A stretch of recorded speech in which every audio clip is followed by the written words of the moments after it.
Okay, so we are ready to start the third day of the conference. So it's my great pleasure to present the first plenary speaker for today. So it's Professor Steklov from Landau Institute for Theoretical Physics, and he will be talking about classification of matrix systems of Pendle 2 and 6 type with a Komodo integral. Пожалуйста.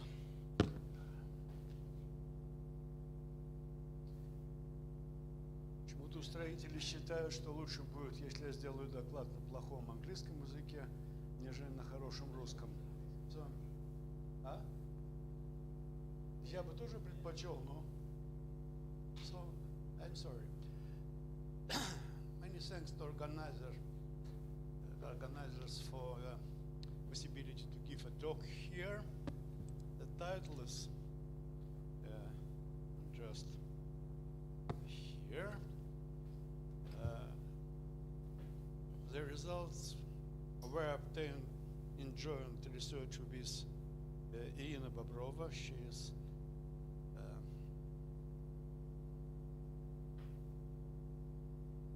from the Higher School of Economics. And let's try to, it's a collection of papers on the subject.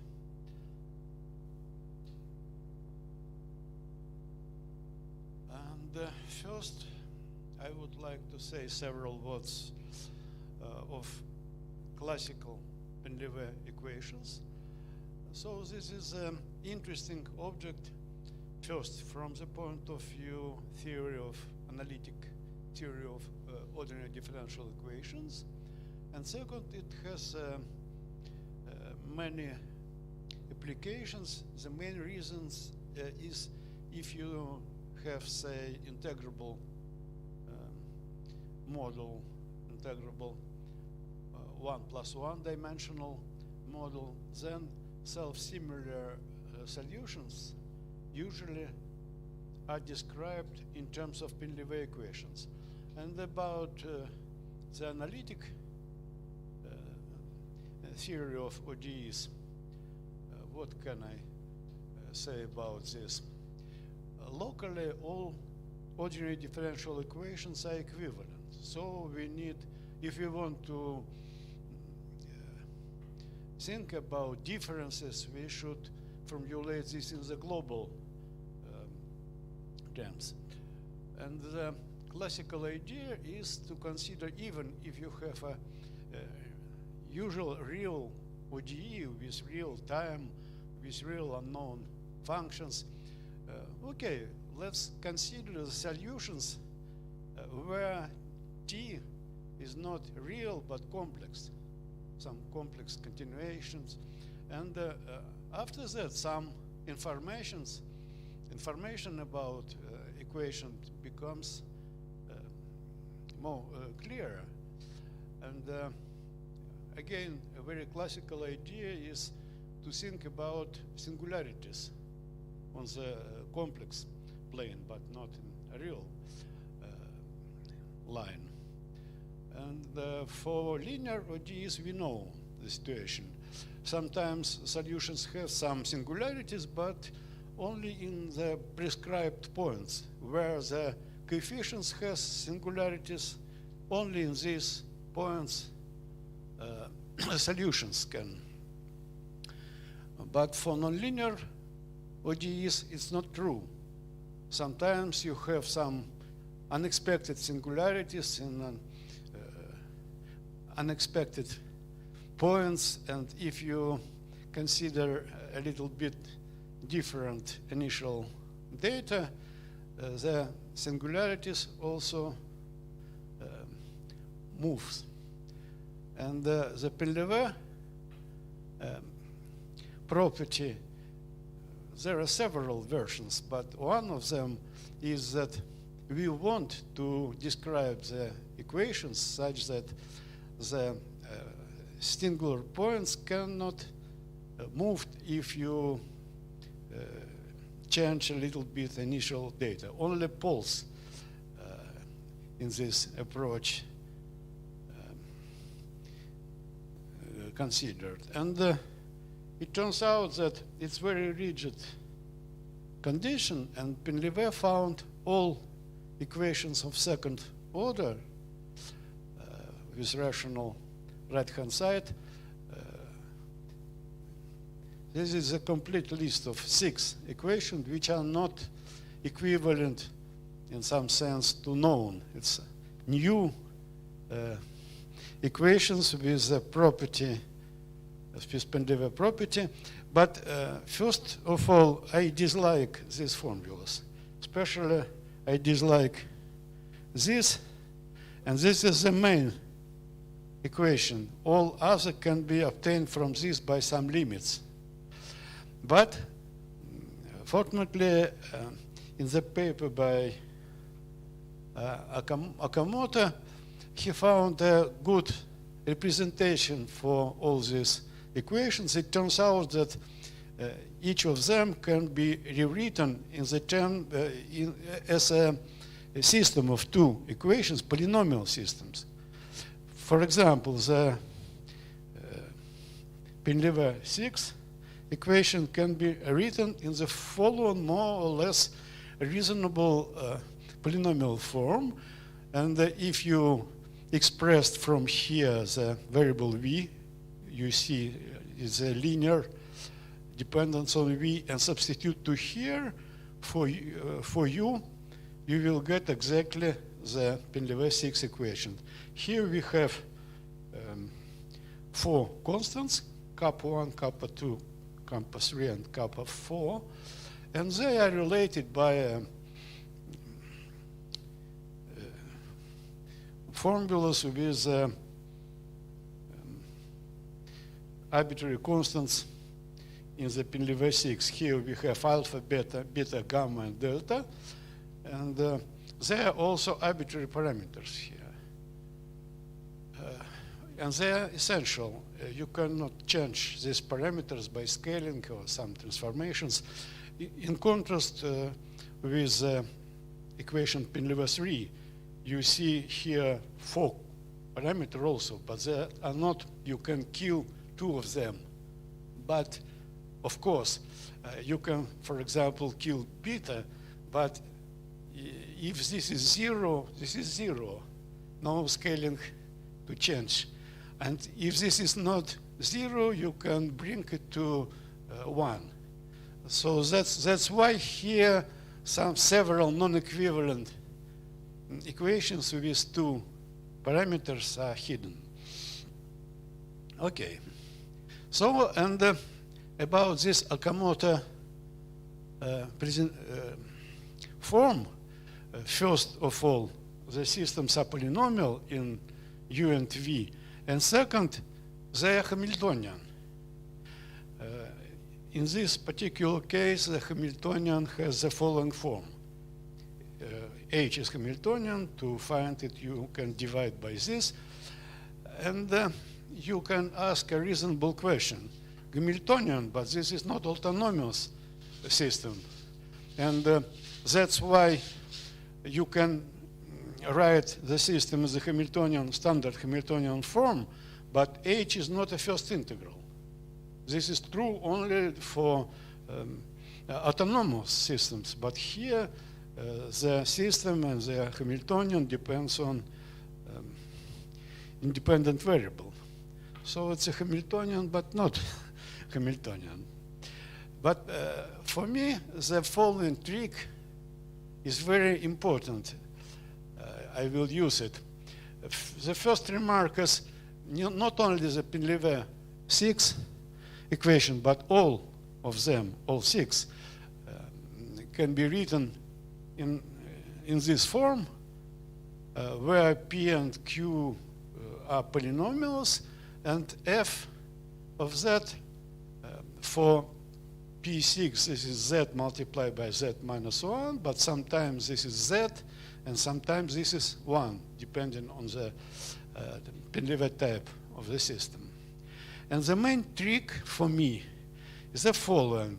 Let's change the independent variables here, but something different, but independent variable t. and but not here. In this case, Z will play a role of parameter, and the system becomes orthonormal, and we can use the standard tricks for autonomous systems. In particular, if we have T here, we can kill f of z by the scaling of T. So without any loss of generality, I can consider this system where z is a pure parameter, T is new independent variables. I cannot say that the systems are equivalent. No, I will call these autonomous systems auxiliary for our Pendle equation. And the idea is that the integrability of the Pendle equation we will discuss, in which sense should imply the integrability of this. And for this equation, what does it mean to say that ODE is polynomial, ODE is integrable is much more clear than to say this for non-autonomous system. Okay. And what about Hamiltonian properties? This is the Pendle equation is Hamiltonian, but H is not the first integral. But for this system, it follows from this fact that this is Hamiltonian with the normal Hamiltonian properties. The Hamiltonian has the form 4, and now for autonomous systems, this is the usual standard integral of motion. What we can say about this auxiliary system more? Not much, but for me it's important that we have not only first integral, and together with this first integral, any power of this is first integral, of course, but also it has in infinitesimal symmetries. It's a more or less trivial remark. If you have a first integral, and this is the right-hand side. Володя, а что такое H1, H2? Поясни, пожалуйста. For different systems, there are different polynomials, but in the case of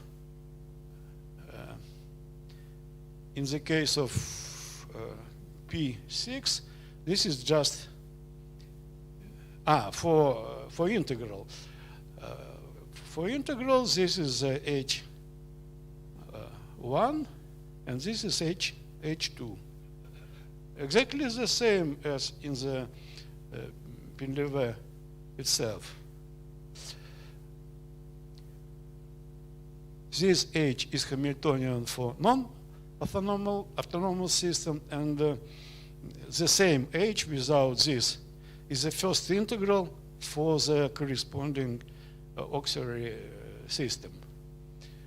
But in general, they depends. They are different for different 6 Pendle equations. Okay, and for our autonomous system, we have first integral and powers of them, and also infinitesimal symmetries. It's a trivial remark. If you multiply right-hand side of the system by any first integral, then you will have the infinitesimal symmetry.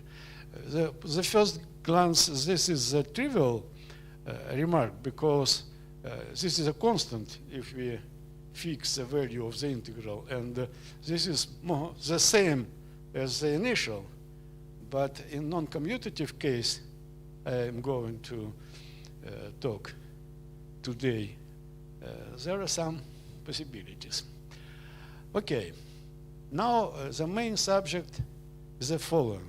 It turns out that there are some integrable generalization of Pendle equations written as a system. For the non-commutative case, let's look at the example. It turns out that this system, where U and V are not commute, if you want, you can see that U and V are matrices, n by n matrices here, and this is a system for two matrices. And in this case, of course, in these terms, the order is important. They are different. In the scalar case, both of them is U squared multiplied by V, but in non-commutative case, it depends. If you consider different coefficients, it will not be integrable. This is a question. And recently, some different examples of non-commutative Pendle systems, or matrix if you want, or non-abelian, for me today is the same, were found in, for example, these papers, but this is about Pendle 2, this is about Pendle 4, this is about different Pendle but Hamiltonian, non-commutative Hamiltonian systems. This is the first paper about Pendle 1, the simplest one. But no ideas for classification. If we want to describe all polynomial Pendle type system, non-commutative, of all 6 types, probably this is the first attempt to not give a complete classification, but to give some classification, to describe a class of non-commutative Pendle systems which are closed with respect to limits. I claim that in the scalar case, you take 6, Pendle number 6, and you can obtain the all Pendle 5, 4, and so on by some limits, limiting transitions. And the same story will be in our case. And how to do that? Suppose I want to consider the scalar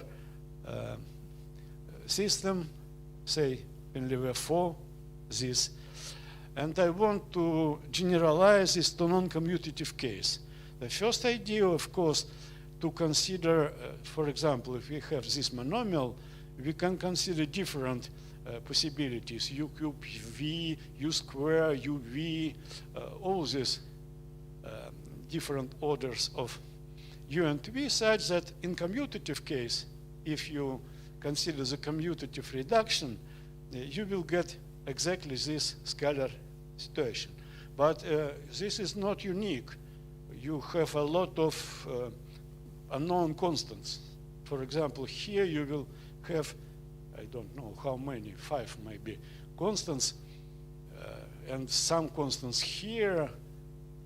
So this ansatz for non-commutative generalization contains 20 constants. How to find the constants such that the result will be integrable. Again, I am not speaking of the exact meaning of this term. The idea is, additionally, we want that the corresponding autonomous system, in the previous sense, again, we think that Z is not Z but T, and we have autonomous counterpart of our, and I want that this is integrable, it is also non-commutative, but autonomous. And I want that this is integrable as autonomous systems. It turns out that it's enough to find a finite list of possibly integrable non-commutative Pendle equation. But you can ask, in this case, what does it mean to say that the autonomous systems, non-commutative system is integrable? The result a little bit depends on your criterion of integrability. In this case, you can required that the system has infinitely many polynomial infinitesimal symmetries. This is one of the possibilities. We used this trick with Sasha Mikhailov 20 years ago to find some examples of integrable non-commutative or matrix systems. You can think that the system has infinitely many first integrals polynomials. As usual, you will get more or less the same, but for different criteria, the result could be wider or. And in this talk, I will describe our approach, what we mean by integrability. But before, here you can think the generic ansatz, non-commutative ansatz for Pendle 6 non-abelian system. So we see that instead of one term we have 4. If we want that in this scalar limit we will get the initial, this means that the sum of this is 2. So we have 3 parameters here known, 2 parameters here, also parameters here. In the second system we have a lot. Okay, but what is main assumption? We assume that the corresponding autonomous system has the non-abelian, non-commutative integral of the same form as in the scalar case. And again, we want that in the scalar case, if u and v are commute with each other, that this integral becomes known. And here we see that in the integral we have also known constants. But we want that this is real first integral for non-commutative system. What does it mean? I will spend some time, this is introduction, but after that I will say several words about general definition and properties of non-commutative systems. But first integral in our approach means that if we differentiate this by t, then it will be 0 identically. We can differentiate the non-commutative polynomials and replace the derivative of t by the right-hand side. This is not usual. This is not usual definition of first integrals in non-commutative case. This is the first trick, and for me it was unexpected that some of non-commutative systems have the non-commutative first integral. Okay, and now to finish the introduction, I want to say that we found 16 or 18 non-abelian version of Pendle 6 equation. Why so many? But first of all, there are some transformation group which map integrable cases to integrable cases. And up to this transformation group, this is not 18 but 3. So actually we found 3 different Pendle 6 non-commutative Pendle 6 equations. And how to prove the integrability? We found something by our trick with the existence of the non-commutative integral. But to prove the integrability, as usual, we find the Lux pair for all 3 of them. And using the transformation group, you can reconstruct the Lie Lax representation for all these systems, we found the Lax representation of this form. But first of all, I want to say several words. So that's your definition of integrability, then, the Lax representation, yeah? Yeah. We think that the existence of the Lax representation as a monodromic Lax representation is the evidence of integrability. But of course, if you want to be deeper, you have to consider isomonodromic data, Stokes matrices, and all these things. But it's a subject for separate investigation, I would say. But let me say several words about Lax pairs. Satiris asked me to say several words about simple things, well known. Sorry for this, but this is more or less for students if they are here. Example and some ideas. Suppose we have autonomous, not Pendle type autonomous systems. U is a vector. Володя, а до вас вот это представление 7 для абелевых аналогов Пендлеве были известны? Да, конечно. Для Пендлеве все эти представления были известны, и наша идея опять их обобщить так, чтобы они в скалярном случае превращались в известные. Мы все время играем в эту игру. Мы считаем, что в скалярном случае все известно. Это масса статей разнообразных в течение 100 с лишним лет на эту тему. А мы все время... Я нехорошо выразился. Для автономных версий Пендлеве были известны? Но для автономной версии получить эти представления Лакса из неавтономных представлений легко. Наоборот, если вы для автономной системы имеете получить неавтономную, это нетривиально. Можно считать, что были известны. Да, так вот, о парах Лакса. Значит, для обыкновенных уравнений представить... Вы подключились на русский. Что? Вы начали по-русски. Sorry. Володя, извини, это нетривиальный момент как раз. Вот, например, для функции Вейерштрассе никто не знал, по-моему. Какая неожиданность. Другое дело, что они не очень, как это сказать, информативны. Но мы это можем обсудить. Я не думаю, что это глубокое открытие пары Лакса для... Okay.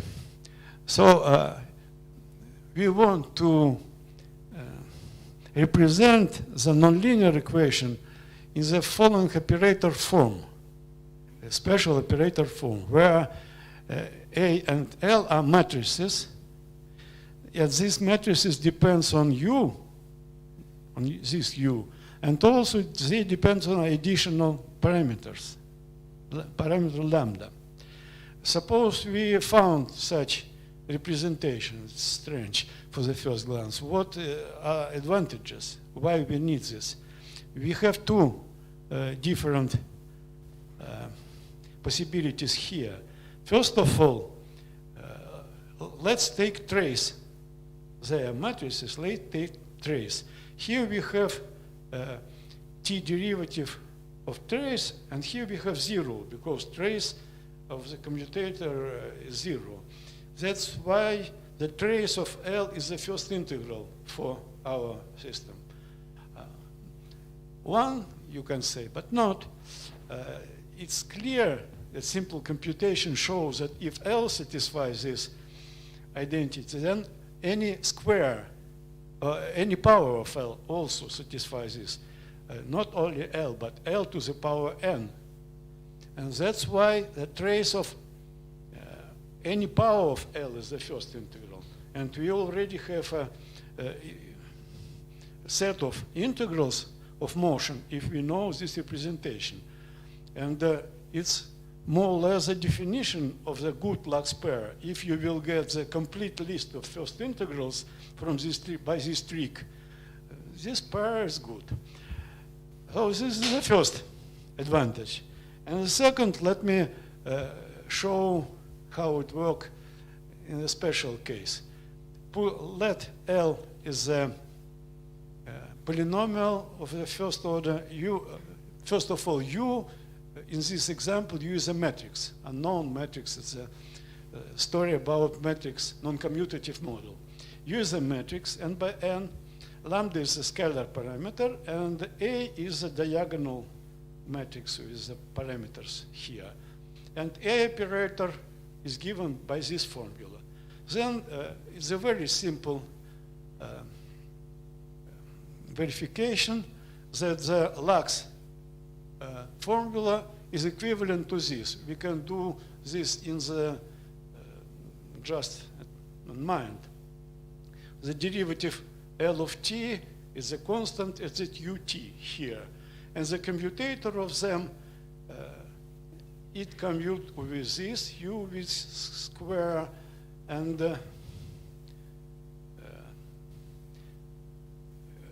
we have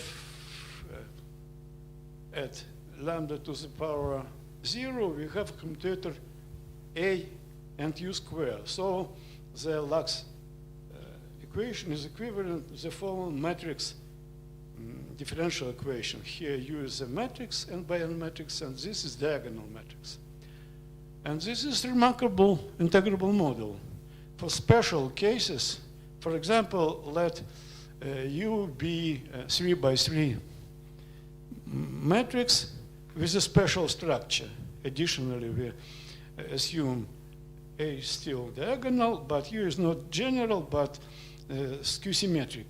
In this case, this is just Euler top. And suppose in this case we want to proceed about Lax pair. First of all, this is an important remark, not only traces of powers of L are first integrals, but also the coefficients of the characteristic polynomial. But this contains the trace. Yeah, it's the same. You can reconstruct the characteristic polynomial in terms of traces, and but sometimes for application, the first integrals in this form is more suitable. In this case, in the case of my previous example, the characteristic polynomial is given by this formula, and if we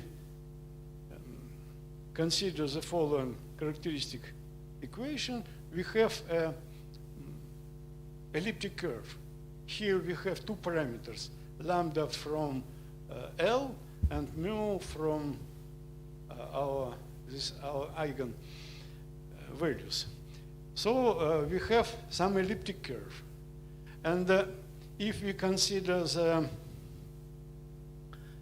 eigen vectors for L operator, they exist if and only if lambda and mu are points on the elliptic curve. So from algebraic point of view, psi gives me a vector bundle on the elliptic curve. And all these objects are very well known. And we consider first these objects. Instead of nonlinear equation, we have some linear operator. We have some vector bundles on the elliptic curve. We have explicit formulas for these vector bundles. And only after the possible description of psi function, we go back to U. If you know psi, you can find the U. U is a potential in L operator by just straightforwardly.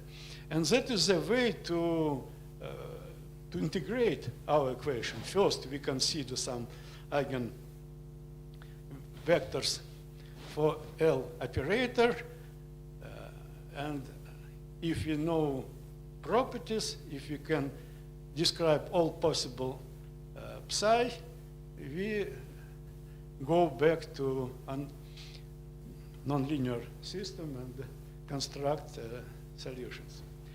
Okay, but in this case, I want to stress, we have a different type. We have not only these two terms as an unusual case, but we have also this term where we have a derivative of second operator with respect to parameter. This is not so efficient.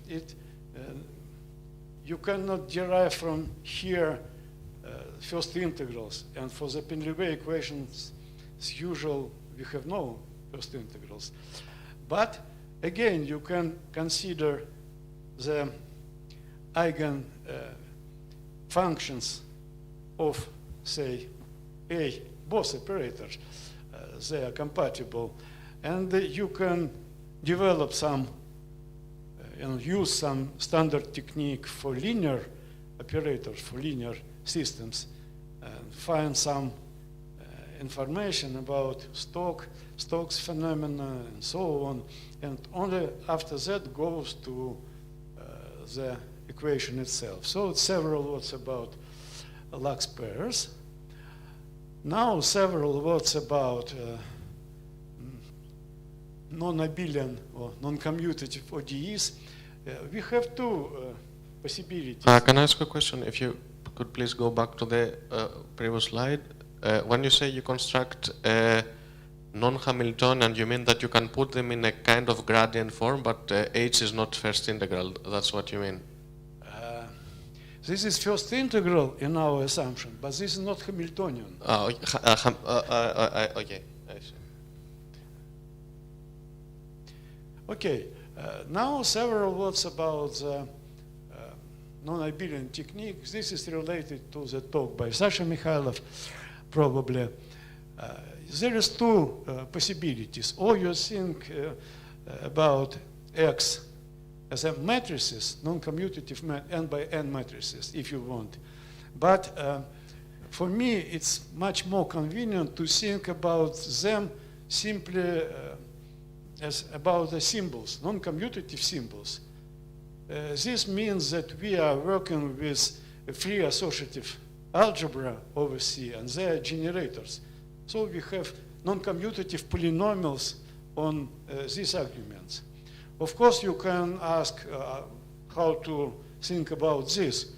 We should think that these symbols depend on T? No. In this case, you can consider instead of this derivation of this algebra. Derivation is a linear map from algebra to itself, which satisfies the Leibniz rule, vector field or derivation. And the right-hand side gives me a formula how to differentiate any polynomials. If you know the result for generators, the Leibniz rule gives me the answer for any non-commutative monomials. And what is infinitesimal symmetry on this level? It's very simple. This is also a different derivation which commute with this. So it's a, how to say, very often integrability means that you have a big commutative algebra somewhere. In this case, you have, if our equation has infinitely many symmetries, this means that we have an infinite set of integrable commutative set of derivation in our free associative algebras.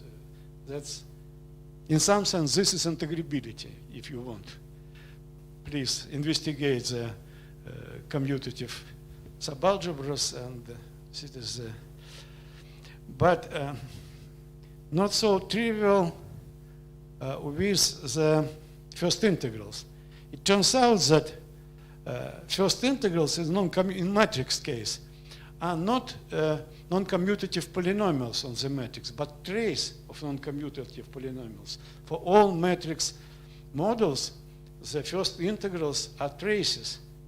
If you want, we can generalize this, give some formalization of this concept trace for free associative algebra. And the main trick is here we know that trace of commutators is 0. So instead of free associative algebra, we should consider the quotient vector space A over span of commutators. And in this sense, the Hamiltonians of first integrals are not polynomials, but they are defined up to commutators. And but in our approach, we consider different definitions. There are two possible definitions of first integrals. The common is trace of polynomials, but sometimes the whole polynomial is first integral. This means that in matrix case, each of component of this matrix is the first integral, not only trace, but whole. Sometimes it happens. And for example, let me skip this discussion about what does it mean to say that the non-commutative system is Hamiltonian. You can look at the formula, you think that it's exactly the standard definition, but it turns out the partial derivative is not partial derivative, and the Hamiltonian is not Hamiltonian, and all these objects should be defined. But at any rate, there is a nice statement, not very well known, that any Hamiltonian non-commutative system has the following first integral. The commutator is the integral in the second sense. Each of component of the commutator is the first integral. So we fix that sometimes the first integrals are traces of matrices, but sometimes very not often. There are some matrix or non-abelian first integrals. And in our, you want to discuss, okay, there is a definition. Yeah, Nina, but my idea was to skip, but if you want, I can say. Yeah, no, this is not vector fields. So please, they are defined by this formula. Again, this formula looks very well known, but again, in this case, the dx1, etc., dxn, they are also non-commutative additional variables. And if you consider df, these guys will be located in different places. For example, if you consider this polynomial, what is df? First, du can be here, du can be here, dv here, du here, and dv here. This is df. But now, because we are working with traces, we can move this du and dv, say, to the right by the cyclic permutation.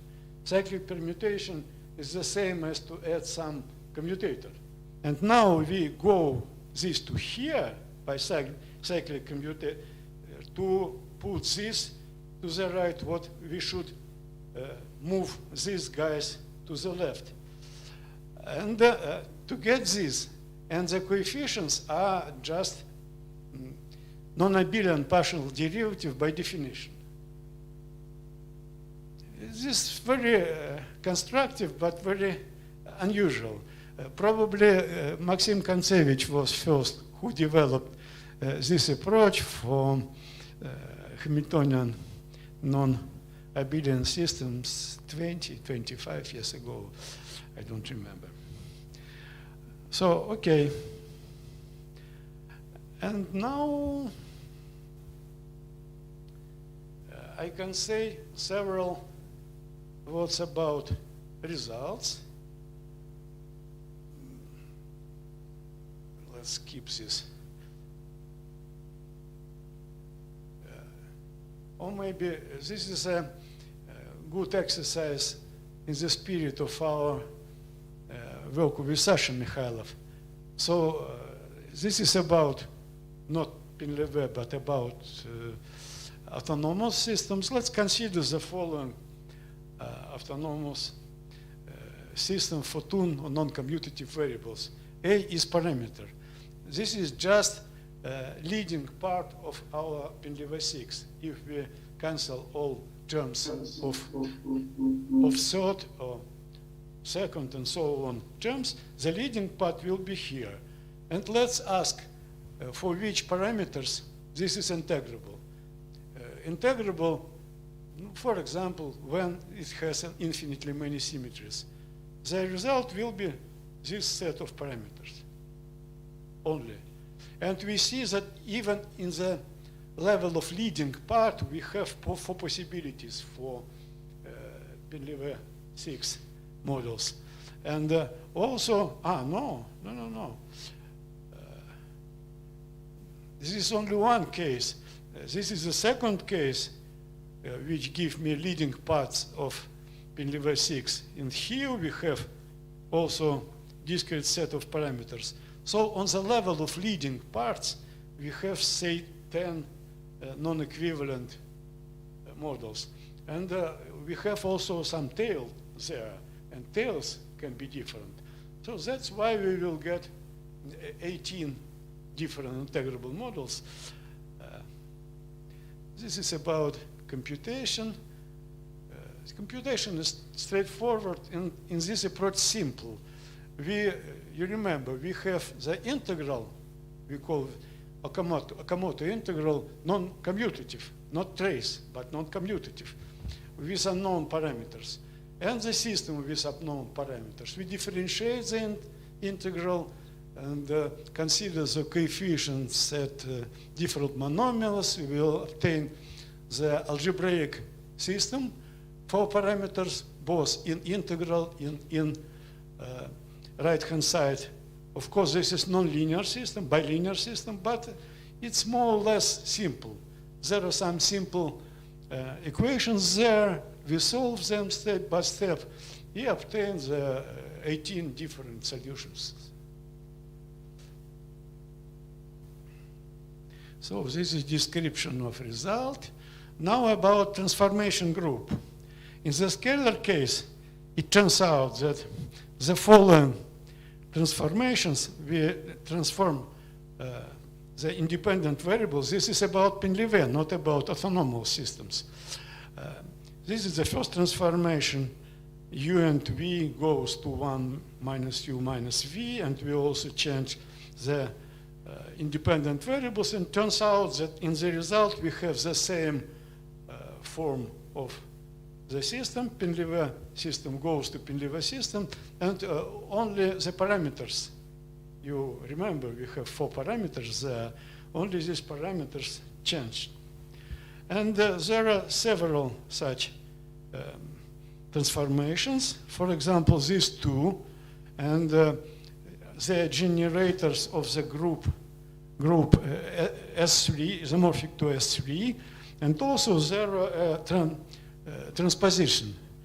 If you take our, say, matrix systems and apply the matrix transposition, you will get again, for the transport matrices, you will get again the similar system, but again with a different coefficients. But this is about matrix. In the scalar case, we have this S3 transformations, and there are more some so-called background transformations, but they are not polynomial. And in the non-commutative case, we are trying to work only with non-commutative polynomials. This is that we can consider Laurent polynomials in U and V, but in general rational functions, it's very complicated object. I want to stress that rational functions on two non-commutative variables, it's very, very difficult simply to verify the identity. You will get some expression, is it identically zero or not? Okay, so at any rate, we are working only with polynomials. Here we have polynomial change of variables, and exactly the same transformations work in the non-commutative case. These transformations and the transposition. But in the commutative case, these transformations change only parameters, but in the non-commutative case, they change parameters and coefficients in the ansatz. And if we apply this group, up to this group, transformation group, we have not 18, but 3 different Pendle 6 equations. And only one of them is Hamiltonian. The Hamiltonian P6 was found by Kawakami. I started from this example. But we found 2 more. And the second story, we made the same computation for Pendle 5, 4, 3, 2, found the complete list. And after that, we verified that the limiting transitions still are working. If you take all non-commutative Pendle, all this 18, and apply some limiting transition for the systems and for the Lux pairs also. We found Lux pairs for Pendle 6, but you can apply our degenerations. We really will obtain the complete list of Pendle of different types. This is a verification. We found them directly, and we found them by limiting transitions. And the result coincide, but not completely. The last remark. Actually, all Kawakami Hamiltonian systems, he found Hamiltonian systems, they have no this Okamoto integral. They are not inside of our approach. We don't pretend that we found all non-abelian Pendle. This is a big class, reasonable class, but not all. For example, the Kawakami examples are not here, but when we apply the limiting transition, we unexpectedly find almost all Kawakami examples. Why? It turns out that for some limiting transition, our Okamoto integral, non-commutative, in the limit, it goes to, let me go back. I claim that for Hamiltonian systems, the commutator is just first integral. For some limiting transitions, the Okamoto integral goes to this. That's why we obtain in this limiting scheme also almost all Kawakami examples, not only Kawakami 6 appears here. So that's more or less description of our research. That's it? Okay, thank you very much.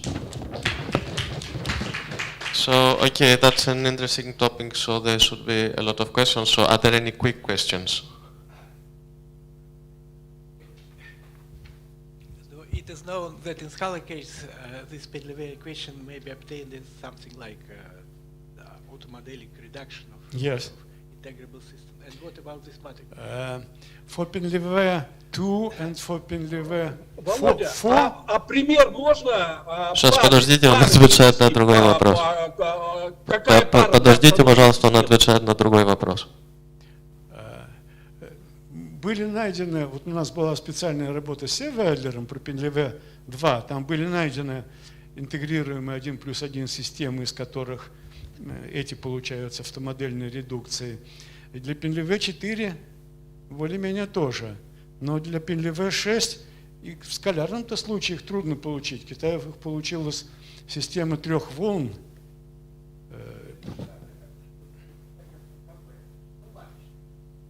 Ну, я думаю, что как-то можно получить, но это непросто. Я надеюсь, это бы тоже было бы доказательством интегрируемости, кроме как наличия лакс-пэр. Ну, мы имеем в виду этот вопрос, конечно, но сразу не получилось. Okay, so there one more question from online participants. Someone. Где там Булат? Да. Он пропал.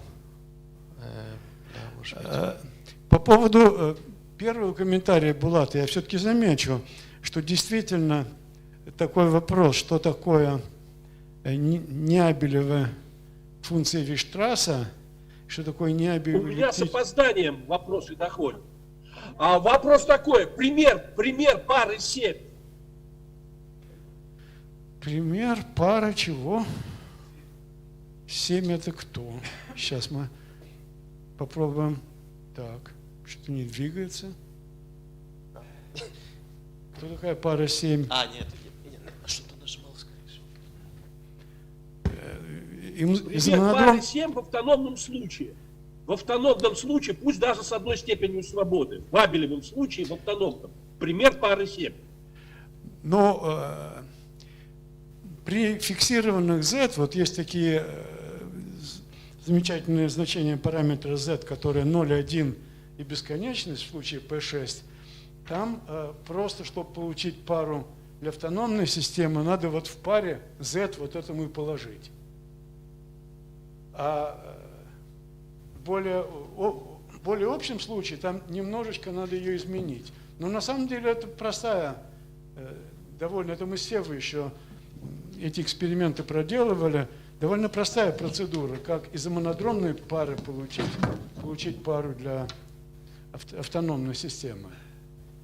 В общем, я сейчас не готов в деталях это говорить. Вот я отвечаю в точности за пары в случае, когда параметр z это 0, 1 и бесконечность, потому что они получаются просто предельным переходом из самой системы Pendle. Этот же предельный переход надо в паре сделать.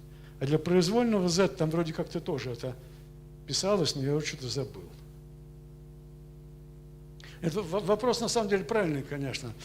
Надо как-то с ним разобраться раз навсегда и зафиксировать, как в этих задачах из монодромной пары получаются пары для соответствующей, сопутствующей автономной системы. Okay, since I don't see the next speaker online yet, you can ask more questions if you want, if you are ready to answer. Важно и интересует не только меня, да. Да нет, это, конечно, правильный вопрос. Спасибо за интересный доклад. А я хотел узнать насчет группы. Вот вы сказали 3 порождающих. Первые 2 это симметрическая группа S3. А все вместе, что они порождают? Известно, что за группа? Вы имеете в виду, если взять все преобразования Бэклунда, какие там есть? Нет, вот вы 3, тут было написано 3, R1, R2, R3, которые действовали на Z. На самом деле, это зря были написаны. R3, это тоже из той же симметрической группы, оно порождено R1, R2. То есть независимые R1, R2, да. И они вместе порождают S3. Так она такая маленькая, что ли?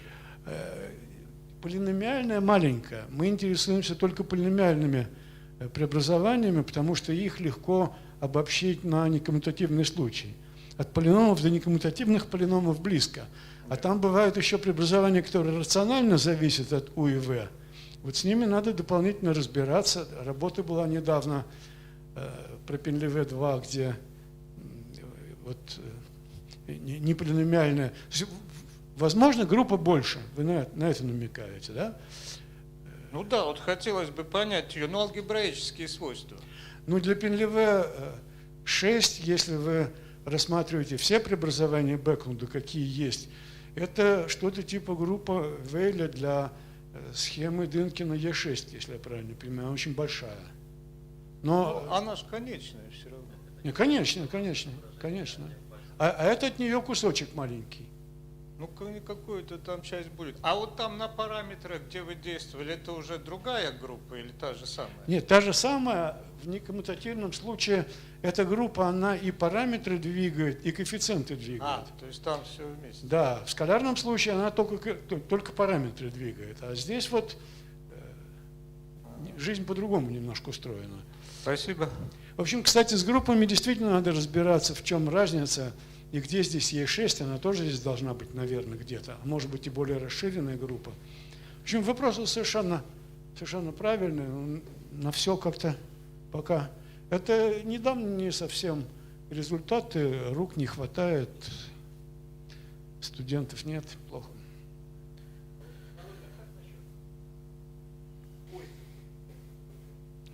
Хорошо.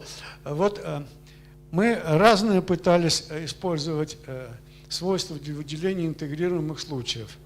С Севой для P2 и с Ирой Бобровой для P4 мы как раз свойство Пенлеве использовали, обобщившие его на матричный случай.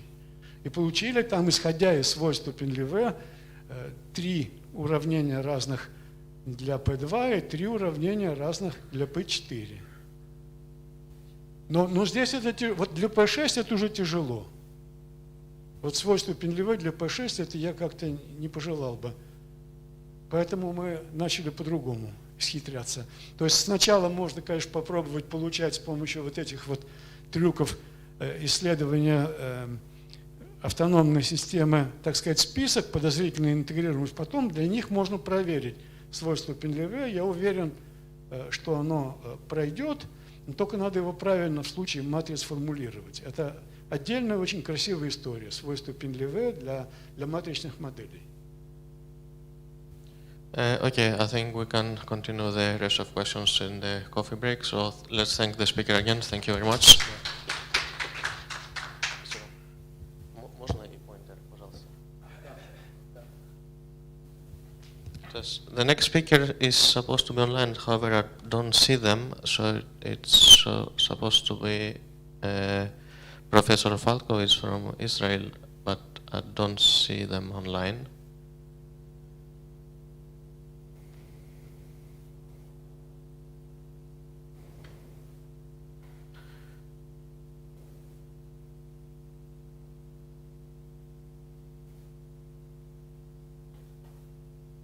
So I guess Professor Falkovich is not online on Zoom.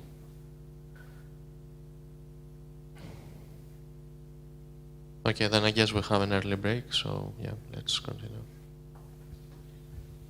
Окей, тогда мы делаем перерыв, то докладчик должен был онлайн. Да, мы сделаем перерыв, мы встречаемся тогда, сейчас я скажу, но в 11:20.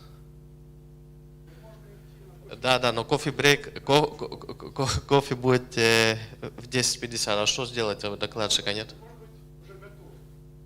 Кто? Я узнал, но скорее всего... Но я попрошу, чтобы пораньше, но попробуйте. Тогда да, встречаемся в 11:20.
session. So the first plenary speaker of this session is Robert Mckay from University of Warwick, and he will be talking about when is guiding center motion integrable. So Robert, you can start. Thank you very much for the invitation, and I'm sad not to be with you all in person, but I'm glad we have the opportunity still to join in. I'm going to talk about some work that's joined with Josh Burby and Nikos Kalinikos, and it's about the question of when guiding center motion of charged particles in magnetic fields is integrable. And this is a crucial question for the design of magnetic confinement of plasmas to hopefully make nuclear fusion reactors. Of course, this is a topic that was started in the former Soviet Union back in the 50s and simultaneously in the USA.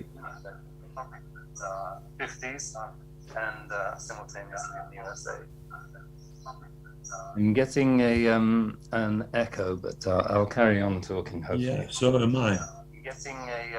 So, okay, Robert, what I think is going on, I think you have the YouTube link on. So, okay, Robert, what I think is going on, I think you have the YouTube link on.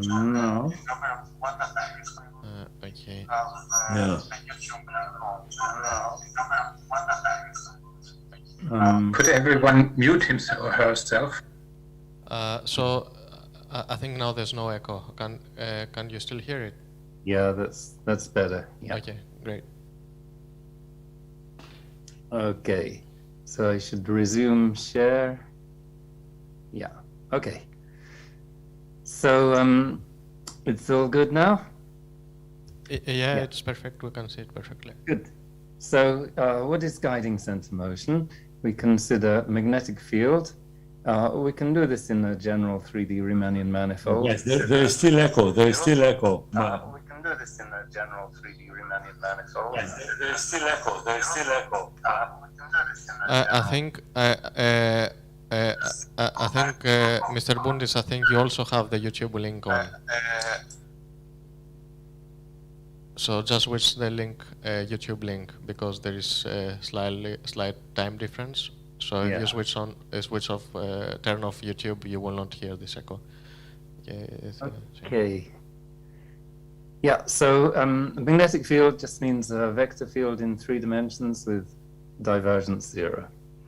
And I'm going to use differential forms notation, so we can write this divergence B0 equivalently as that the exterior derivative of the flux 2 form is 0.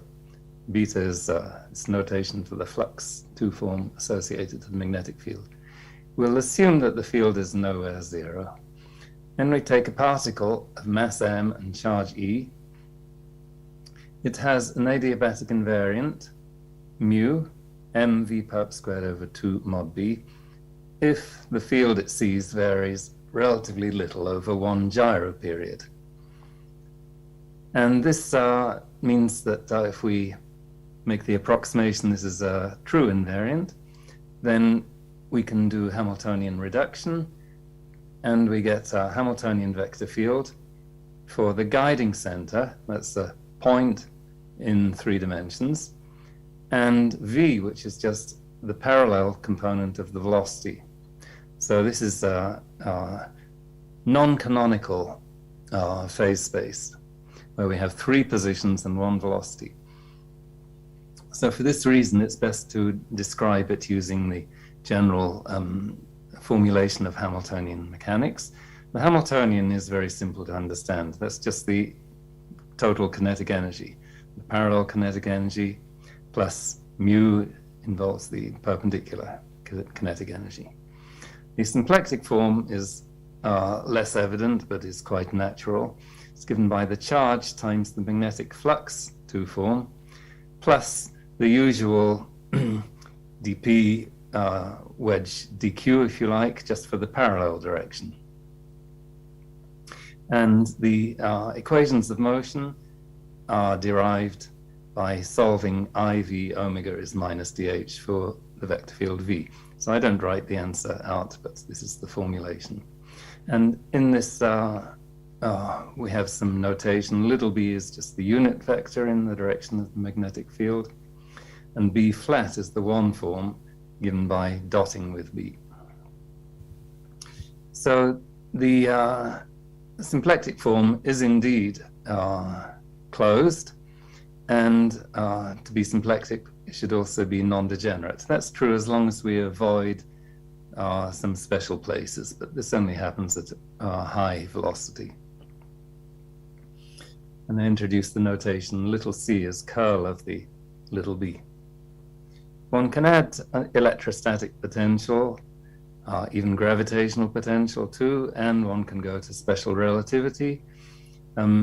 This is probably not so necessary for the fusion program, but actually the fusion alpha particles produced by DT fusion, they have a V over C of 4.6%, I think I calculated. So it's, you know, it's a correction that can be incorporated. So we're interested in when guiding center motion is integrable. And as you know, this is a question of continuous symmetries. So this slide is basically a review of things that you probably all know well. But a vector field big U, phase space, is this three-dimensional manifold for positions across one dimension for parallel velocity. Vector field is called a continuous symmetry if the Lie derivative of the Hamiltonian and the Lie derivative of the symplectic form are both zero along U. And it follows that d of IU omega is zero. So if there's no abstraction in first cohomology, then there is a function k such that IU omega is d of k. And then using the LUH being zero and the definition of the vector field, IV dk, so this would be the rate at which k changes along the guiding center motion, works out to be zero, so k is conserved. And I put this in the category of a Noether theorem. I think she formulated in Lagrangian context rather than Hamiltonian, but it's the same spirit. So we have a continuous symmetry produced as a conserved quantity.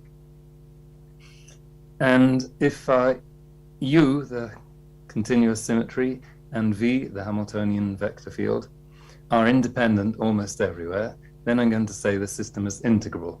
So I'm sure that you've had discussions already in this conference. There are various notions of integrable, but this is the precise one that I'm going to use.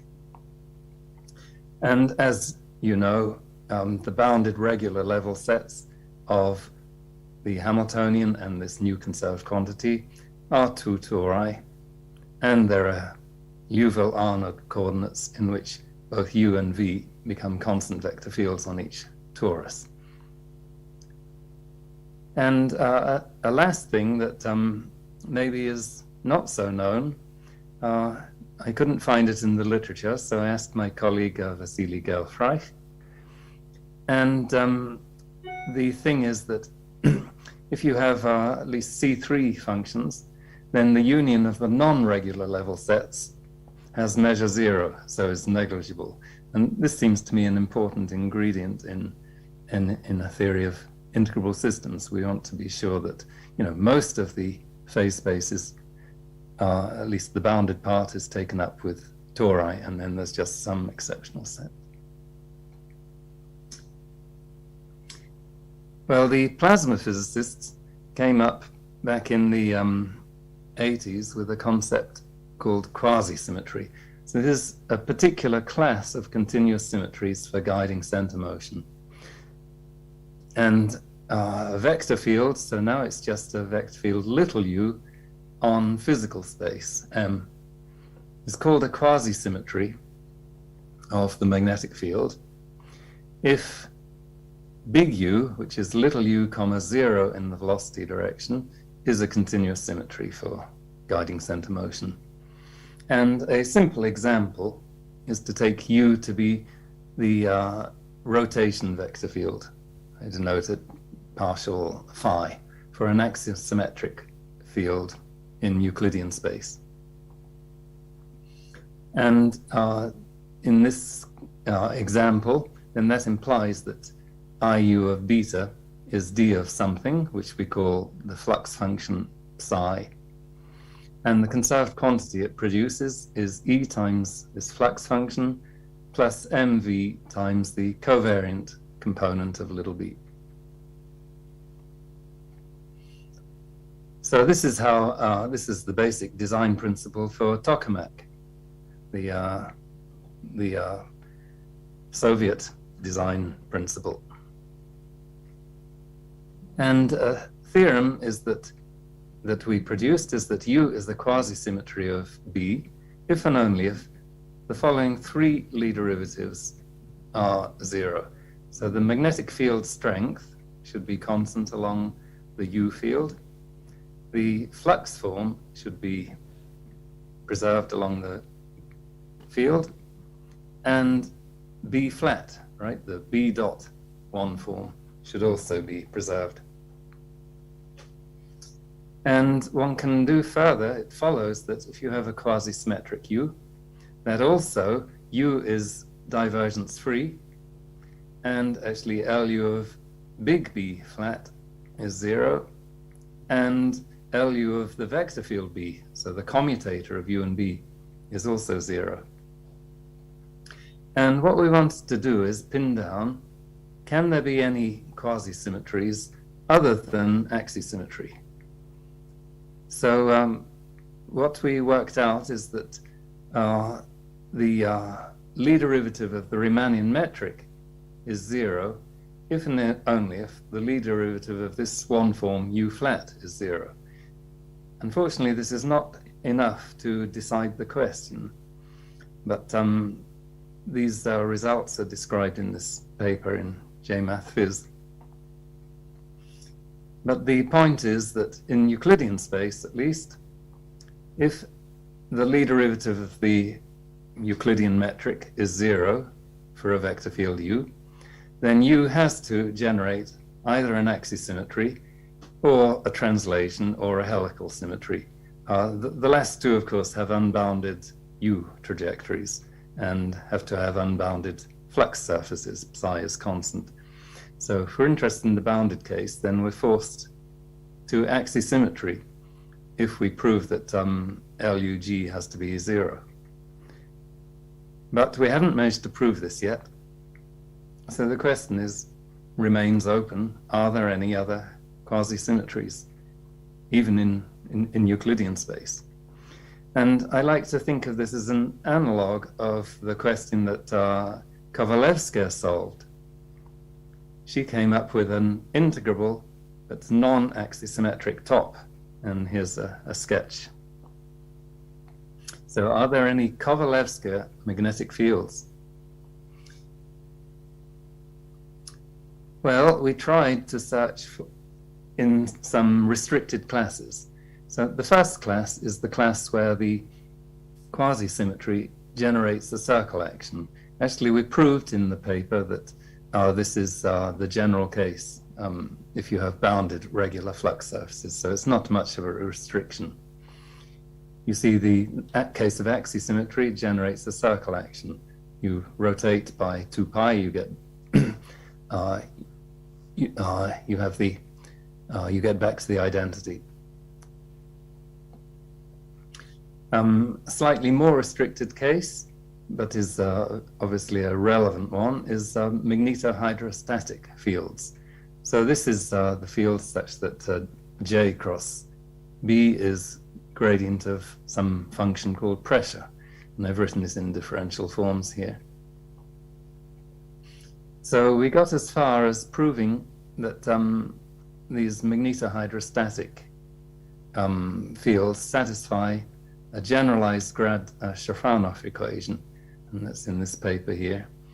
But we didn't manage to decide whether quasi-symmetric magnetohydrostatic fields have to be axisymmetric or not.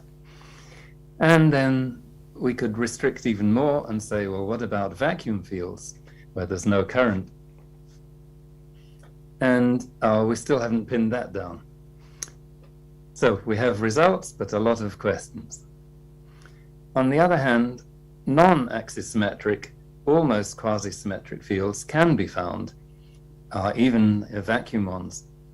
And, and there's a nice phys-revlet by Landerman and Paul recently, which shows these pictures. So these are pictures of a flux surface for two of the designs. And here in the graph is the deviations from quasi-symmetry. So it's measured by some symmetry breaking coefficients of the magnetic field that they measure. So the ideal case, these would all be zero. Previous designs, there have been many designs attempted, have had deviations from quasi-symmetry of the order of 10 to the minus 2, and they've managed to push down here even less than 10 to the minus 4, which for realistic magnitudes is less than this Earth's magnetic field. So for practical purposes, this may well be good. But mathematically, the question is still, do there really exist perfect quasi-symmetric fields other than the axisymmetric ones? Well, quasi-symmetry was this restricted class of continuous symmetries where we suppose that the velocity component of the continuous symmetry was zero, and that the spatial component doesn't depend on the velocity. So what if we allow general symmetries? U, we can write, lost my cursor, there it is, big U, the continuous symmetry, we can write as components on physical space and a component on velocity space. And the conditions that we wrote down for continuous symmetry are precisely these two equations. And we can write the first one as saying that there exists a function f so that the Lie derivative along u of mod b is minus mv times f, and the Lie derivative along the w field in the velocity direction of the velocity is mu times f. The second equation, if we suppose there's no cohomological abstraction, we can integrate to write as E times IU of the magnetic flux form plus M times this expression is equal to E times D of some generalized flux function on the whole phase space now. One can expand in velocity and magnetic moment to obtain conditions at various orders. Part of the motivation for this is that the guiding center motion that we're studying was based on the leading order adiabatic invariant, but in reality there's an asymptotic expansion for it, and one could imagine going to higher order. But if we're just working with this first order guiding center motion, then it's consistent to impose continuous symmetries only to the same order. So this allows us some more freedom than in quasi-symmetry. And one that has been studied particularly is known as weak quasi-symmetry. This is the case where we take the W component still to be zero, but we allow the U component to depend on the parallel velocity and on the magnetic moment.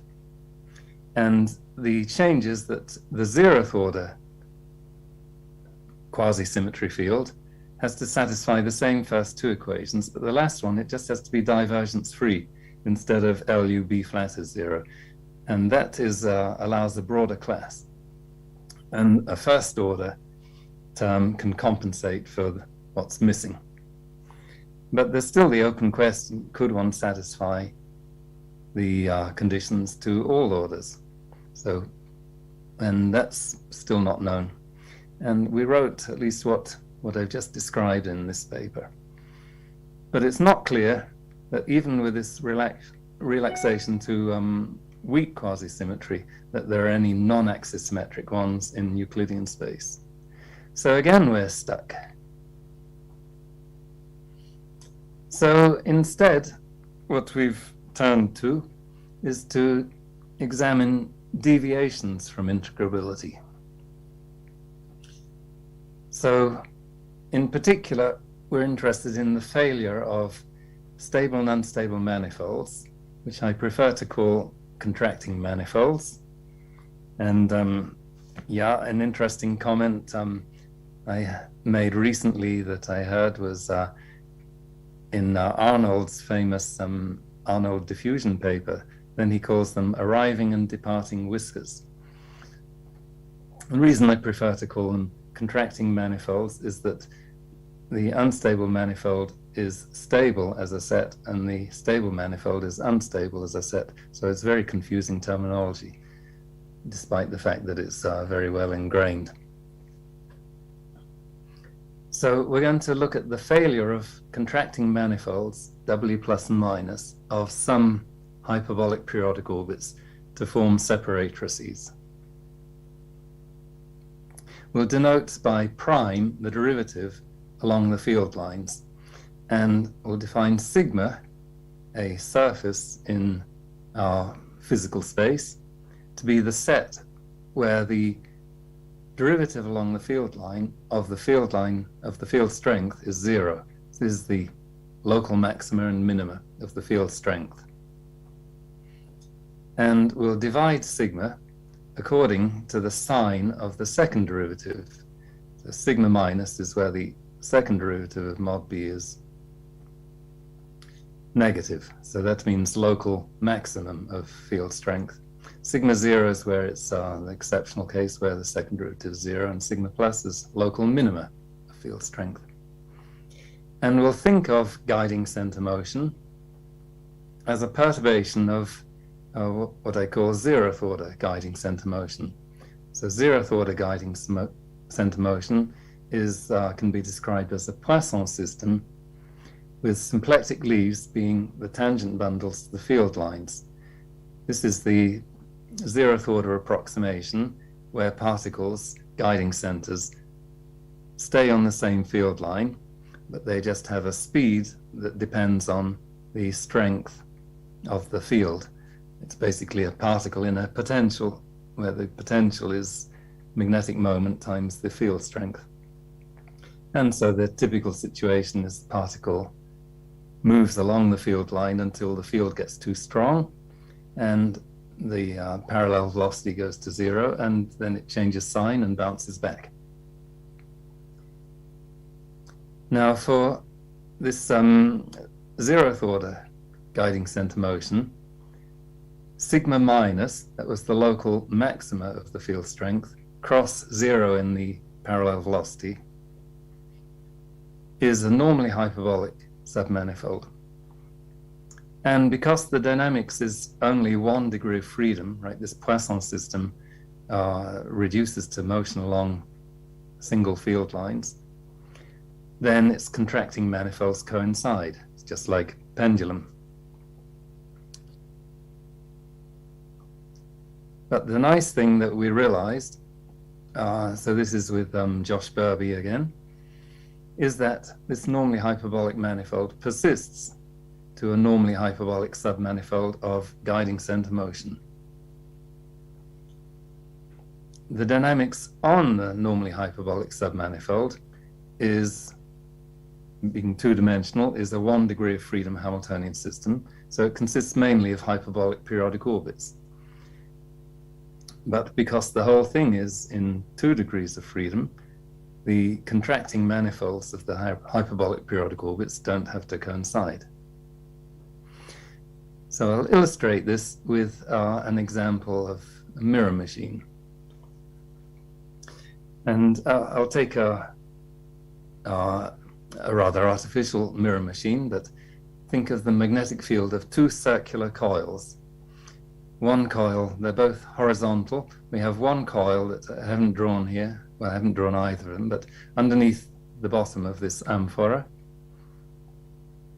And it's going to have a stronger current in, or a smaller radius. and another coil around this neck. And so the field is basically vertical. And what I've drawn as the amphora is a level set of the field strength. So this is going to be places at which guiding centers bounce if they have energy equal to mu times this value h. And I've drawn the sigma plus and minus surfaces so you can see them in an example. So the sigma plus is something that goes through the fattest part of the amphora. Right? Sigma plus is local minima of the field strength along field lines. The field lines are going roughly like this, and so here it's a local minimum of the field strength. And sigma minus is local maximum of the field strength. So the field lines get to a maximum here and then reduce. Remember the Hamiltonian is a half m times v parallel squared plus mu v. So that means that guiding center motion with given magnetic moment and energy is restricted to the inside of the amphora. And I like to draw it this way up because then it makes sense to call it a magnetic bottle. Of course, gravity is relatively negligible, so it doesn't really matter which way one orients it. But it's psychologically nice, I think. Now we can represent the energy level as a family of two spheres parameterized by the height, z. You see, if we just think of taking a horizontal slice here, then we have a half mv squared plus mu times the field strength. So that's giving us a set that is topologically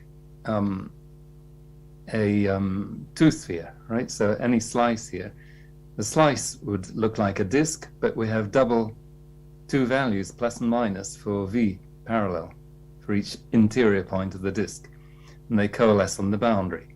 So that's just like taking a two-sphere, you know, the upper and lower hemispheres coalesce on the equator. And then as we vary z, we get this family of two spheres, but they shrink to a point at the bottom. But a family of two spheres shrinking to a point, that's just a three ball. So we can think of the energy surface as a three ball. And that's what I've drawn in this picture. I'm going to explain more details of the picture as we go down the page. The radial coordinate is square root of the height from the bottom. So the center of this sphere is the point at the bottom, and say this two sphere that I've drawn around here, that corresponds, roughly speaking, to the disk I've drawn here. And the equatorial plane in this picture corresponds to v parallel being 0. Okay, well, a little work shows that for small energies, there are two particular periodic orbits to highlight. There's an elliptic one that circulates just inside the amphora near sigma plus. So I've drawn that here. It's this gamma plus trajectory. So it has v close to 0. It alternates in sign, going up and down in general. And it's elliptic. There's also a hyperbolic one just inside the neck, near sigma minus. And that I've drawn here, gamma minus.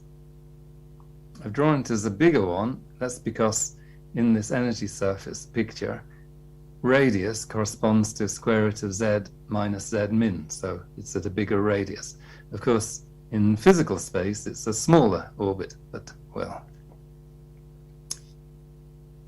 Now, in the axisymmetric case, so if we imagine we've made this field axisymmetric, then the hyperbolic one has stable and unstable manifolds, to use usual terminology, and they coincide forming separatrices because we have the extra integral from extra symmetry. So if you can imagine in a cross-section, we get a separatrix that looks like this. W minus is actually coincides with W plus. And we rotate that once round to make some pinched torus region. So it's pinched along the hyperbolic orbit.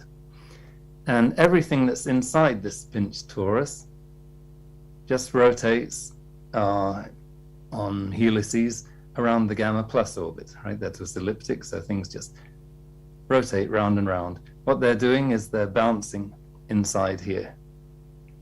So they're confined in the magnetic bottle. But the points that are outside our pinched torus, for example, I've drawn this red one.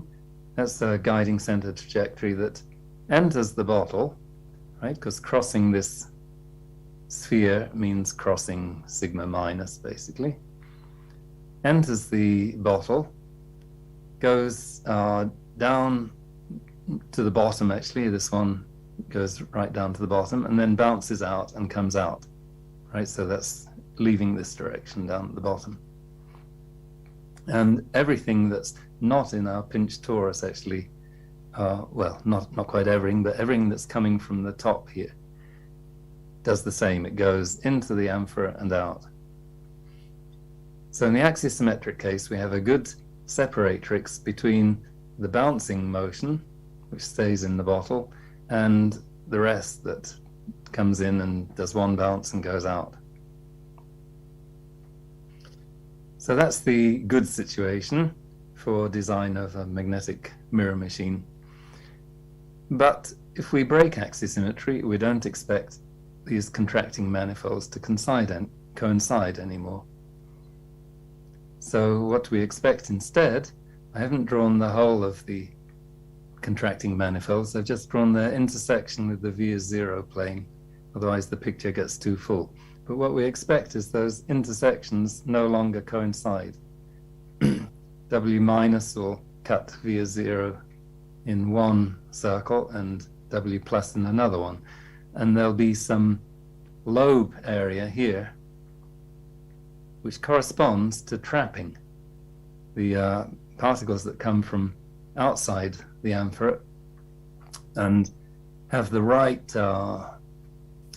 position and velocity will go cross sigma minus in this elongated lobe thing, and then they'll cross through this lobe on V is 0, that's where they bounce, and then they'll find they're trapped in the bottle. They'll go round and round. Again, I didn't draw gamma plus, but they'll spiral, they'll do helices around gamma plus. But maybe not forever. Eventually, they might find this other lobe. That's the exit lobe. So they'll cross here and then come out here, and that's detrapping. There'll still be a lot that do a single bounce. The ones that go through this this region in the middle here, they will just go in, do a single bounce, and come out again, the same as before. But this is a picture to illustrate the typical effect of breaking axisymmetry. If we take small energies compared to the magnetic moment, then actually these two circles are very small, and so they can easily become pulled apart completely, so there wouldn't be any lobes at all. So this is a situation in which everything that comes in from outside gets trapped, at least for a while, goes around the gamma plus orbit, but maybe eventually, well, at least with probability 1, we'll get detrapped again because it'll find the exit. Okay, well, how can we quantify this breaking of coincidence, breaking of separatrices? This is something that, again, is familiar to all of you. The basic idea is to use a Melnikov function. Because historically, you know, this goes back to Poincaré, but certainly Melnikov and Arnold made important use of it. So to first order, the splitting of the separator is given by a Melnikov function. And in this context, the Melnikov function is a function on my sigma minus, right? The set of local maxima of the field strength. If we want to deal with the second scenario, then actually we need a Melnikov vector, but I'll skip that. And the Melnikov function in this context works out to be integral along the segment of field line up to the first bounce. So we start on sigma minus with 0 velocity, so just grazing, if you like. We go to the first bounce, and we have to integrate a covector field acting on a vector field with respect to time. So the covector field starts just being the derivative of the field strength, and it evolves just by transport using the magnetic field. And big T is my time for field line flow. So I'm flowing with dx by dt as b. And the field that A acts on is K, which is curl of U times B. Little b is the unit magnetic field vector. And U is the parallel velocity that actually the guiding center has to this order. The square root of twice h. H was this E over mu minus mod B. So we think of U now as being a function in physical space when we take the curl. So the curl acts both on the U and the B. So this is the expression for the Melnikov function. And together with Nike, who's a postdoc currently, he's implementing this, but unfortunately we don't have a picture ready to show you yet of this calculation. But the question that we're aiming for, once we can illustrate this well, is can one find conditions on the magnetic field that make the Melnikov function be 0? Of course, the axisymmetric case, it is 0, but the question is, can we find maybe some non-axisymmetric cases for which it's still 0? That's, quite a big ask, because m is a function on sigma minus, and we want the function to be identically 0. But this is a step in our search to decide whether we can have non-axisymmetric, quasi-symmetric fields, for example. Robert, excuse me. Do you, by 0, you mean identically 0? Yes. So that would be a candidate for integrability.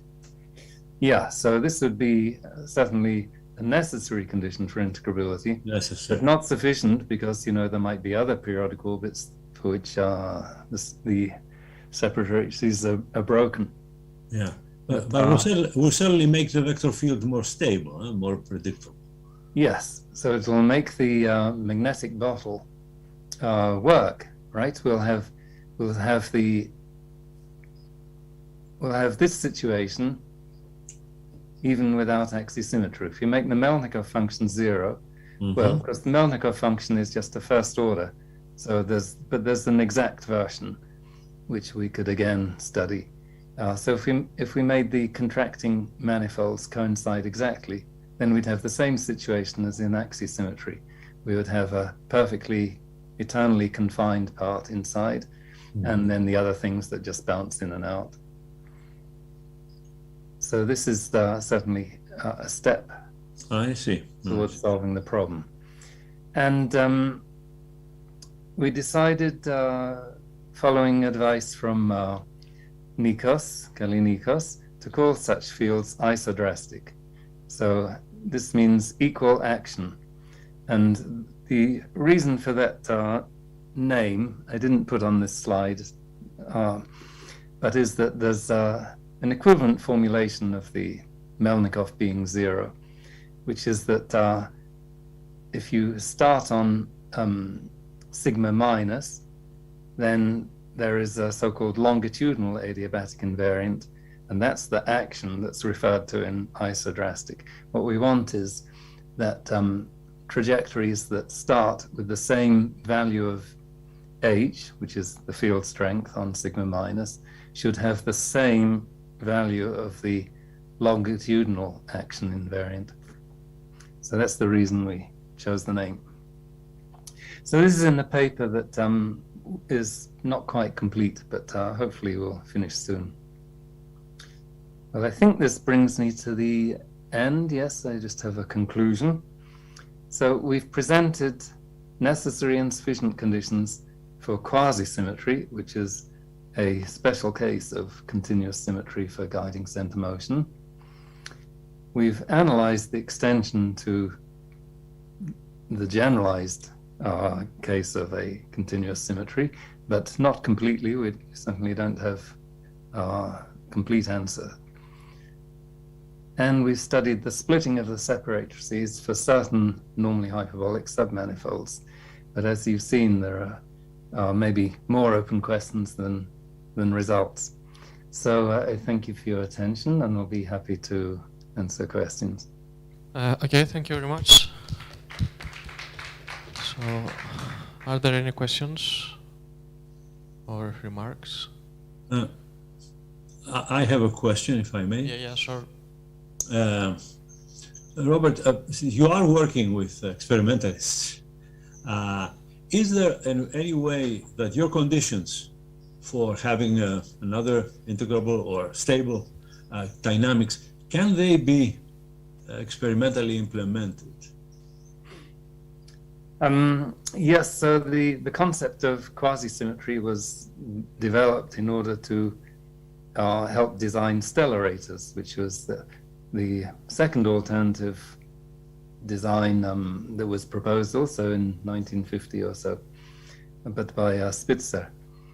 And it has been used, even though no one's managed to prove they exist. They've managed to make good approximate quasi-symmetry. And for example, there's a machine in Greifswald in Germany, near the Polish border, called W7X.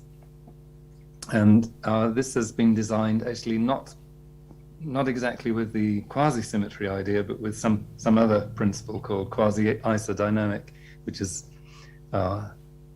something different to explain. So that's not actually an integrability design principle. It's something slightly different. But then there are other machines that have been designed specifically to be close to quasi-symmetry.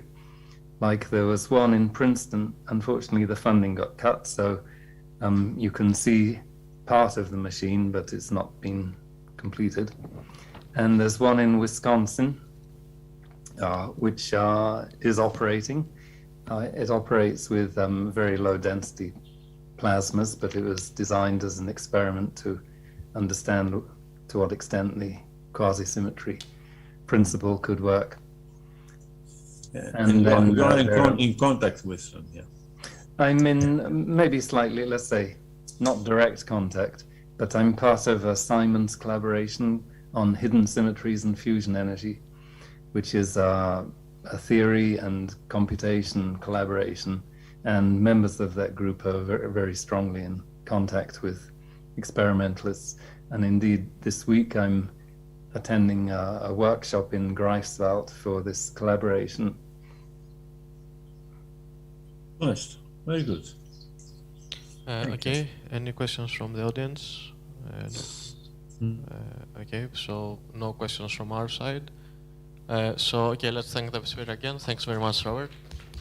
You're welcome. So you may stop sharing your screen. So the next speaker for today is Benno Rampf, and hi, Benno. Hi. And he will be talking about coherent structures in a weakly turbulent environment. Could you please share your screen? Great. Perfect. Is that okay? Yeah, that's perfect. So you may start. Yeah, okay. Thank you very much for the kind invitation. I'm very happy to discuss these questions with you. And I need to say that I owe many inspirations since the time of my PhD and later as a postdoc at Warwick to the previous speaker. This work is partly pretty old, and I came back to it quite recently because I thought I may have a new idea. Part of this work has been done with my teachers Alan Newell and Vladimir Sakharov, and with my PhD student Yuanting Chen. So what I'm interested in, first of all, is audio okay? Yes. Okay, thank you. If you maximize your screen, maybe, but no, that's okay. Yeah, I can. That's fine. That's fine. Here in the conference room, it's a massive screen, so to us it's perfectly fine. So it's maybe no bigger.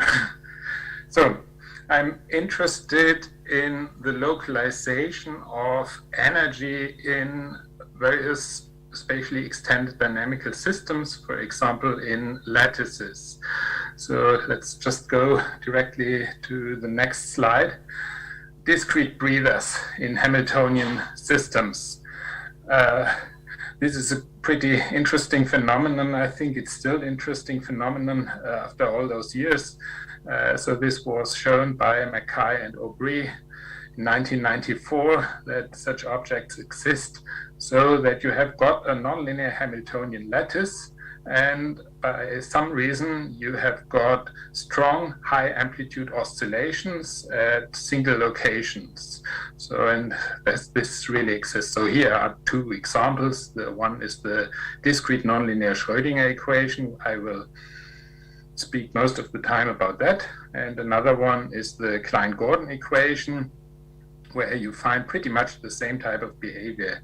In both simulations, you see here the y-axis measures the lattice side, and the x-axis is simply time. You have got apparently first some periodic structure emerging from a long wave initial condition that is itself apparently homoclinic. So the amplitudes, whenever you see a dot on these slides, it means that the amplitude is above some threshold. So the amplitudes grow periodically in space and in time, and decay periodically in time again.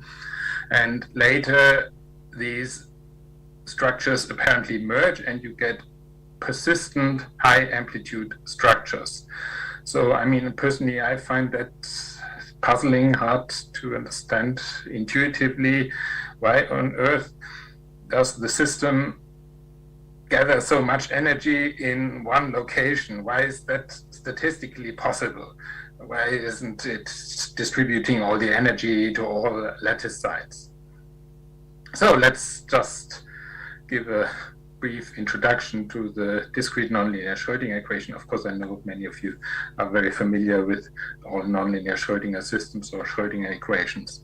So we have got a complex oscillator. Here is the complex plane represented as tennis courts. So you see here phi n real part and an imaginary part, and this thing may change its length and oscillate here by virtue of this, governed by this differential equation d phi dt. The lattice side n is some coupling part that associates it with the or connects it with the state of the neighbors to its left and its right, and some nonlinearity. So this coupling part is essentially a second discretization of a second derivative. You may just extend it without changing anything by subtracting 2 phi n. This is just a different gauged a Hamiltonian that is gauged in a different way. So it's just representing the same dynamics in a rotating frame system. So, but this linear coupling part and this nonlinearity, they are relevant. So this equation has got quite a few applications in Bose-Einstein condensates, and in particular in nonlinear optics, in fiber optics. Okay, so now we have got two conserved quantities in this system. Maybe we start with the second, the Hamiltonian, which is not always physically meaning the energy, but I will simply, for simplicity, just call it the energy. The Hamiltonian, again, you have a quadratic part that leads to the coupling expression and a quartic part that leads to this nonlinearity. So you can see very simple that this is a Hamiltonian structure. So this has got phase symmetry that is connected to a second conserved quantity that you may call just the norm or the wave action, or sometimes the particle number, whatever you like. So these two conserved quantities, they are very specific for this particular system, as opposed to the Klein-Gordon equation that I have introduced earlier. So the existence of this second conserved quantity. And I want to explain that the combination of the existence of these two conserved quantities can explain the formation of these high amplitude discrete breathers in a statistical way. So how can we study the statistics? This was done in 2000 by Rasmussen and co-workers. They began this subject. We start, of course, with the partition function. In this case, the grand canonical partition function. We have two conserved quantities, and therefore we need two temperatures of parameters, like beta, which is 1 over the temperature, and mu, the second one, which I will call in the future just the chemical potential, in analogy to A being identified with particles. So, and now we can try to compute such a partition function by integrating over this density, but there we see some problem. The first thing, as long as beta is positive, there's no problem. E to the minus beta h, this quartic part in the Hamiltonian will then rapidly decay as the amplitude becomes big, and therefore everything will converge. There's no problem with that. But if we now try to associate values of the Hamiltonian, the energy, and the temperature, beta, and the chemical potential mu, we see that we can access only some of the possible values of the Hamiltonian and wave action for positive values of beta and mu. So otherwise, yeah, so this is here the region below the line beta is equal to 0. This is what we can access. Now, if the Hamiltonian has greater value, we may try to use beta being negative. But in that case, maybe we just go back to the Hamiltonian. If beta is negative and we have minus beta in the exponent of the density, minus beta h in the exponent of the density, we see that we get here a contribution that rapidly grows if we increase the amplitude of phi, and therefore the partition function does not converge. So the problem is here, we can access with positive values of beta only part of the values of E of the Hamiltonian from the microcanonical picture, and we can't access values above this line, beta is equal to 0. So in this case, we would just get infinite energy. Yeah. Excuse me, Benno. This beta has no relation to 1 over kT, the Boltzmann. It is exactly 1 over t, 1 over kT. So you're speaking about negative temperatures? Yes. I will come to this in more detail in a moment. So the negative temperatures, in some sense, I mean, leads to divergence, but on the other hand, we can't represent values with a positive value of h. So negative temperature will actually be absolutely the central word, central term in the following. So, yeah, let's look again at the behavior that we have got here. Again, long wave initial condition at time t is v equal to 0. This is only a small part of the bigger simulation, so 100 lattice sites. And now we simulate it, then we see that after 1,000, 2,000 units of time integration, we get here this high amplitude peak. And now we could try to cover this by a model that avoids this divergence of the grand canonical partition function or the grand canonical density. How could we do that? We could say, okay, we have got a small average amplitude in the system. So the wave action per lattice side is small. So therefore we can conclude that at almost all lattice sides, the amplitude needs to be small. So this could be represented by a region that we describe here, this region around this peak as the small wave region or phonon region. In this region, it may be reasonable to approximate the dynamics simply by the quadratic part of the Hamiltonian and neglect the quartic part. And then there is a small region here. At most, there is a very small number of such peaks here where the amplitude can be apparently high. So let's take this as a separate system. Let's take one thermodynamic system that describes this peak and one thermodynamic system that describes the small amplitude phonons.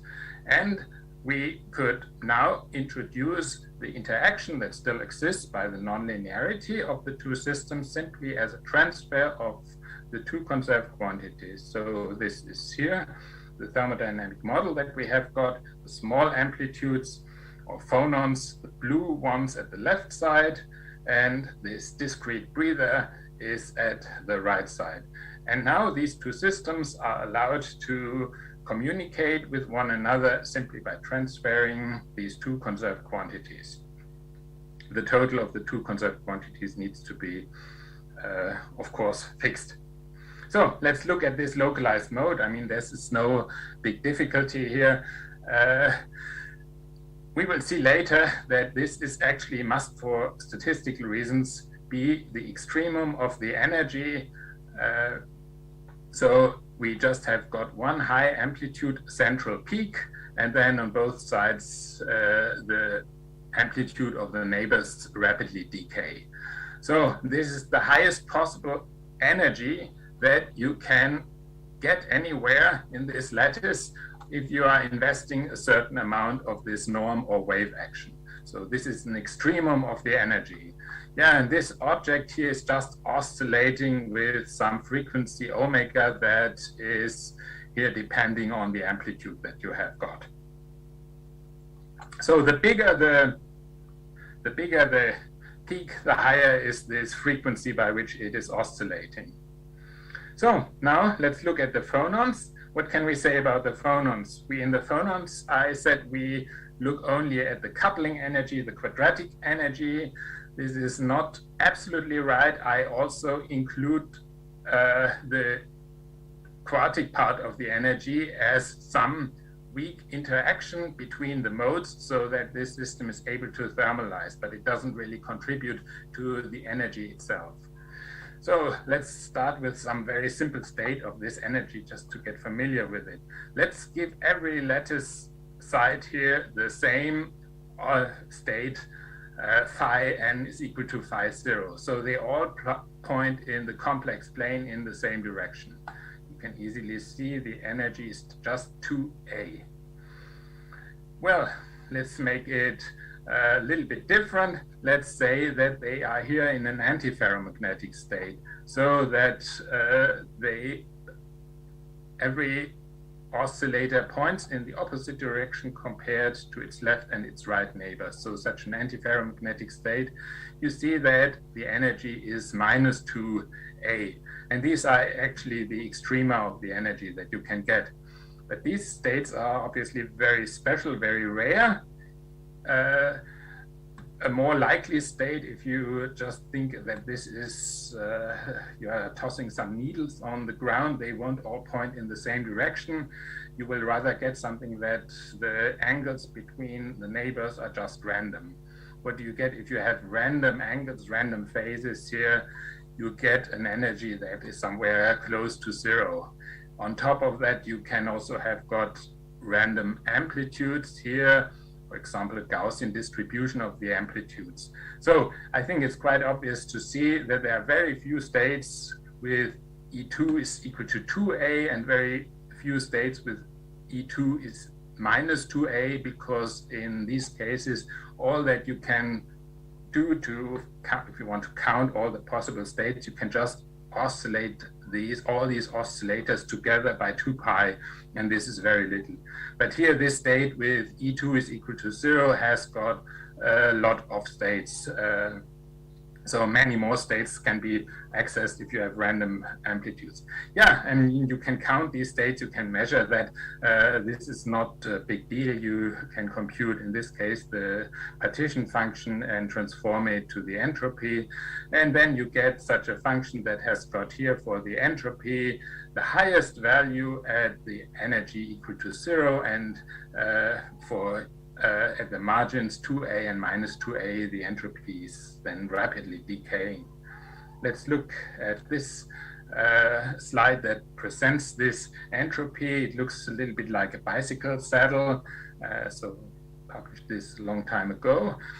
The formula for the entropy. What is important here in that case? Yeah, I mean, we can associate this again, this entropy that depends on the conserved quantity. We can associate this again with the chemical potential and with the inverse temperature. And this is exactly the point that has been made here. We have got beta, which is 1 over T or 1 over KT, which just tells us how much more entropy do you get if you increase the amount of energy in the system.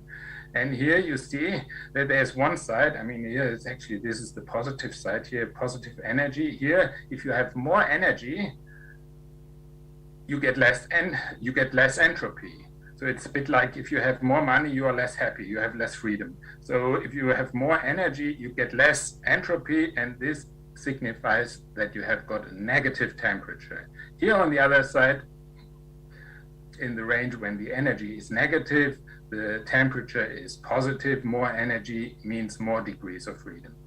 And the other quantity is this chemical potential that roughly tells, it's multiplied by the temperature, but it roughly tells you how many more degrees of freedom do you get if you increase the wave action. And here you see more wave action is always good. You have more wave action in these waves, it increases the total entropy that you have got. So now let's imagine we have got some breather that is surrounded by some high amplitude structure that is surrounded by such thermal waves that have got these properties. Let's think the following situation first, namely that the breather can actually grow by interacting with these surrounding waves. So what would that mean? Here you have got this red point, which is the discrete breather, high amplitude structure, and here the neighbors have, the blue ones are low amplitude structures. So what if this breather grows? It needs to obtain some wave action as well as some energy from the surrounding small amplitude waves. So this is necessary for this breather to grow. I mean, we have seen a high amplitude breather has got a lot of wave action, a lot of energy, so it needs to get energy. So we can look at the entropy balance for such a breather growth. First thing is it needs to obtain wave action from the surrounding waves. The surrounding waves actually lose entropy if they turn over wave action to the breather. So this leads to a loss of entropy of the surrounding waves.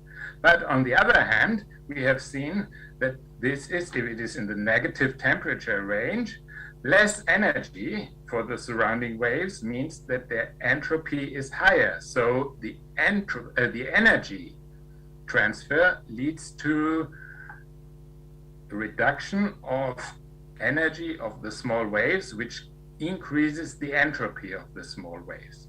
So the small waves will possibly gain entropy if they turn over energy to the breather. So, I mean, the main thing is you have got two important effects. One is this transfer of energy, the other one is the transfer of wave action, and one of them is good and the other one is not good really. So let's look what this means on this graph that I showed you before. It means if you are starting here at a very high energy, at a high positive energy, by creating this breather, by dumping energy into the breather, the system, the waves can access the maximum, I mean this ridge of this bicycle saddle here, and increase their entropy.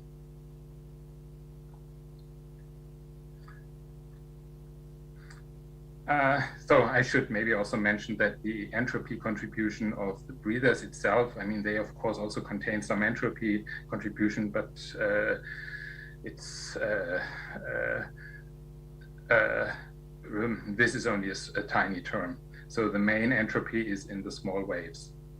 So what does that mean here? That means actually that this wave entropy that I showed you before with this negative temperatures here actually is not persistent. You can increase the entropy and access actually the beta is equal to 0 line, which is infinite temperature, and have then everywhere for these higher energies, you have got the same entropy as on the ridge. So this is in this case the stable state of the dynamical system. You have coexistence of the breather with waves that have got this property beta is equal to 0. There is a nice analogy to understand that you all know. Think of the formation of droplets in steam. So think you have steam at the boiling point, and now you are removing a little bit energy from the steam, and what you see some fog. Droplets are forming. So what is the property of these droplets? The main thing is these small droplets of water contain a very low entropy per molecule compared to the gas phase. But they also contain less energy. This is the latent heat. So what does that mean? If we remove now energy from the gas phase, the molecules here will be slower, the molecules in the gas phase will be slower, and they will provide less entropy. And at some point, which is then just at the boiling point, it makes sense for the system to sacrifice some of the molecules to go into this droplet in this liquid state where they have a very low energy, and this allows to the remaining molecules to stay in the high entropy gas phase. So that is here the energy and the entropy balance. I mean, one thing, this condensation is not good for the entropy because the high entropy gas phase is losing molecules. On the other hand, the gas phase by this condensation, because the water molecules here are in a low energy state, the gas phase gains gains energy, and this can lead here to a net gain of the entropy in the gas phase. So you may ask now, is the opposite process also possible? Could it be that you have got such a droplet and it simply evaporates? Well, this depends on this balance of the entropies from the two contributions by the particles and the energy. So, I mean, here you see again, like the difference that we had before. I mean, before we had too much energy in the formation of the breather. Here we have too little energy here. So the sign of the energy is just the opposite. But you see the analogy is pretty strong. You have got the discrete breather, this high amplitude structure corresponding to that droplet.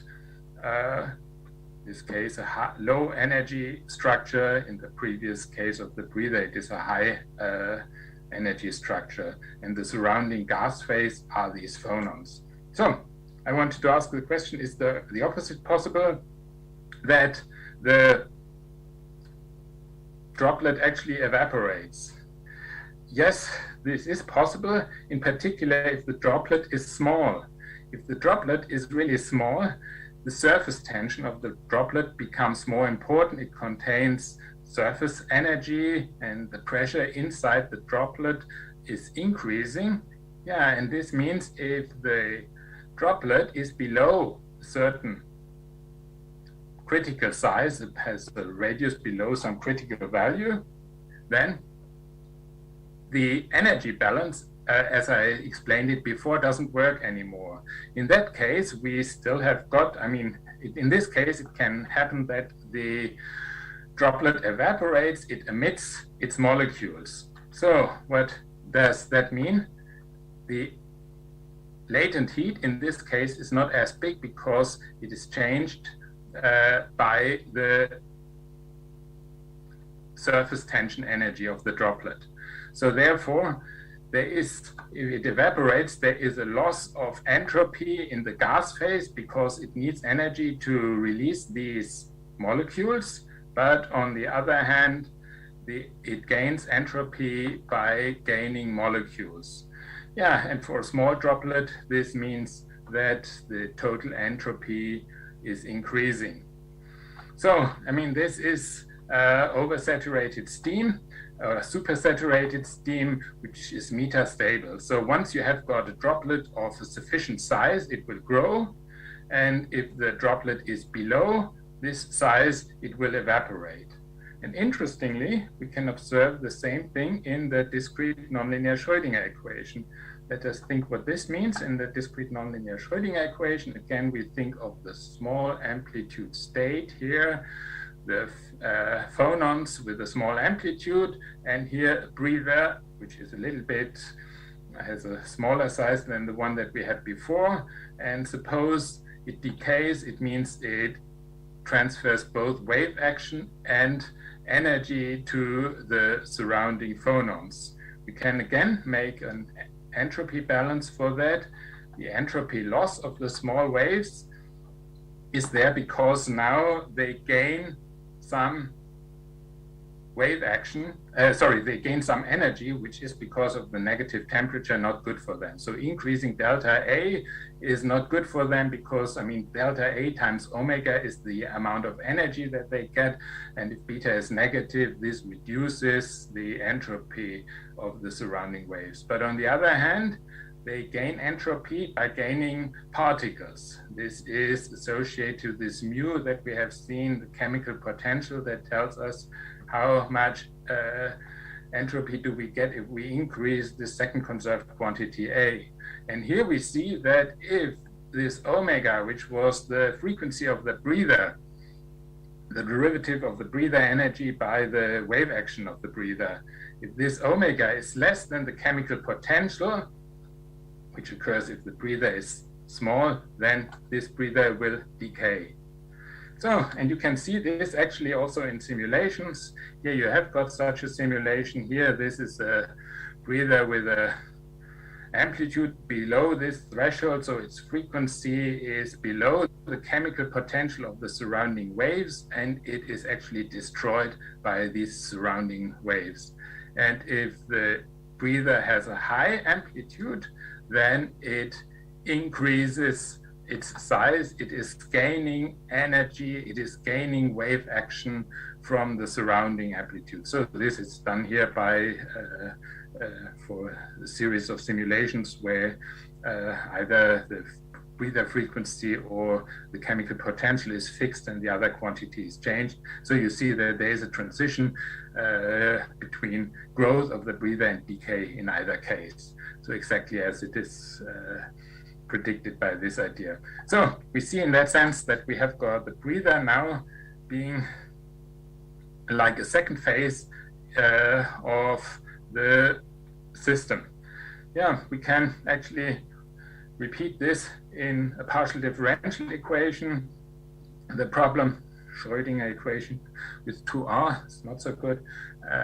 We can repeat this in a partial differential equation. The problem, of course, with the partial differential equation is that the physical meaning of an equilibrium is questionable because you have got infinitesimal wavelengths that dominate the statistical mechanics, but that are not covered, are not valid for the derivation of this differential equation.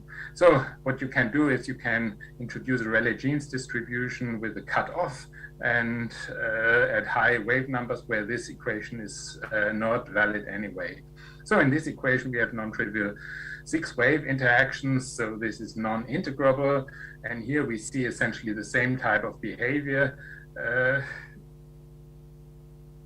High amplitude solitons are growing, small amplitude solitons are decaying, and this threshold is again the chemical potential of the surrounding waves. So you have got here in the vicinity of this transition, you have got here in this case, and in this case there are actually 2 outliers here, but this is pretty normal. I mean, it is a random system, and I mean the amplitude in the simulation of the small waves are obviously not really close to 0. So it means if you have a droplet that is simply at the edge of the critical size, it may evaporate or it may grow. So for all these discussions, it was very crucial that this wave action is conserved.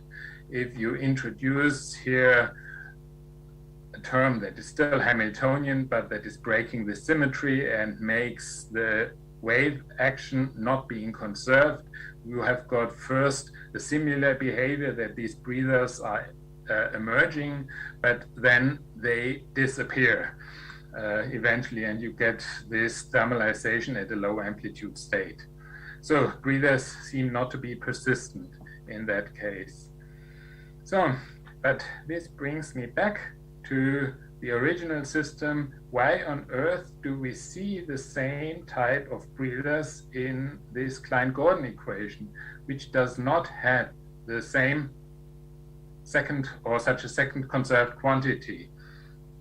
So this is still Hamiltonian and it has got the second conserved quantity.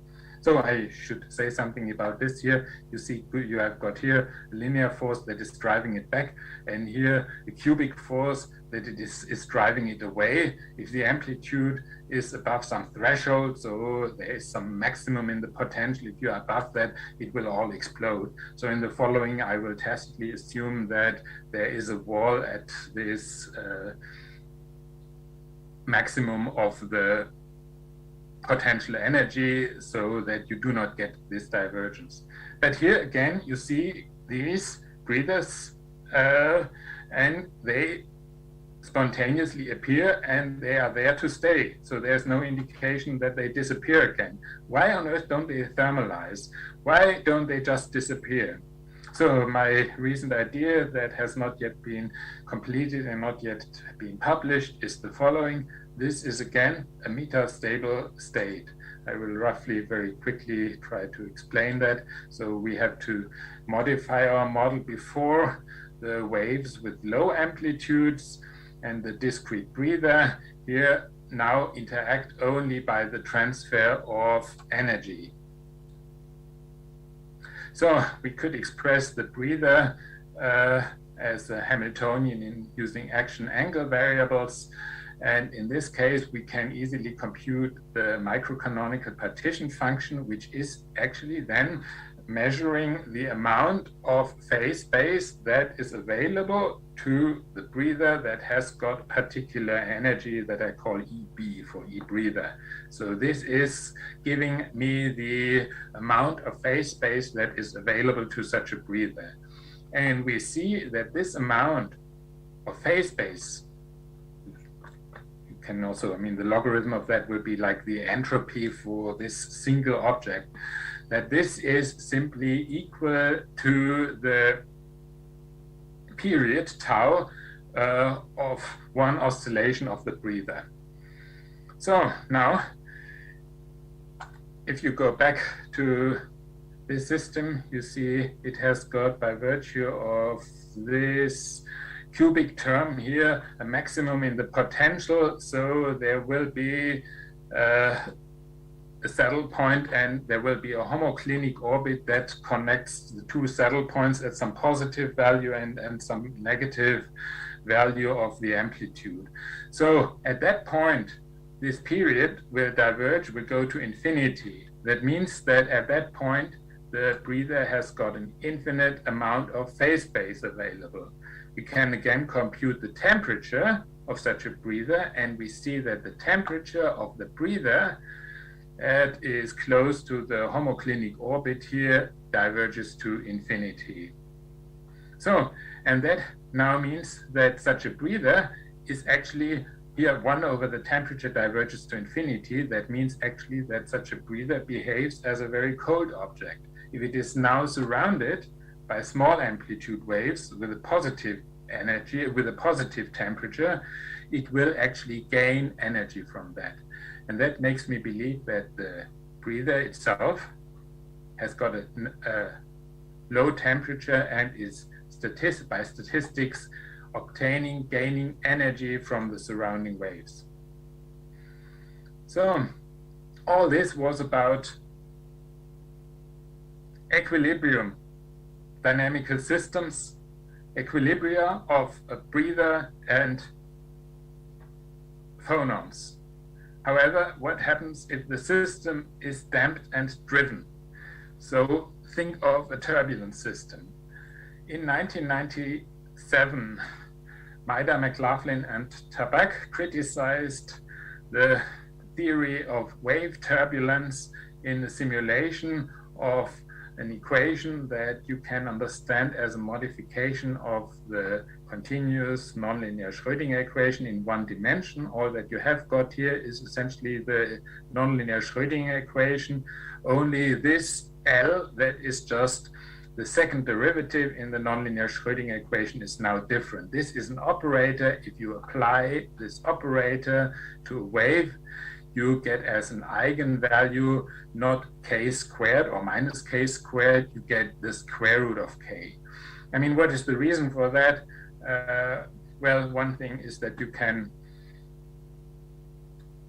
see this as a very simplistic model for water waves. The other one, which is probably the more relevant one, is that you have got in this one-dimensional model, in that case, already using only the cubic nonlinearity, you have non-trivial interactions, and you can derive the kinetic equation of wave turbulence and solve it.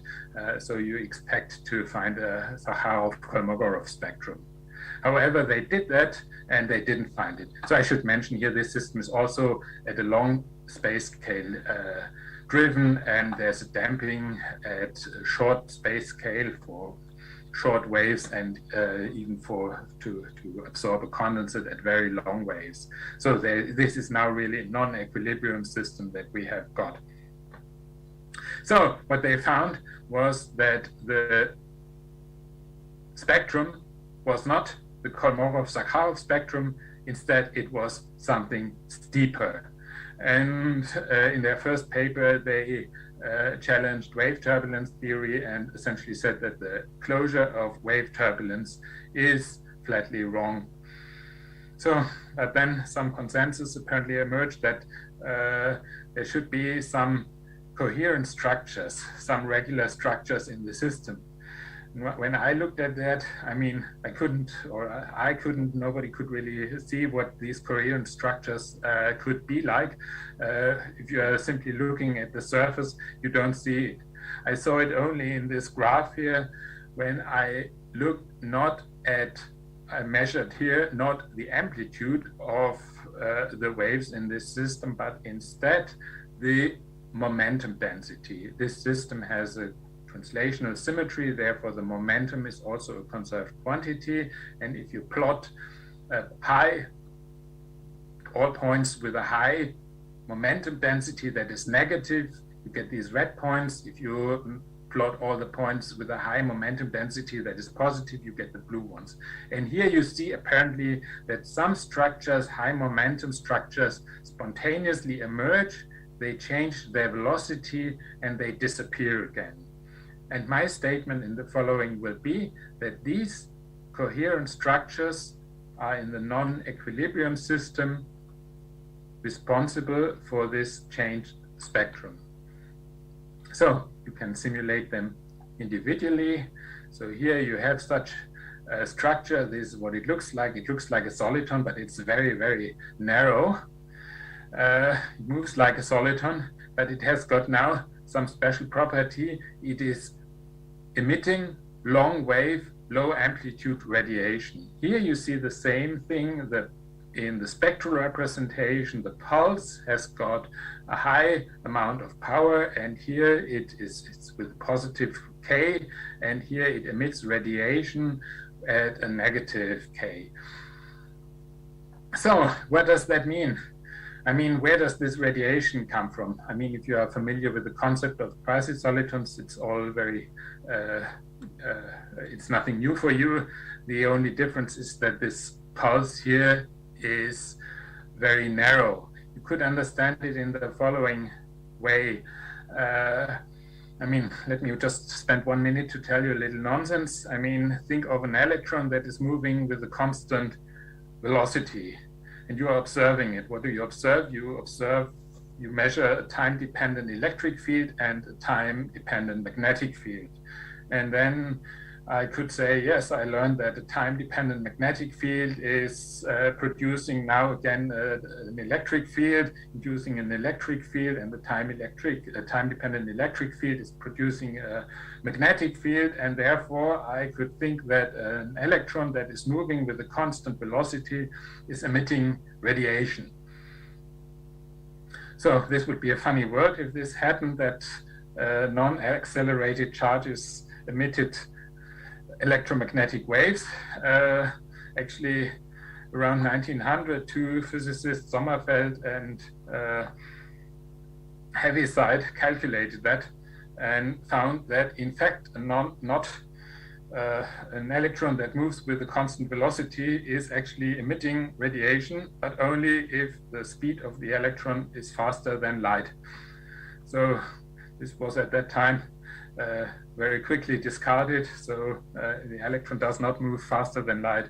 However, a few decades later, this became physical reality. You can have an electron that is moving faster than light in matter. So in water, for example, you may have from beta decay a very fast electron that emits, that produces electromagnetic radiation by the interaction with the water molecules in the vicinity, because it can be faster than light than the speed of light in water, which is reduced.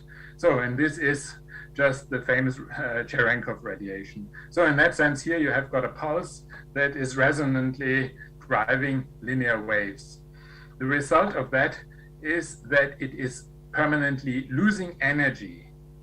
It is losing the second conserved quantity wave action, or particles, so its amplitude will decrease.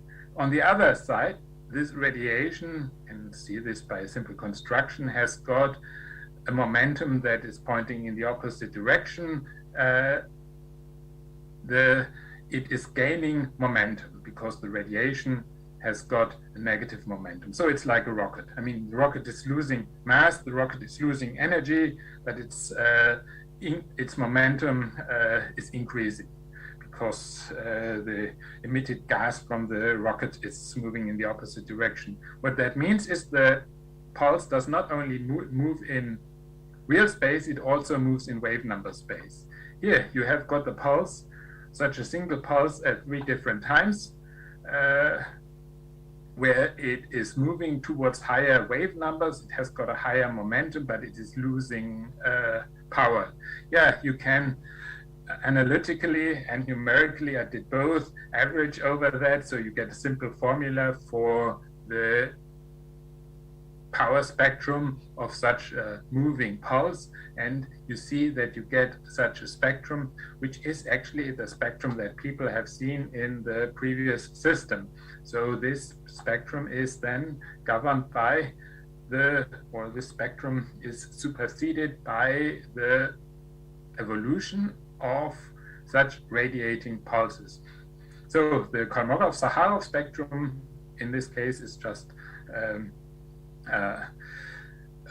so this is deeper than the Kolmogorov-Sakharov spectrum. So this is superseding, these coherent structures are superseding the Kolmogorov-Sakharov spectrum. I did that later with another PhD student, simulations in 2 dimensions. And in this case, this is also predicted by our theory. The pulses are not created and you just get the ordinary Kolmogorov-Sakharov spectrum. So let me just conclude. Yeah, I mean, I tried to advertise this statistical picture for localized structures or breathers that coexist and are actually fed by the surrounding random waves. So they are not just a quake of mathematics, they are really robust statistical objects.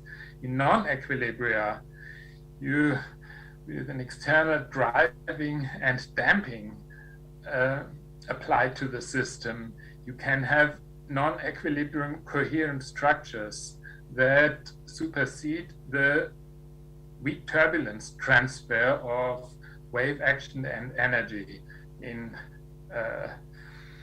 that is in the system. Okay, so thank you for your attention. Thank you very much. Okay, there's one question from the audience, by Professor Grinevich. Sorry, did you try to make similar experiments with Abloy-Sladek system? Because it's some nonlinear integral discretization of nonlinear Schrödinger. Maybe it will be interesting to compare. Yeah, I think the problem with Abloy-Sladek is then obviously you have got an infinite number of integrals. So in this case, I don't expect that the system is thermalizing. I mean, you have got in the high dimensional phase space not only these 2 shells of the energy and the wave action, but you have many more. So I think the full Abloy-Sladek system in that sense, I mean, you just have got a very constrained dynamics in that case, so that you don't get this thermalization. I mean, it would be certainly interesting. So I didn't do it. In short answer, I didn't do it. It would be interesting, so to say, to kill some of the integrals of the Abloy-Sladek system and see what you get then. But imagine that this would be a pretty difficult thing. So I already fight with 2 or 3 integrals of motion. Okay, any more questions or remarks? Okay, one more question by Professor Pelinovsky. When you solve a discrete NLS equation, you obtain a focusing of uniform field to one breather. The question is, why is it only one breather? In principle, we can expect the generation of periodic breathers like Akhmediev breather and so on. What do you think about this one? Yeah, actually, it is not. Can I just not move that? My screen is apparently frozen. It is not, unfortunately, or it's not just one breather. I get, in fact, I mean, when I showed you this, it was only a small segment of a big chain. So you get I mean, it's not a perfect periodic distribution, it's more random, but you get a bunch of breathers. So from statistical mechanics, you would expect that they all merge and that you get only one gigantic breather.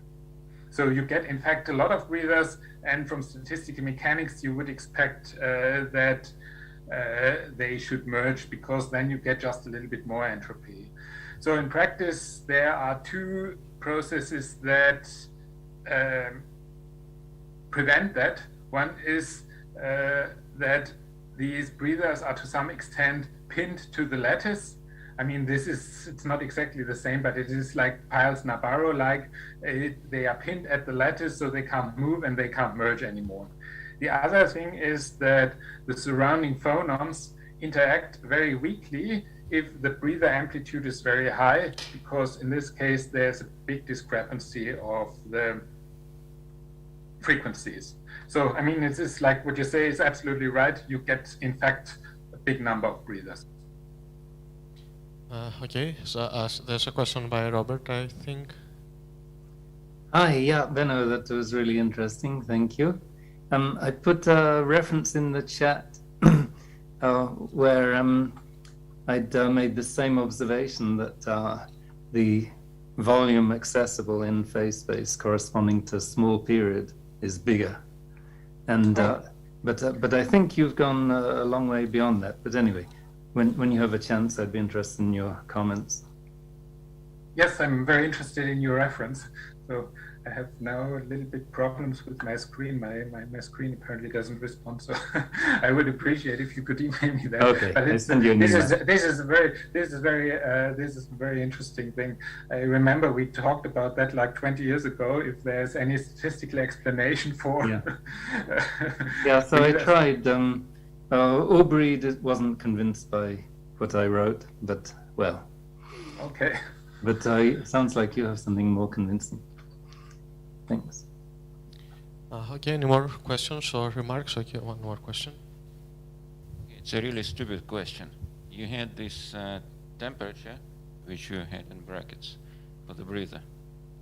So did you get it just from the microcanonical ensemble as an intensive parameter, or is there some physical meaning to it?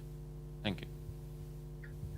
So I believe you refer to the last couple of slides in the lattice with only one conserved quantity. So this is just, yes. So I mean in temperature, I would prefer to put temperature in inverted commas because it's not only related to the phase space of one single object. You can also think of an ensemble of such discrete breathers, but I use it here only for really really one object. So it's really only related to this omega, the available phase space of one individual oscillator.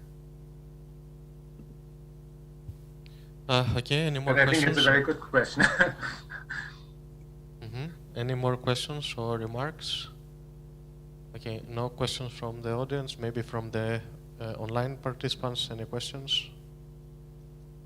Okay, in which case, let's thank the speaker again and all the speakers of the session. So thanks very much. Thank you. So, okay, then we are having a lunch break. We meet again at 2 o'clock Moscow time. Thank you.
other places, and he will speak on integrable systems of the intermediate long way type in 2+1 dimensions.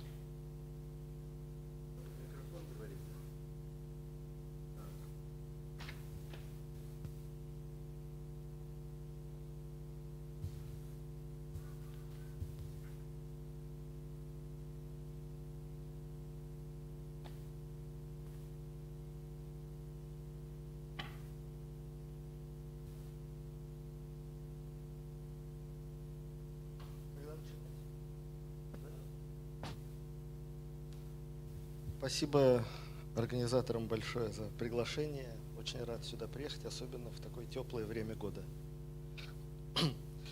Так, я с одной стороны вас хочу познакомить с некоторой картиной, с другой стороны слайды я организовал далеко не лучшим образом, поэтому, возможно, я сейчас немножко уйду в середину. Ну ладно, я буду говорить по-английски. Okay, so my talk is devoted to this subject. Main feature of this construction is 3 dimensions. So you can see here 2+1. This means time variable, 2 space variables. So the object in 3 dimensions, and the target is in some special framework under special set of restrictions. I would like to describe some class of integrable systems. What is this class? I will speak now. So, just shortly, this paper was written in collaboration with Evgeny Feropontov, his colleague Volodya Novikov, and student of Evgeny Feropontov, Ben Gormley. So we made some computations which are, in my opinion, more or less non-trivial, but result is visible, so nothing terrible. I will try to explain everything here.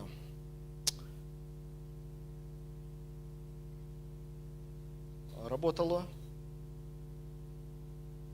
Ага, хорошо.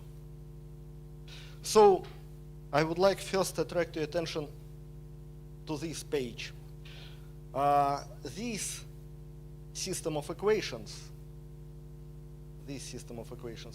appears in 1+1 dimensional case. So what means 1+1? I need to identify y and x. So if I write here x, you see this equation everybody can integrate once. So this means that w is just some linear function of functions uk, and here are some set of constants which mathematicians who deal with hydrodynamics call vorticities. So I'm speaking about such kind of fluid. For instance, this is some special reduction of the famous Benny system, which describes propagation of one-dimensional long waves in a fluid of finite depth. So we take fluid of finite depth, cut on many, in some sense, parallel layers, and we would like to describe this phenomenon. Statement is that in such an approach, I am speaking about approximation, long wave, one-directional long wave propagation. In this approach, we have quasi-linear system of equations. Again, we identify y and x. So now I am speaking not about 2+1. I am speaking about 1+1 reduction. So this system of equations appears as an appropriate reduction of Benny system derived from hydrodynamics. So, question is following.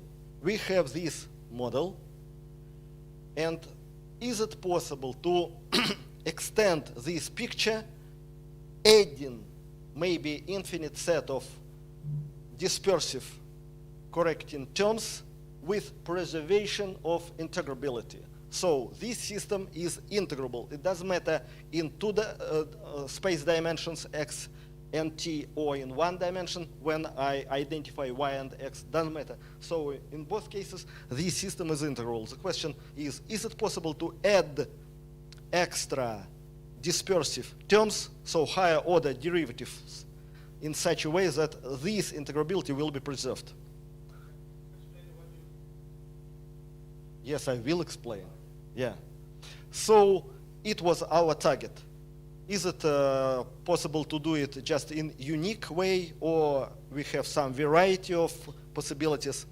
It was a question, it was a discussion, and some results about this question I will tell you now.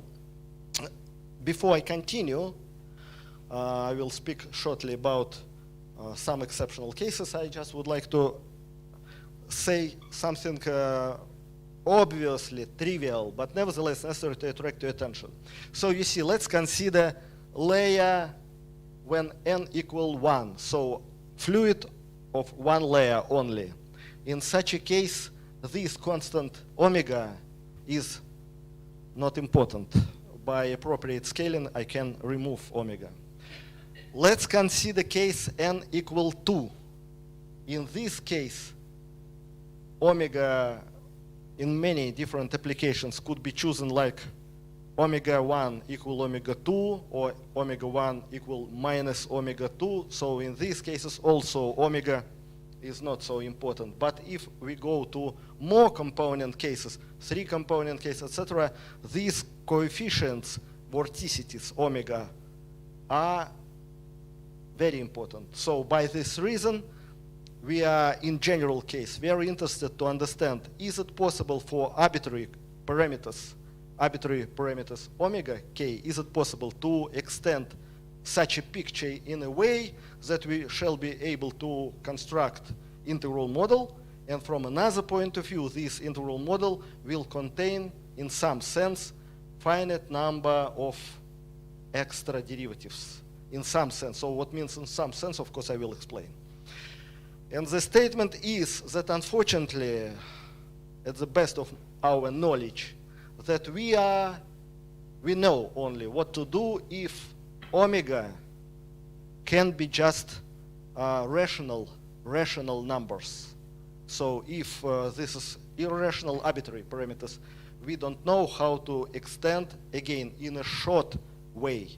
So formally we can write infinitely many terms, and point is that we just don't know how to summate so many, infinitely many sets.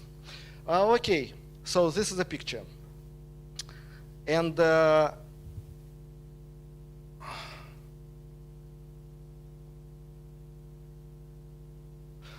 in this case, you remember these two equations. This is Lax pair.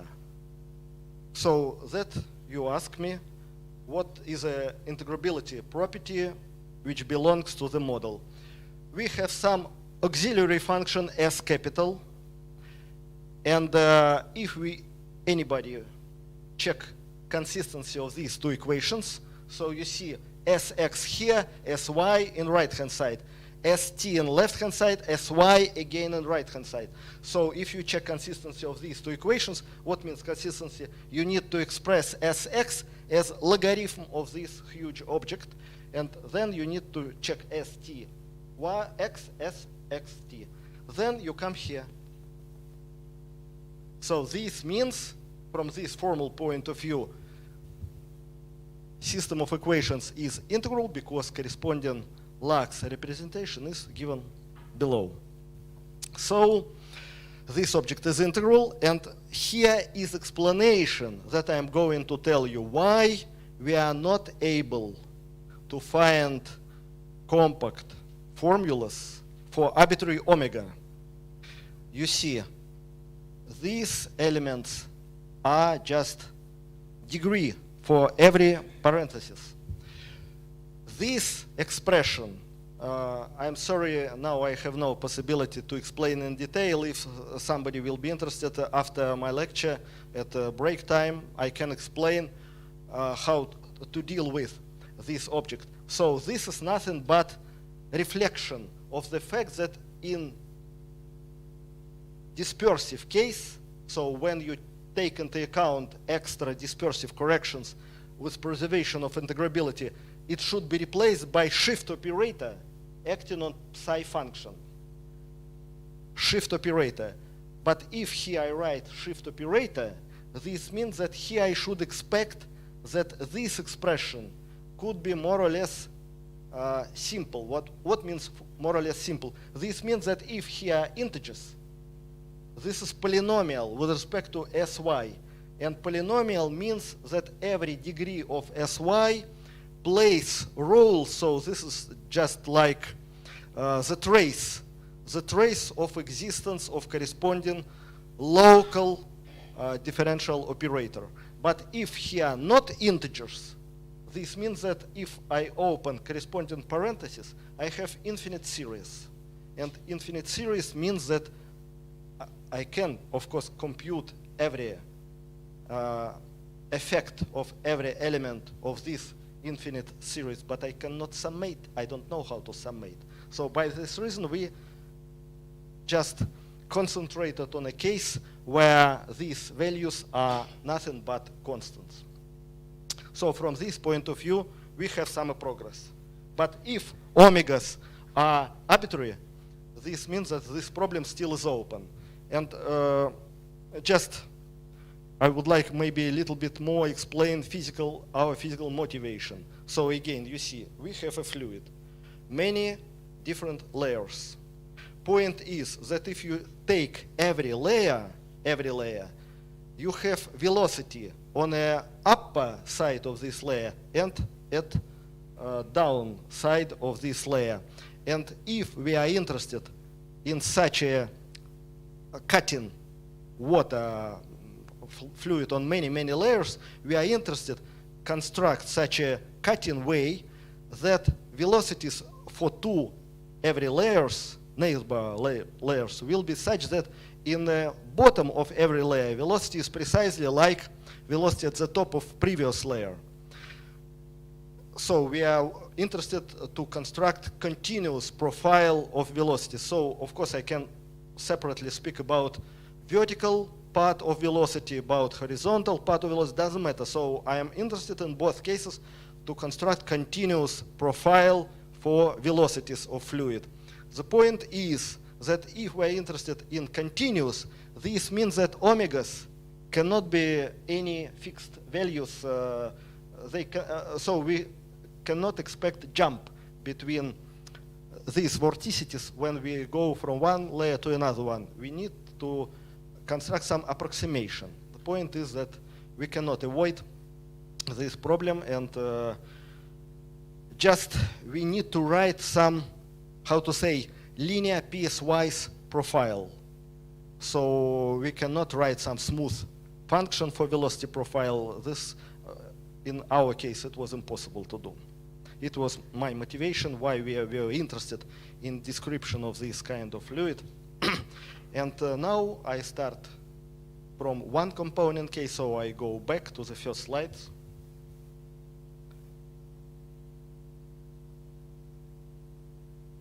So it was model in one component case. This is shift operator, as I told you. So you see action of shift operator. We had x, y, and t, and shift operator acting in such a way that we have shift only with respect to x. So you see, we have derivative with respect to y, derivative with respect to y, but t means action like lattice. We make shifts in direction, discrete direction, which I call x. If you don't like x, you can write here n plus 1, shift on one element. So, of course, you can ask me how to understand this operation to t minus 1. For simplicity, I can just suggest, let's multiply everything here on this difference to t minus 1. Here will be parentheses to t minus 1, here to t minus 1. In such case, nothing to write in denominator. In this case, this means we will have some semi-discrete system two continuous variables and one is discrete variable. So you see T operator, this is just from that point of view, exponent with this operation of differentiation. This means that this equation we can write in this expanded form. So that I told you before. We have infinitely many terms. I'm speaking about higher order derivatives, infinitely many. But nevertheless, since we know that we can summate this big expression and replace it by cotangents hyperbolic, we can write it in this compact form. So it was a target.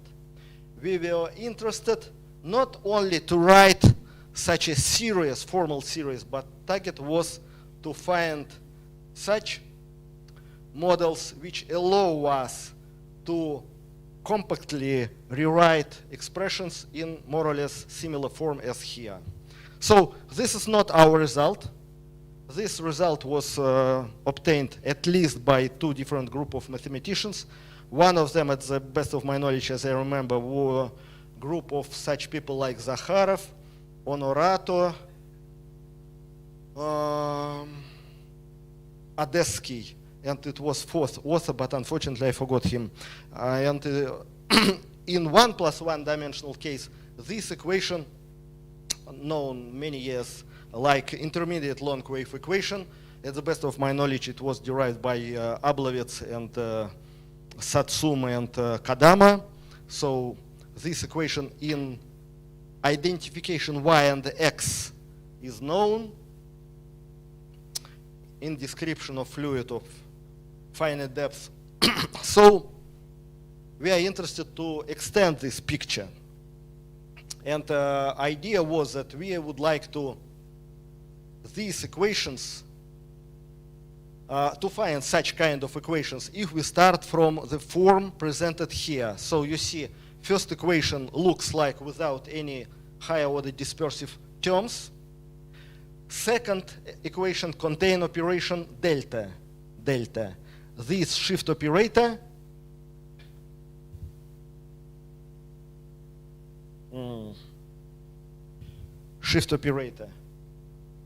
and we compute difference t minus 1. So if you expand with respect to epsilon close to 0, this expansion starts from unity. So t minus 1 minus 1, this means that we have first term proportional epsilon. So when we take this difference, divide on epsilon, we have first element in this expansion without explicit dependence on epsilon. So in this case, if epsilon tends to 0, we have this discrete system, discrete because this discrete shift operator and this is shift operator. So in the limit we come here. These two equations. We have in a limit. Or if you like, this equation written in such a form. Here you see what I wrote, which belongs to the specialized KP hierarchy. So when we speak about KP hierarchy, important feature here is the following. KP hierarchy is a magic box which contains infinitely many equations of second order, third order, fourth order, etc. But if we would like to count all equations of second order only, we are able in such a case write just some of them, let's say 5 equations. So this is one of them. I'm speaking about dispersionless limit. From this point of view, second order. So here second order derivative, no third order derivative, nothing. Okay, so this list of equations of that type was found in first stage of our investigation. So this is so-called one-component equations, which preserve very simple type of, in one language, discretization. In another language, we can say about non-locality. Nevertheless, all these equations in 3 dimensions, t, x, and y. So x is hidden here. Again, everywhere this dependence on x everywhere. So we have shift with respect to x. Y and t, two independent continuous variables. X is a discrete variable. Okay, so it was such a list of 4 equations in one component case. So this case of 2 component, you see, 2 component generalizations. So we keep the same non-locality written here. We have 1 pair, 2nd pair, 3rd pair, 4th pair, 5th pair, 7th, 6th pair. Only 6 equations, 6 systems. And finally, we were interested to consider their n-component generalization that I already announced. This index I can run from 1 up to arbitrary n. And the same question is, we would like to preserve integrability. So statement is that under that kind of assumptions, we were interested to find dispersive extension of this lax representation that we were able to do. So I'm coming here. This is maximum that which we were able to do. Set of coordinates u, so-called field coordinates v. This is equation that you already saw, like delta determined by t capital shift operator minus 1 over epsilon. So from this point of view, if we take limit, we can come here where sum of omega k will be just fixed to unity, and this constant omega will be fixed on minus unity. So some of them have one sign, some of them have different sign. If we speak about dispersive reductions, so we have 2 species of field variables u and v. Here pluses, but matrix delta D, matrix D capital, is determined, you see, in such a way that we have differences between elements on first and second line. And here this is sign minus. N pluses, M minuses. And corresponding lax pair again. So you see how this lax pair is organized. Second equation, this is just signal. So let's call this expression in parentheses just some letter W twiddle. W twiddle. Let's call this expression W twiddle. This means that first equation comes from KP theory. This signal that indeed this construction belongs KP theory. But second equation is really non-trivial. I have differential operator of order n. I have differential operator of order m. And this differential operator acts on shift operator acting on psi function. So this is the problem. This is the difference. And statement is that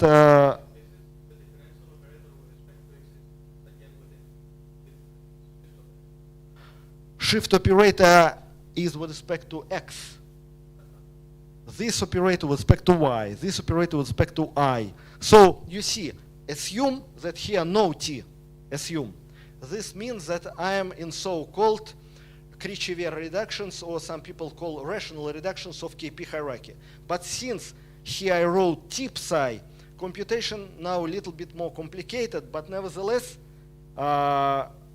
result of this verification, I mean compatibility condition for these lax equations, give you precisely these 3 lines.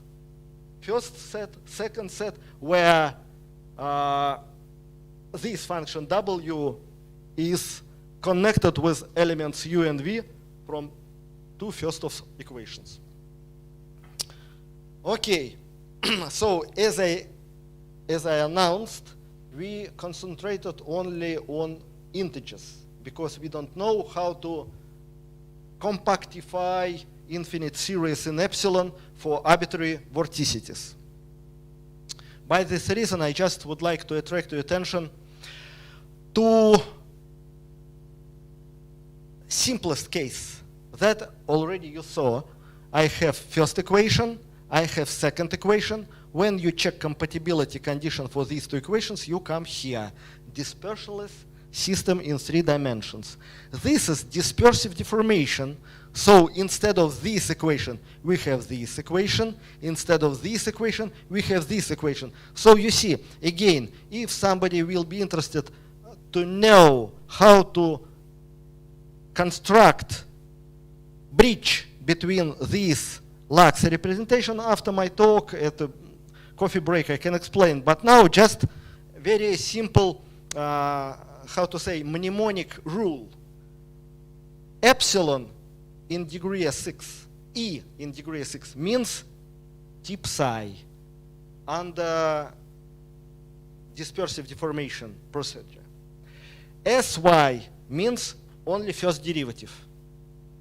U means just multiplication on psi. So very simple technology. For instance, this means that if I have, assume here, Sy in cube degree, here I should write third derivative. If in 5 degree, fifth derivative. Very simple rule. So here St means psi t, Syt means second order derivative. This is just a natural assumption. And indeed, if you, instead of this equation, write this equation, instead of this equation, write this equation, then you check compatibility condition, you come here, and of course you can simultaneously do dispersion-less procedure such that from these 2 equations, indeed you can come here, and from these 2 equations you can come here. This means that indeed this procedure works. But again, it was made for natural number, or better to say for integer value. Of course, in this one component case, omega could be different, as I told you from the beginning. By scaling, you can every time change to unity. In 2 component case, we have 2 options. One of them is omega equal 1, omega 2 equal minus 1. So you see, from geometrical point of view, how to understand vorticities from geometrical point of view. This is just angle for motion of fluid. So for instance, if we have motion of fluid in that way, we have in bottom of every layer velocity, let's say V0. At the bottom, at the top of this layer, we have velocity V1. This means that angle between V0 and V1 is just means vorticity. So from that point of view, if we take constant, integer vorticities, this computation is most simple. If we take any other values, this means that our computations give us infinite series of coefficients, and the question is open, how to summate such an expressions. So you see, here is the same picture as in previous case. I can multiply by Sy minus V left and right hand sides, and then consequence is written here. For this equation, you already saw this is a consequence. And again, when you check compatibility conditions for these 2 equations, you come here, 3 equations. If you check compatibility condition of this lax representation, you come here. If you do corresponding dispersionless limit, of course you will be able to show that indeed this system can be in dispersionless limit give you this 3-component system, and correspondingly lax pair will be also recalculated. So it was for omega 1 equal 1, for omega 2 equal minus 1. This means like one layer moves in one direction, but second layer moves in opposite direction. But in this slide, we consider now 2 layers with the same vorticity. 2 layers with the same vorticity. So you can just look here how 2 slides look similar. For instance, here, plus, minus. Very similar picture. But nevertheless, this doesn't mean that it's easy to extend this picture to arbitrary omegas for 3-component case, for 4-component case, so open problem. Okay, so here I can stop. This is my last slide.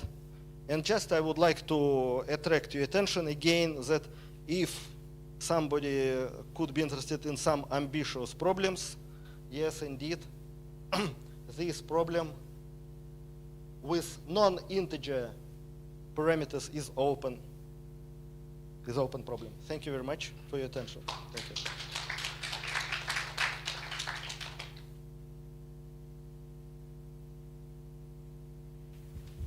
Could you please go back to slide 11?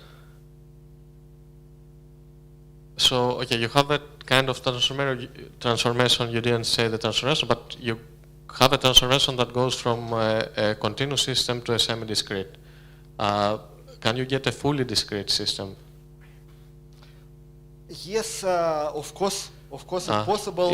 Is it a gauge transformation? This is different problem, but nevertheless, you see, thank you very much for your question, because here is interesting, in my opinion, a feature which usually people who deal with semi-discrete or fully discrete systems, usually people ignore. So how usually people deal with such objects?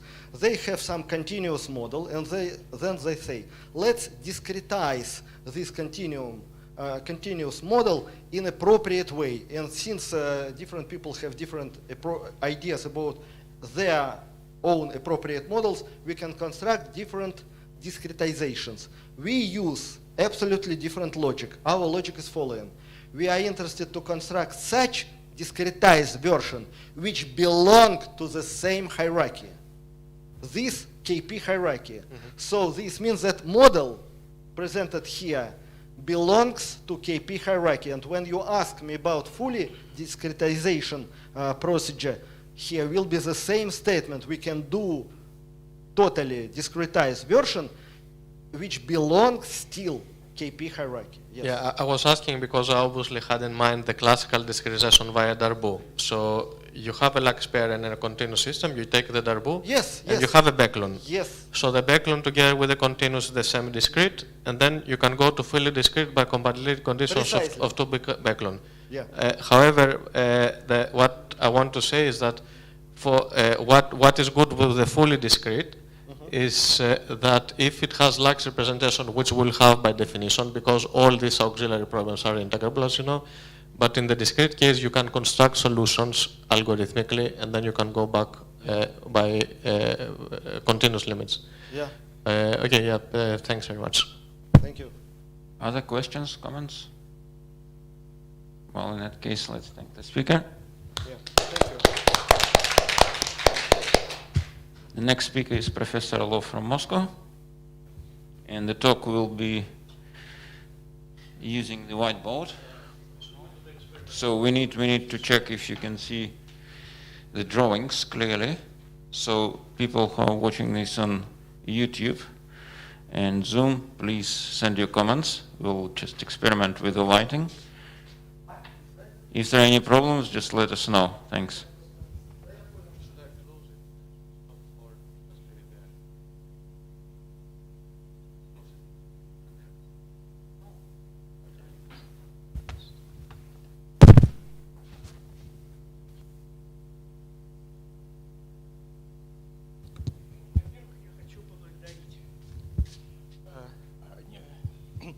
Я хотел бы поблагодарить организаторов за приглашение, за организацию этой замечательной конференции в замечательном месте.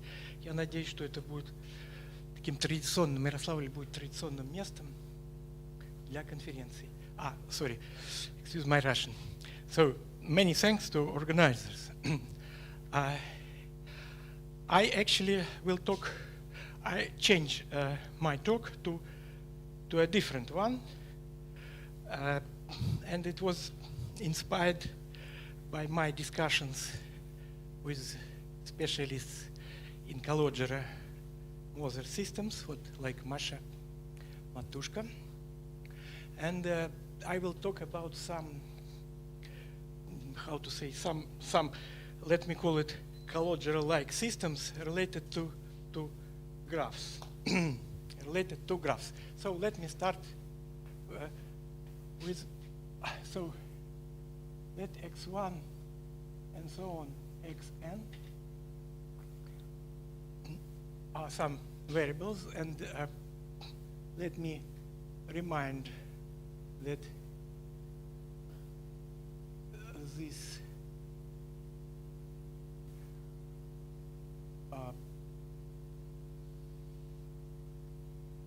one half, that this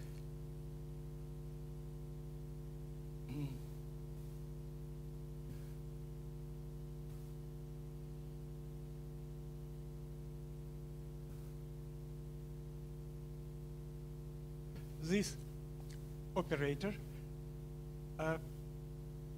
when acting on Schur function, I will remind the definition, gives us a Schur function again. It is a certain form of quantum Calogera, Hamiltonian and quantum Calogera equation which act on eigenfunction in a special coupling constant, which is usually it is alpha here. Alpha is equal to 1. So all what I will speak about is related to this case.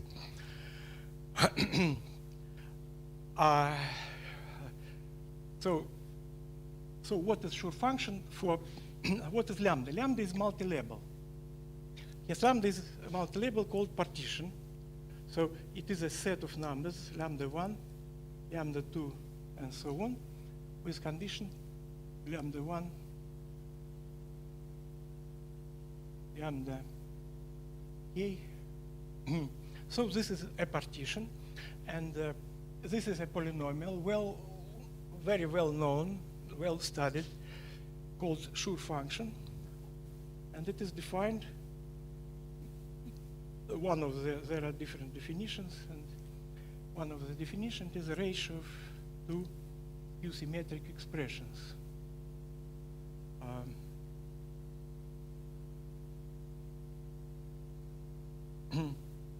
Ratio, which is symmetric function. Yes? No example on one. Yes, and for these partitions, it is known the graphic representation with the help of so-called Young diagram.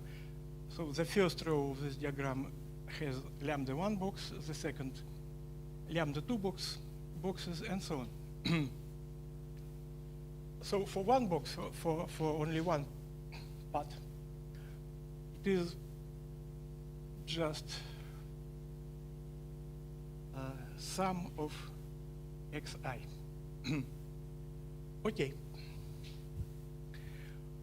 And this equation appeared in very different context in the study of Gurvitz number in the work of Mironov, Morozov, Natanzon. And they have the following equation, which they call cut and join equation. And so this cut and join equation,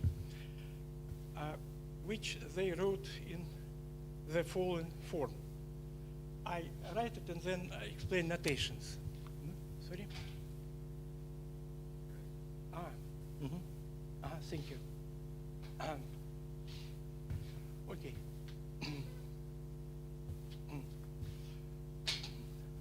So first consider certain notations.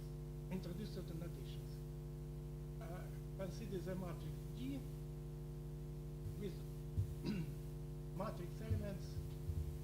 No, first consider some matrix X whose eigenvalues is this set of numbers. So it is Gaussian T matrix. And consider the operator. No, sorry. Consider. Let us introduce matrix of derivatives with respect to entries the matrix with matrix elements. Aha, okay. So we introduce this matrix of derivatives with respect to the entries of a given matrix. Then let me remind that Schur function of this set of eigenvalues is usually written as Schur functions evaluated on matrix, because actually it has a meaning of a character of linear group. And it depends only on eigenvalues of this matrix. And we, instead of this operator, we write an operator in terms of these entries. Yes? And we write it as follows.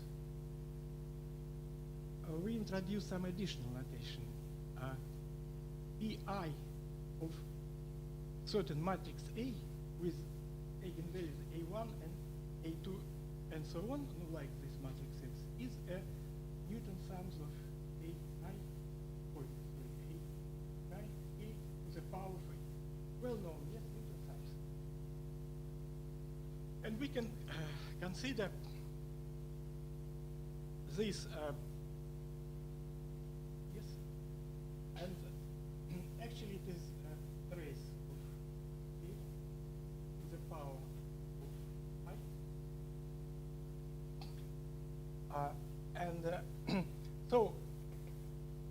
So consider, yes, and we introduce a notation. It is another basis of symmetric functions. Schur functions are very well studied, well-known bases in the space of symmetric functions. There are some product and orthogonality conditions and orthonormal conditions for these Schur functions. And another basis is formed by these Newton sums. So also it is labeled by multi-index, say some partition delta. Delta is a partition, delta 1, delta 2, and so on. So it is trace X. It is the first part of partition delta 1. So delta is delta 1, delta 2, then trace second part, and so on. But we have this notation. This is also, in terms of eigenfunctions, this is a symmetric function, and this power or Newton sums with different Young diagrams or partitions. Delta gives a complete set of symmetric function of a given number of variables.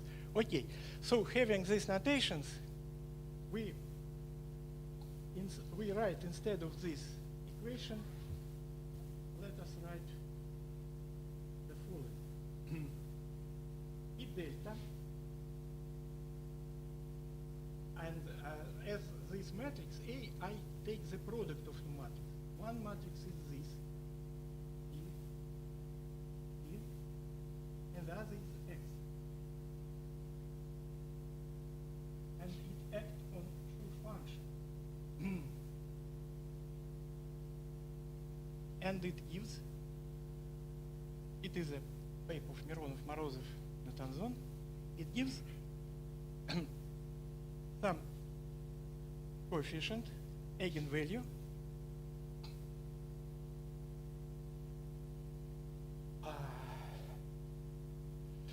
and this this equation they called generalized cut and join equation. Maybe I only mentioned why they call it generalized cut and join equation. And yes. So what this operator, it's actually when it acts on symmetric function of eigenvalues, how to say, it's a radial part, is exactly this one. So actually here we rewrite the equation, what this Kalodger equation, in other variables, and I will use it later everywhere. So I will be interested in equations in terms of matrix elements of certain matrices, and this is, from this point of view, we have actually, it is a sort of bosons, two-dimensional bosons. We have these derivatives and we have this. So it is P and Q, Q and P operator. And here it is some polynomial in this P and Q, but this P and Q with two indices. So it is some Hamiltonian and Schur function, it's eigen function. Actually, what in Mironov-Natanson paper, they considered it first. It was written in different way. Instead of x, they considered was this the power sums of eigenvalues, and with some interpretation of higher times of Adamtsov-Petviashvili equation. And they have some differential operator in these high times, which act on Schur function, which was rewritten as function of this p variable, as function of high times. And it was what this coefficient has a meaning of P. P, it is a set of these power sum variables.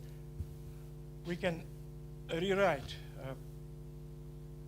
so as lambda P is P on X. And this has a meaning of character of symmetric group in representation lambda evaluated on the cycle of type delta, no, with some normalization. What this is, and they called it generalized cut and join equation. And then they go to the, as it in Soliton theory, it is called MIVA variables, these X variables, and they write it in this way. Very nice. Actually, I try to understand how to get this equation differently, and then understood, and what I will talk, it is some byproduct of this. I want to say the following, that here, this operator, actually, when this delta is one row Young diagram, this is a symmetry of KP equation which act on tau on KP tau function. This is KP tau function, and this is a symmetry from the W1 plus infinite this symmetry group. We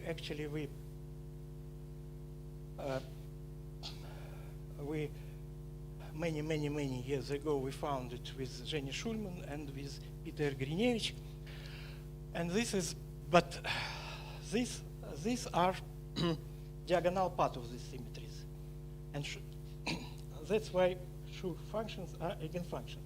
But when we have arbitrary Young diagram, not one row, it is not the case, and this still true, but if we act on tau function of Kp may be written in this form, where P are Plücker coordinates. This is the SATA formula for tau function.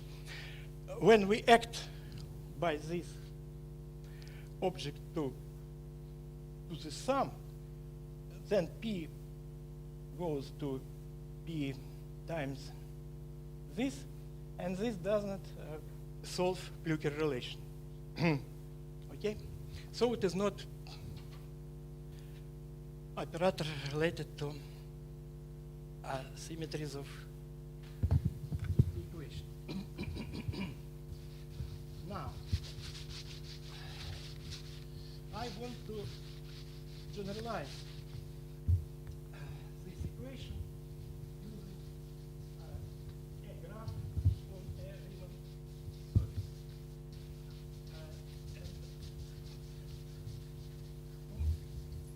Let me first explain how to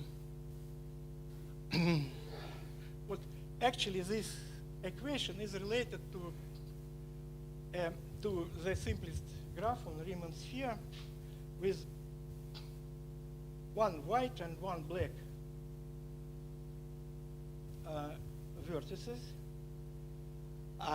where our matrix X is related to the edge, to the semi-edge, and the matrix of derivative of respect of matrix elements of this is related to the other half edge.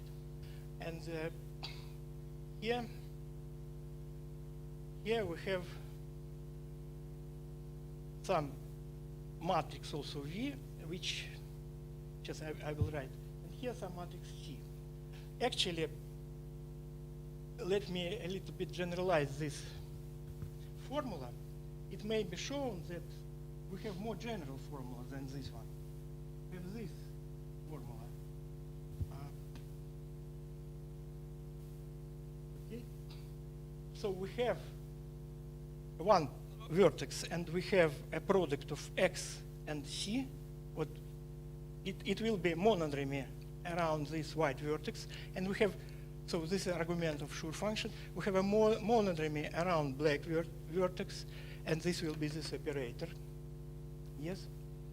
And here, as a result, we have CV. And actually, it is an example of some picture I will explain. This is simplest example. So again, what is written here? Here it is monodromy around black vertex. Here it is monodromy around white vertex. Monodromy, I mean, we just multiply all matrices when we go around it. And here, it is monodromy of the face. We have here, no, this is just inflated vertices. So face is this. So we have C times what we C times V, but we did not take into account what is here, written here. How to say, just because this derivative ate this matrix. So this is what we have this formula. And actually, it is an example of some relation, more general relation. Maybe one more example before stating. So consider the following graph. The following graph. One white vertex, we have two white vertices, and we have two black vertices. Black vertices. And now I construct some analog of this equation. And in this way, it is, yeah. So let us enumerate edges. This is edge number 1, 2, 3, 4. So we first we construct differential operator related to the black vertices. Here we have matrix x1 to this, which we assign to this so-called half H. This. And here we have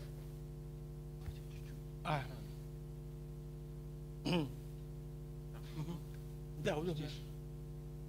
Ага, понятно. Да, понятно. Спасибо. Ага.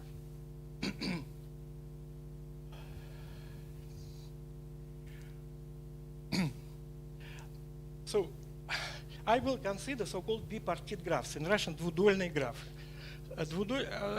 Bipartite graph is a graph whose edges connect one black and one white vertex. And there are two types of vertices, and black and white vertices. And I will consider embedded graphs. So embedded graphs, or some ribbon graph or fat graph, actually it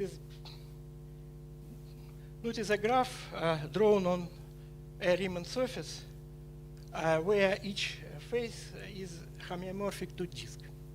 So, and this is Riemann sphere, so I just consider an example. So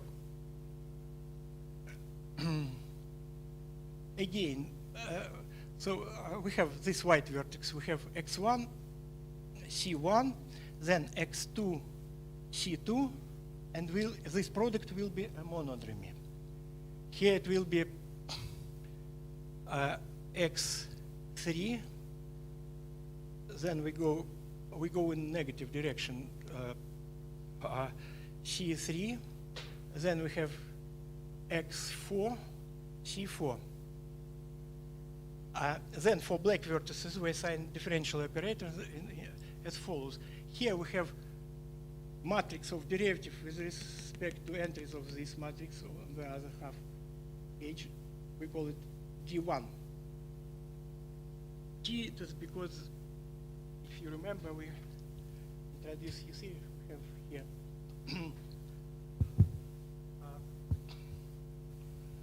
Then we put here some matrix V1,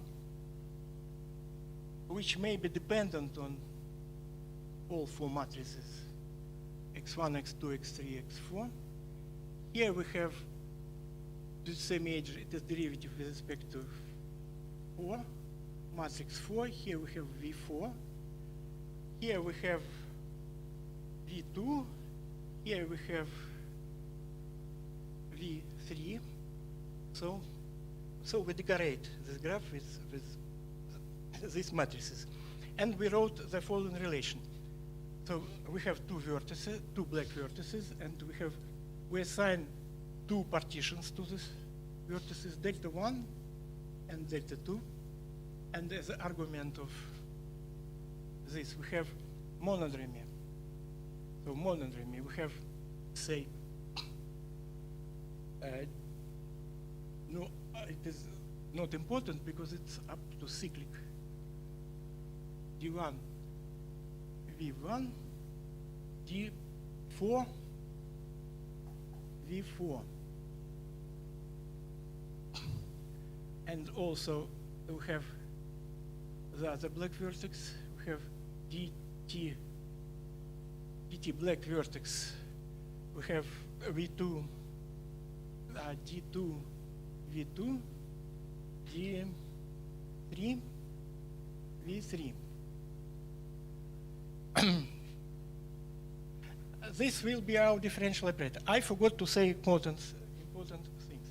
Here we use normal ordering. No, Sasha Mikhailov said a few words about normal ordering. Here, normal ordering means that this differential operator does not act on its coefficients. It doesn't. We need only matrix structure. Does not act on V. V may be, C does not depend on X, and V may be dependent on these matrices. So we have here normal ordering, and this operator, when act on sure functions related to white vertices of monodromies, let me take for simplicity this C1, C2 to be 1, to be unity, identity matrices, and we have here the following,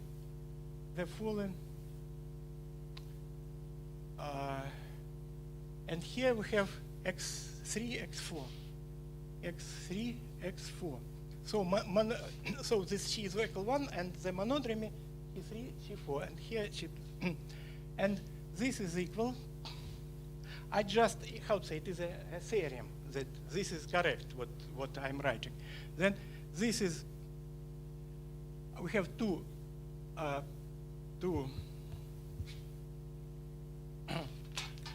different partitions. Here we have delta lambda 1, lambda 2. Then we have some number, not important what number, some number related to diagram lambda. They're the same and equal to lambda. So, and this is equal to lambda. Lambda 1 is equal to lambda. And in the power number of edges, here we have 4 edges. Then we have product of 2 characters of symmetric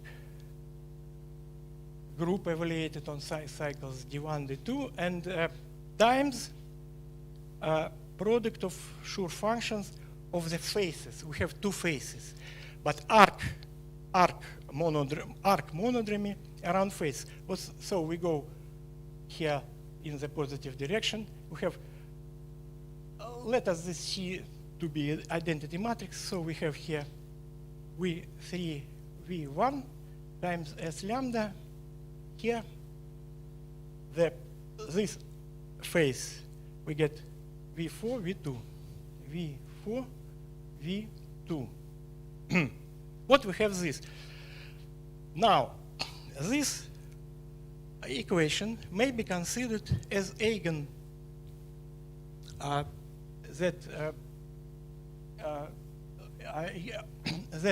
how to say, this function may be considered as eigenfunction of this operator. It is which generalized Calogera operator in variables which are matrix entries, and this will be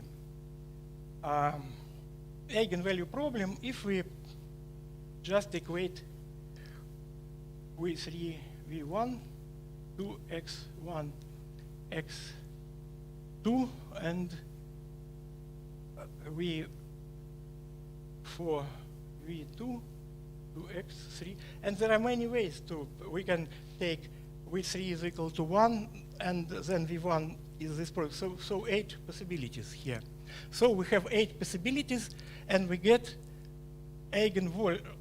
In this case, we get eigenvalue problem.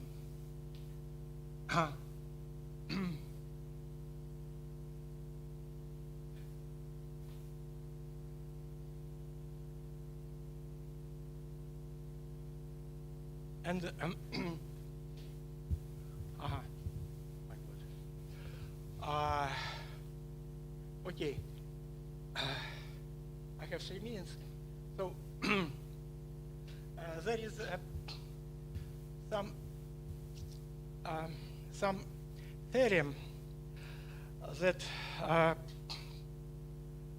if we consider, I have no time to write down it, if we consider instead of these Schur functions power Newton sums here, but with the same argument, we get some relation for Gurwitz numbers.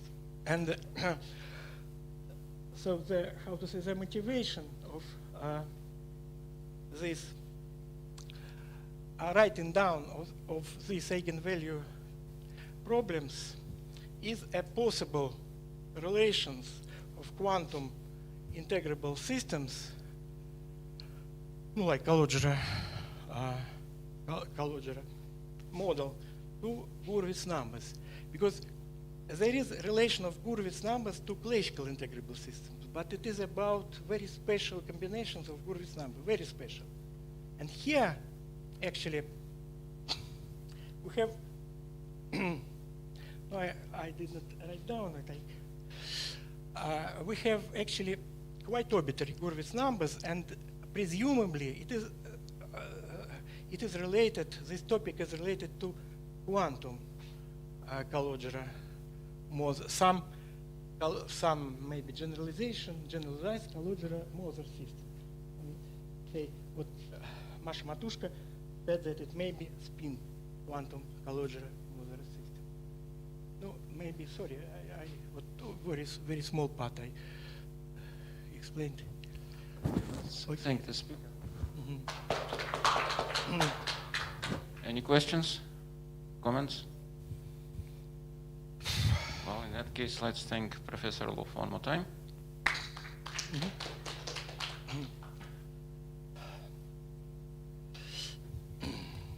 Vashova from Moscow.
Я сделала на английском, а по-русски я говорю значительно лучше, чем по-английски.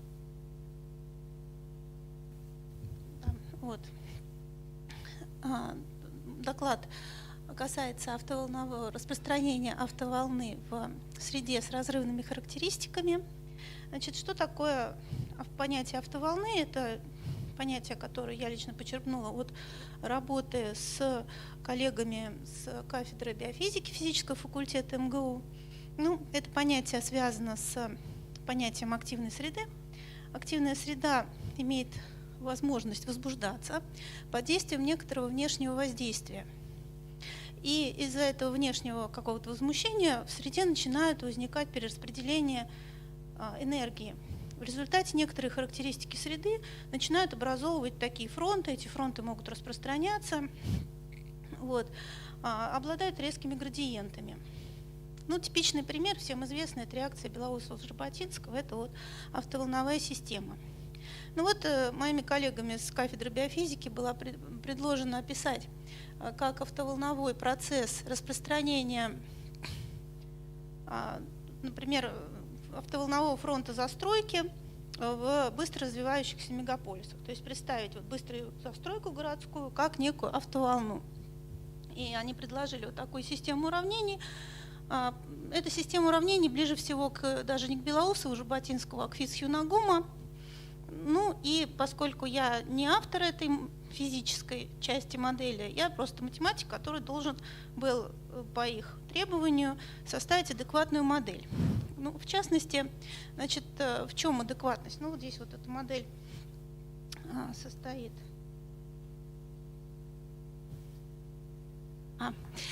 Значит, модель состоит из двух уравнений типа активатор-ингибитор. Активатор – это площадь застройки.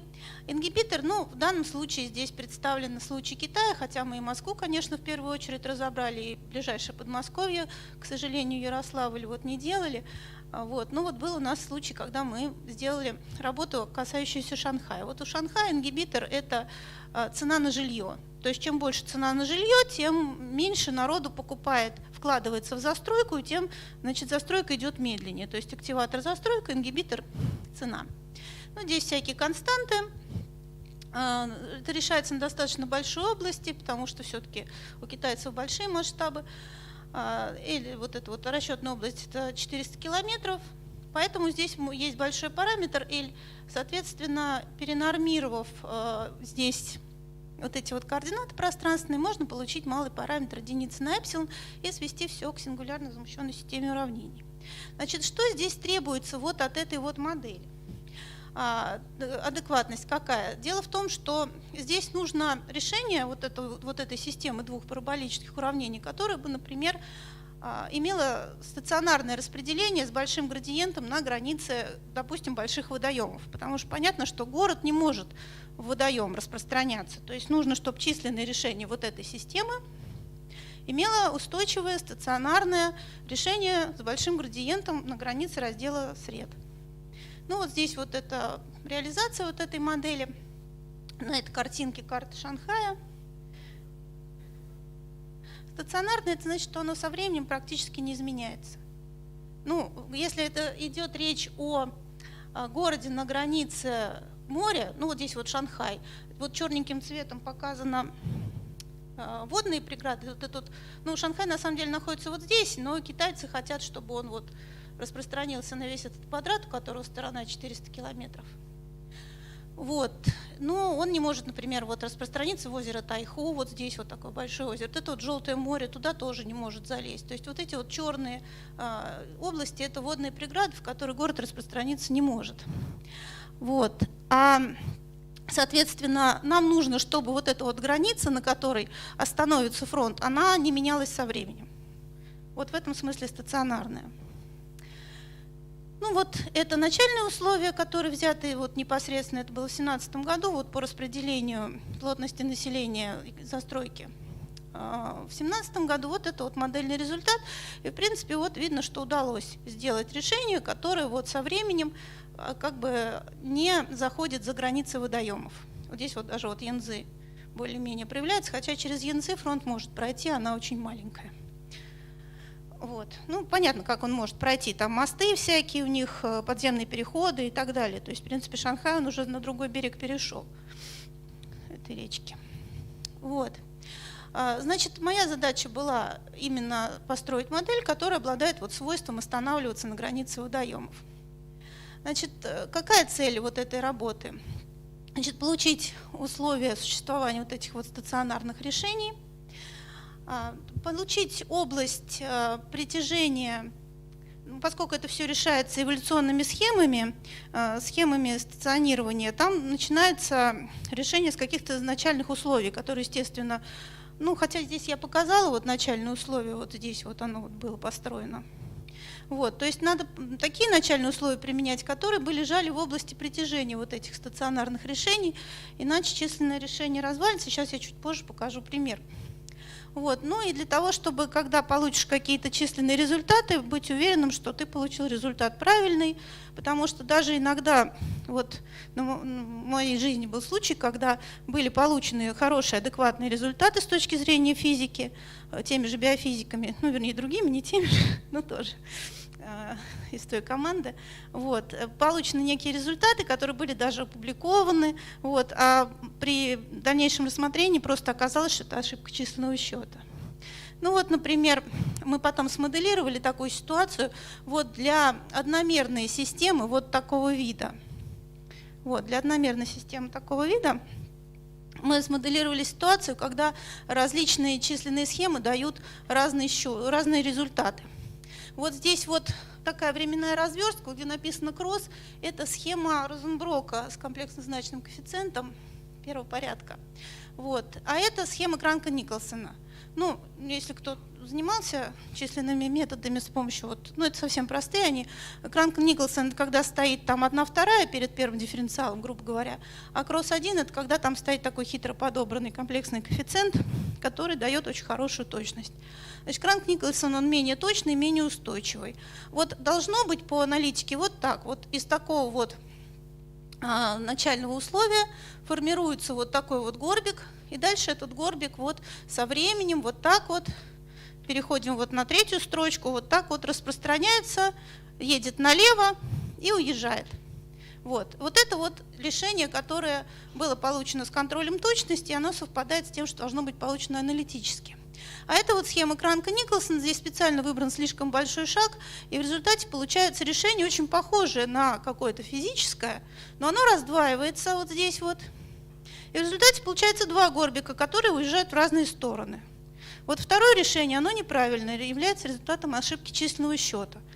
Ну, в одномерном случае, в принципе, можно уменьшить шаг, а вот, допустим, в двумерном случае уменьшение шага это очень болезненно сказывается на времени счета и на возможностях.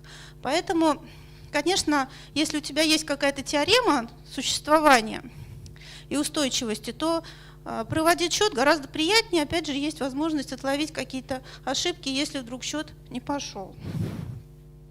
Вот. Но до двумерной задачи мы еще не добрались, это как бы задача, которая стоит на очереди. А вот одномерную задачку вот хотела вам представить сегодня. Значит, вот у нас соответствующая, даже не система, это вообще скалярное уравнение. И все, что вот, ну, обладает тем же свойством, что и та большая модель, это вот разрывом в одной точке. То есть правая часть рвется в одной точке отрезка, точки x0. Ну, нам надо поставить некоторые условия. Значит, чтобы это был автоволновой фронт, нам нужно, чтобы вот то, что... Значит, фронт у нас будет ехать справа налево. Будет возрастающий фронт, который едет справа налево. Сейчас я, наверное, может быть, покажу картиночку наглядную. Вот. Значит, вот у нас вот такой автоволновой фронт черненький будет ехать справа налево, и должен он сесть на вот это вот стационарное красненькое решение. Вот.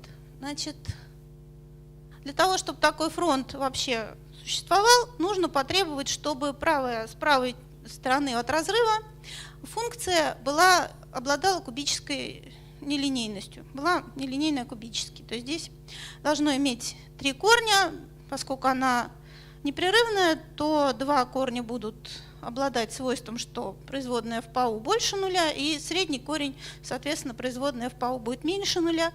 Вот эти вот корни f- и φ- и φ+, они являются сёдлами на соответствующей фазовой плоскости. Это позволяет как раз получать вот такое решение, которое возрастает от одного седла к другому, имеет вид фронта. Будем исследовать процесс стационирования решения параболической задачи к решению вот такой вот задачи, ну здесь обыкновенное дифференциальное уравнение в одномерном случае.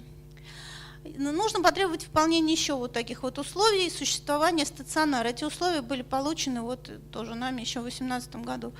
Значит, вот такие вот 2 интеграла. Должно существовать такое вот число P0, чтобы 2 вот таких вот интеграла были равны. Ну, сейчас я покажу картинку вот для примера.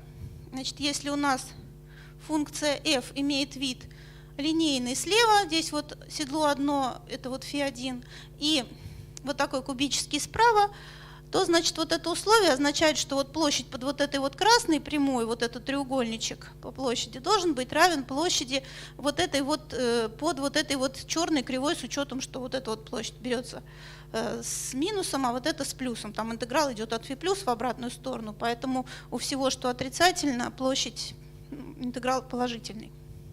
Вот. То есть вот такое должно быть выполнено условие. Дальше есть еще одно интересное условие, физический смысл которого, честно говоря, я так и не смогла найти. Это условие, что для того, чтобы вот был вот этот возрастающий фронт стационарный, нужно, чтобы вот в точке разрыва левая функция была больше, чем правая. Но это как бы условие, оно появляется и в других источниках. Например, вот в работах Павленко, который занимался как раз решениями с разрывами, вот этими ступеньками, обоснованием их, существования гладких решений, там тоже это условие появляется. Вот. Ну и дальше должно быть условие, то, что фронт едет налево. Вот это вот условие, вот такое соотношение между корнями. Значит, решение мы будем искать в классе гладкости, вот таком вот, то есть оно должно быть гладкое на всем отрезке, и C2 должно быть везде, кроме точки разрыва, то есть оно не совсем классическое. Это вот численная реализация. Вот в начальный момент времени был вот такой вот фронт. Дальше вот видно, что этот фронт вот немножечко движется к серединке, вот так вот. И вот здесь вот от времени он уже не зависит, то есть образует такую вот устойчивую ступеньку, которая уже стационарная. Какими методами мы будем пользоваться какими методами пользуются в этом случае для доказательства? Значит, используют метод верхних и нижних решений. Это метод, описанный вот в книжке Пау очень подробно. И используется асимптотический метод дифференциальных неравенств. Он был разработан на нашей кафедре математики вот нашими ведущими профессорами. Что такое верхнее и нижнее решение? это вот такие две функции непрерывные, которые обладают соответствующими свойствами. Вот тут вот выписана упорядоченность, верхняя должно быть не меньше, чем нижняя. Вот здесь вот свойство, так называемое дифференциальное операторное неравенство, что должны быть вот такие вот знаки, если подставить верхнее и нижнее решение в наше уравнение. Условия на границе.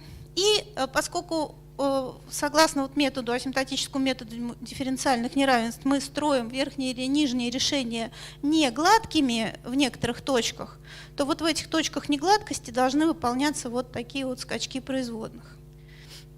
Вот. Есть такая теорема, ну, в основном она доказывается, опираясь на доказательства Пау, но с некоторыми модификациями, которые мы вот сделали, исходя из неких совсем элементарных соображений и опираясь на работы классиков, вот, допустим, Александрова или Павленко, о существовании гладких решений в случае каротериодориевых правых частей. Ну, в нашем случае там совсем простой вариант. У нас одна всего точка разрыва, там скачок, разрыв первого рода, поэтому вот это можно применять как раз эти результаты о гладкости решений, о существовании гладких решений в случае разрывных правых частей. Вот. Есть такая теорема, что, значит, для каждой гладкой функции, заключенной между верхним и нижним решением, существует решение параболической задачи, которая в любой момент времени будет заключено тоже между верхним и нижним решением. То есть фактически, если мы построили вот эти вот альфа и бета, очень похожие на тот самый фронт, то мы можем утверждать, что для любой гладкой начальной функции мы получим существующее решение вида фронта. То есть задача состоит в построении вот этих верхних и нижних решений. Здесь картинка. Вот это верхнее решение. Вот это нижнее решение, вот здесь вот в точке негладкости должен быть определенный скачок, и верхнее решение должно быть чуть больше, чем нижнее. Это достигается за счет приподнятия вот здесь вот вдали от фронта и сдвига на какую-то величину точки сшивания вот в окрестности фронта. Вот здесь вот уровень сшивки. Вот сейчас мы введем некоторые обозначения. Значит, у нас есть две точки критические. Одна точка – это точка разрыва функции в правой части, вторая точка – это точка движения фронта. И для описания решения в окрестностях вот этих вот двух точек нам понадобятся растянутые переменные. Значит, вот эта растянутая переменная x минус x0 на эпсилон и вторая x минус x от t делить на эпсилон. И введем еще вот такую функцию от времени. Это расстояние между фронтом и разрывом. Ну и, соответственно, скорость фронта определяется таким образом. Здесь возникает, для того, чтобы построить верхние и нижние решения, мы будем сначала строить асимптотическое приближение решения задачи, а потом уже на их основании будем строить верхние и нижние решения. Ну вот здесь вот по сравнению с классическим случаем, который вот уже давно описан, допустим, вот в работах Васильева, Бутузова, Нефедова, здесь вот возникает вот эта точка разрыва, поэтому приходится вводить две растянутые переменные и ну, определенный набор вот различных функций. Вот здесь вот помимо функций регулярной части, вот эти как раз наши седла, фи минус и фи плюс, нужно вводить вот функции r, функцию l, и они зависят от разных растянутых переменных. Значит, это функции, описывающие вот этот переходный слой. В окрестности разрыва они зависят от точки кси0, в окрестности движущегося фронта они зависят от кси. Значит, у нас есть два условия сшивания для вот этих вот функций, что вот эти вот функции в окрестности точки движущегося фронта сшиваются на уровне, который мы знаем является уровнем сшивки стационарного решения. И вот здесь вот есть еще некий уровень, зависящий от t, в котором решение сшивается в точке разрыва. Вот здесь из двух условий сшивки мы можем получить условия на форму, вернее, на скорость движения фронта, на закон движения фронта. Ну вот здесь вот написано сшивание как раз, что две точки сшивания, одна в точке локализации фронта, здесь она у меня неправильно обозначена с крышечкой, должна быть x со звездочкой, а вторая это вот, значит, в точке разрыва. В точке движения локализации фронта уровень шивки S, это известный уровень из предыдущей работы по существованию стационарного решения. И вот этот вот уровень P, это вот как раз тот уровень, на который потихонечку будет подниматься вот этот хвостик решения по мере того, как оно будет заходить вот в эту область разрыва. Регулярная часть – это вот эти вот два седла φ минус, φ плюс. Дальше мы записываем задачи для функции переходного слоя. Вот это нелинейная такая задача. Если ввести вот такую сумму, регулярная часть плюс функция переходного слоя, то получится такая функция с волной. Здесь удобно рассмотрение на фазовой плоскости. На фазовой плоскости можно вот в таком явном виде получить сепаратрису седла. Для вот этих вот двух еще функций, одна, которая между разрывом и фронтом, R-, а вторая, которая идет правее фронта, вот. Для них мы, в принципе, пишем две разные задачи. И самое неприятное, что вот эта задача краевая на отрезке, но здесь определенный прием, то есть вот две задачи мы написали, одну задачу на отрезке, другую задачу на полупрямой. Ну, задача на полупрямой все хорошо, она имеет решение. Есть монография Вольпертов или статья Файфа Маклеода. Но в тех же самых работах можно посмотреть, используя результаты этих работ, можно объединить вот эти вот две функции в одну. И решать для них одну задачку, вот такую вот, на отрезке, на полупрямой от вот этой вот точки, где у нас находится фронт, разрыв, до бесконечности. И, соответственно, составить некую сепаратрису на фазовой плоскости, составить сепаратрису вот этого вот правого седла, которая определяется вот из такого вот уравнения на фазовой плоскости. Значит, для каждого V и для каждого P, вот здесь вот не пропечаталось, но в монографии Файфа Маклеода написано, доказано, что такое решение существует. Значит, вот сшивание наших двух частей асимптотик в нулевом порядке означает сшивание двух сепаратрис. Вот одно, это вот здесь для примера написано, у меня там было одно седло линейное и одно кубическое.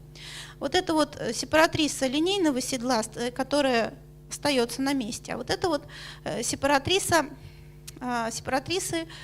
седла, которая исходит из кубической нелинейности. И вот здесь вот эти вот различными цветами показаны сепаратрисы при различных вот этих вот V.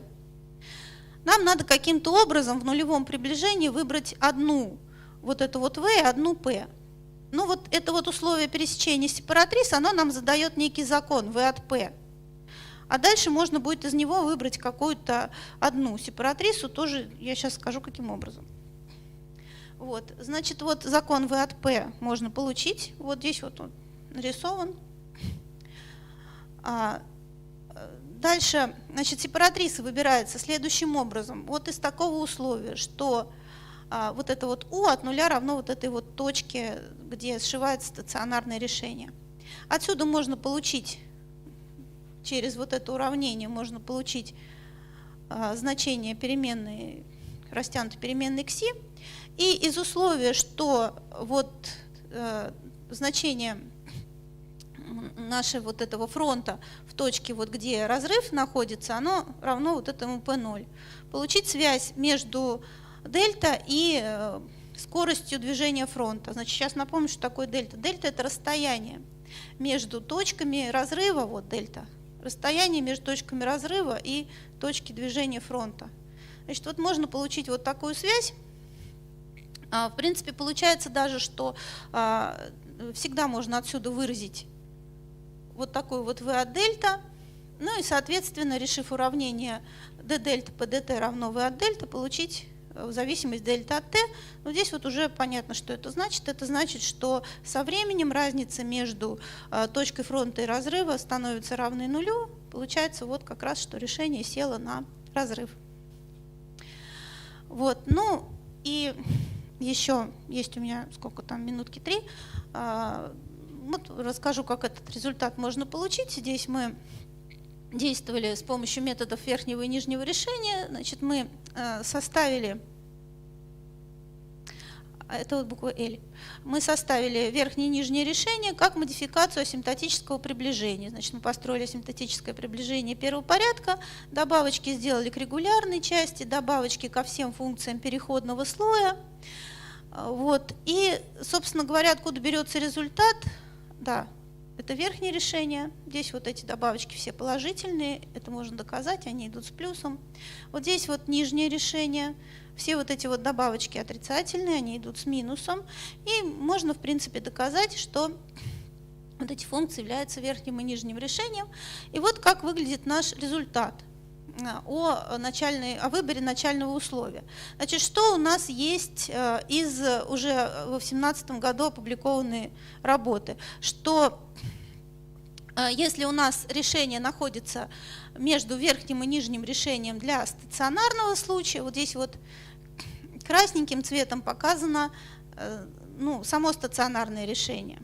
Вот здесь вот фиолетовым цветом показано нижнее решение для стационарной задачи. Понятно, что вот эта вот область, вернее, доказано, что область вот между вот этой фиолетовой и красной является областью устойчивости, локальной областью устойчивости нашего вот этого вот стационарного решения. Но это очень маленькая область устойчивости, то есть фактически нужно построить вот это вот асимптотическое приближение, и, собственно говоря, тогда зачем что там уже численно решать, если и так уже есть построенное решение вот внутри этой области. Поэтому более такой полезный с практической точки зрения результат – это что вот фронт, который находится между вот этим вот стационарным решением и любым совершенно решением параболической задачи, нас интересует, конечно, решение, которое как можно дальше отодвинуто от вот этого вот стационарного решения. Со временем будет прижиматься вот к прижимать вот это вот нижнее решение, будет его прижимать, наш фронт зелененький, к стационарному решению. И будет такой момент, когда вот это вот решение нижнее решение для фронта попадет в область устойчивости для стационарного решения. Это значит, что фронт, вот этот зелененький, который должен находиться между красным и синим по теореме из ПАО, вот он будет находиться в области устойчивости нашего стационарного как раз решения. Вот. Ну и откуда это получается, такой результат? Получается он из того, что вот это вот уравнение, которое мы получили для вот этой функции дельта, разница между фронтом, положением фронта и разрыва, оно имеет точку покоя. Когда P0 равно S, тогда дельта равно нулю. И более того, вот это вот при P0 равно S мы получаем уравнение для сепаратрис стационарных решений. Отсюда следует, что вот это вот V0 должно быть равно нулю, потому что решение этого уравнения единственно. И тем самым мы показываем, что действительно у нас будет вот этот вот наш фронт должен затормозиться вот как раз в точке стационара. Ну и если мне позволят еще организаторы, я могу показать еще красивый мультик о том, что начальное условие может быть совершенно любое, потому что есть вот такая вот статья, в которой показано, что формирование фронта происходит за времена в эпсилон раз меньше, чем движение. Да, если можно. Только здесь немножко другое немножко расположение фронта, а если сначала там будет более эффектно. Вот черненькая – это начальная функция. Вот она была даже разрывная на самом деле, хотя это неправильно. Вот она сформировалась, и дальше она будет долго-долго двигаться к вот этому положению стационара. То есть фактически, объединяя результаты двух работ, мы получаем, что из любой гладкой начальной функции решение может быть, примет вид фронта и стационируется к устойчивому стационарному решению. Вот это основной результат. Спасибо.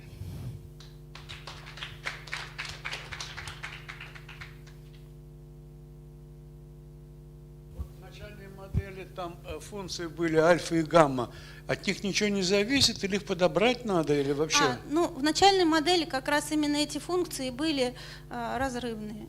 Значит, альфа – это функция, которая определяет море у нас или суша. То есть Шанхай может расти на суше неограниченно. того хотят китайские правители. Вот. Но в море он расти не может, поэтому вот здесь вот были подобраны, вот это вот альфа было подобрано так, что здесь существует вот у этой кубической нелинейности только одно решение вещественное. То есть там сразу не получается автоволнового фронта, и все. Поэтому там получается вот этот разрыв.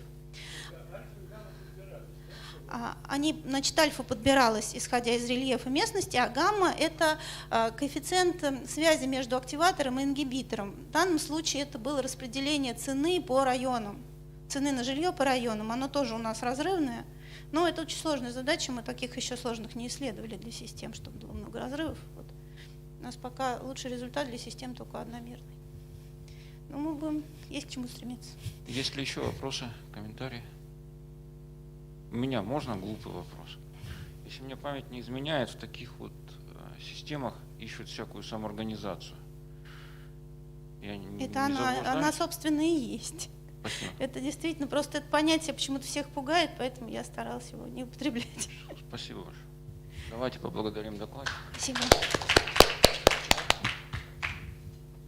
Следующий докладчик у нас Иван Полехин из Москвы.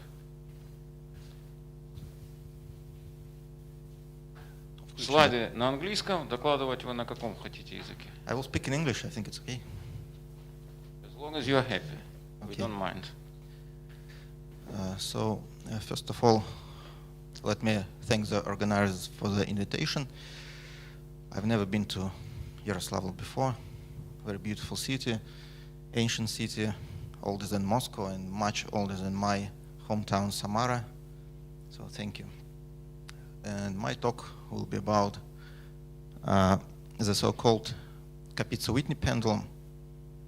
And first, I will remind some basic things about absolutely well-known Kapitsa's pendulum, then say something about the Whitney pendulum, less known system, and then about the system which generalizes the both pendulums, and I call this system the Kapitsa-Whitney pendulum. So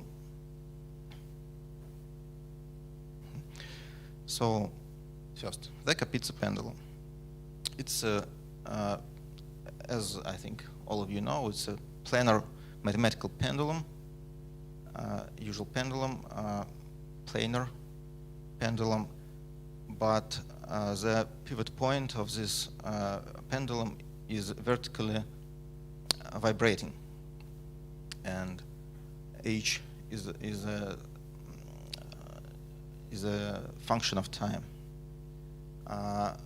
Angles psi or phi defines, of course, the position of the rod of the pendulum. So here you can see the equation of motion of this system. Very simple equation, actually. And everywhere below, we will assume that all physical constants, like the gravity, acceleration, the length, are equal to unity. And again, everywhere below, we assume that the law of vertical vibration has the following form. Here, epsilon is a small parameter. It means that the amplitude of this vibration is small and the frequency is high. It's our assumption. And why we need this assumption? Because starting from Bogolyubov, this assumption allows us to rewrite this equation of motion in the, again, so-called standard form of method of averaging. We will also consider systems with viscous friction, and so we have this additional term corresponding to the viscous friction. Mu is a positive constant.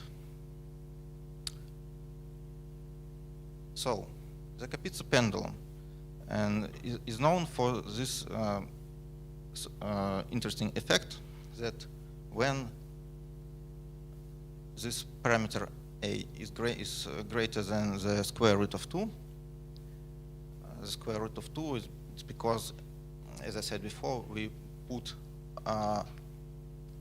assume that all physical constants are equal to unity.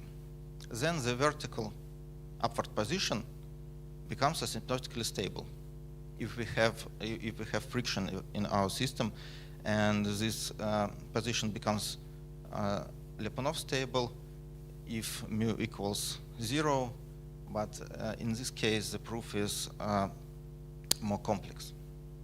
And this result directly follows from the results of Bogolyubov, for instance. So just a few words about the history of this problem.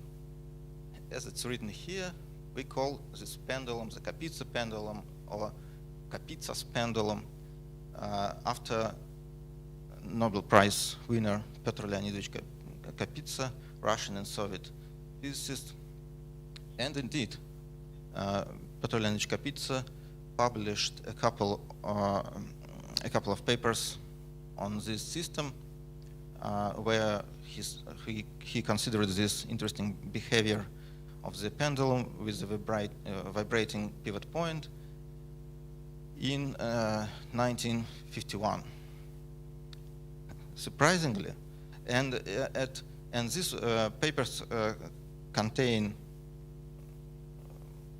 I can say that it's proof, but it's not a very rigorous proof. It isn't a proof for mathematicians, I should say. Surprisingly, the proof was given, the actual real proof was given 1 year before Kapitsa by Nikolai Nikolaevich Bogolyubov. But I believe that nobody, but I think that this result were published in not so good, in not so appropriate journal. I think that's collection of papers of the Institution of, I don't know how, building mechanics in Kiev, I think.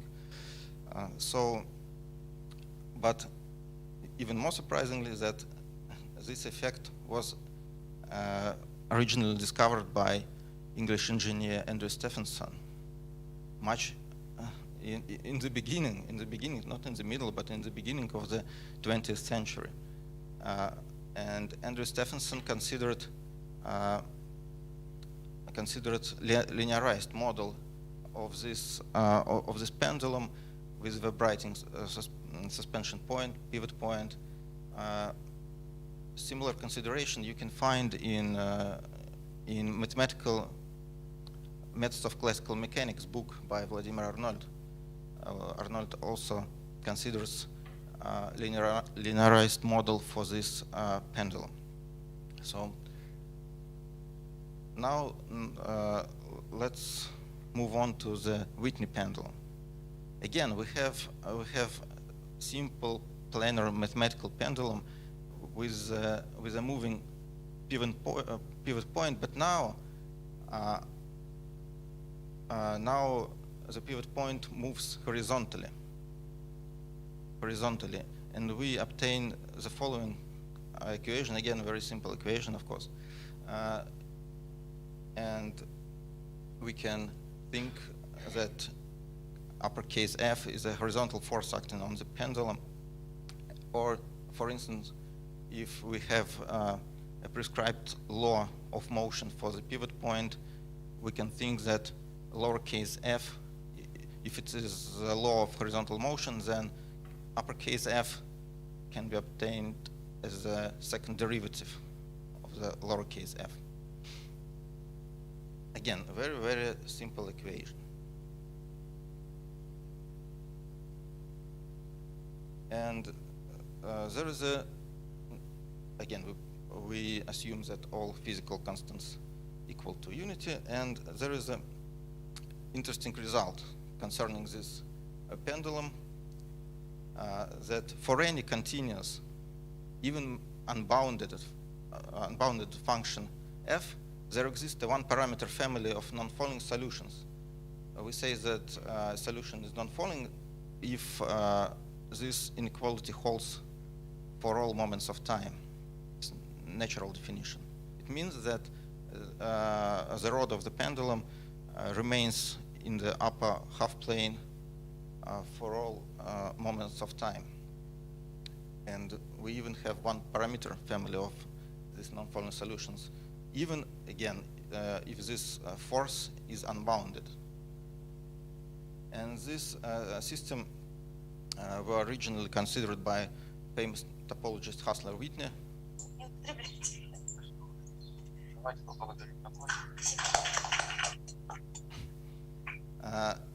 Следующий докладчик наш Иван Полехин из Москвы. Большая задержка. So, Славе на английском, докладывать вы на каком? нет. I will speak in English. So, and the proof of the... Don't mind. So, first of all, I'm sorry. We're all sorry.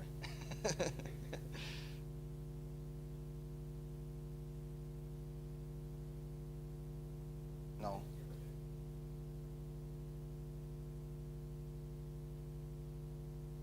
Now I can. I believe I can. So originally this system and this result, as I said, was proposed by Hassler-Whitney and was proved by Arne Broman, and then this proof was rediscovered by me 8 years ago.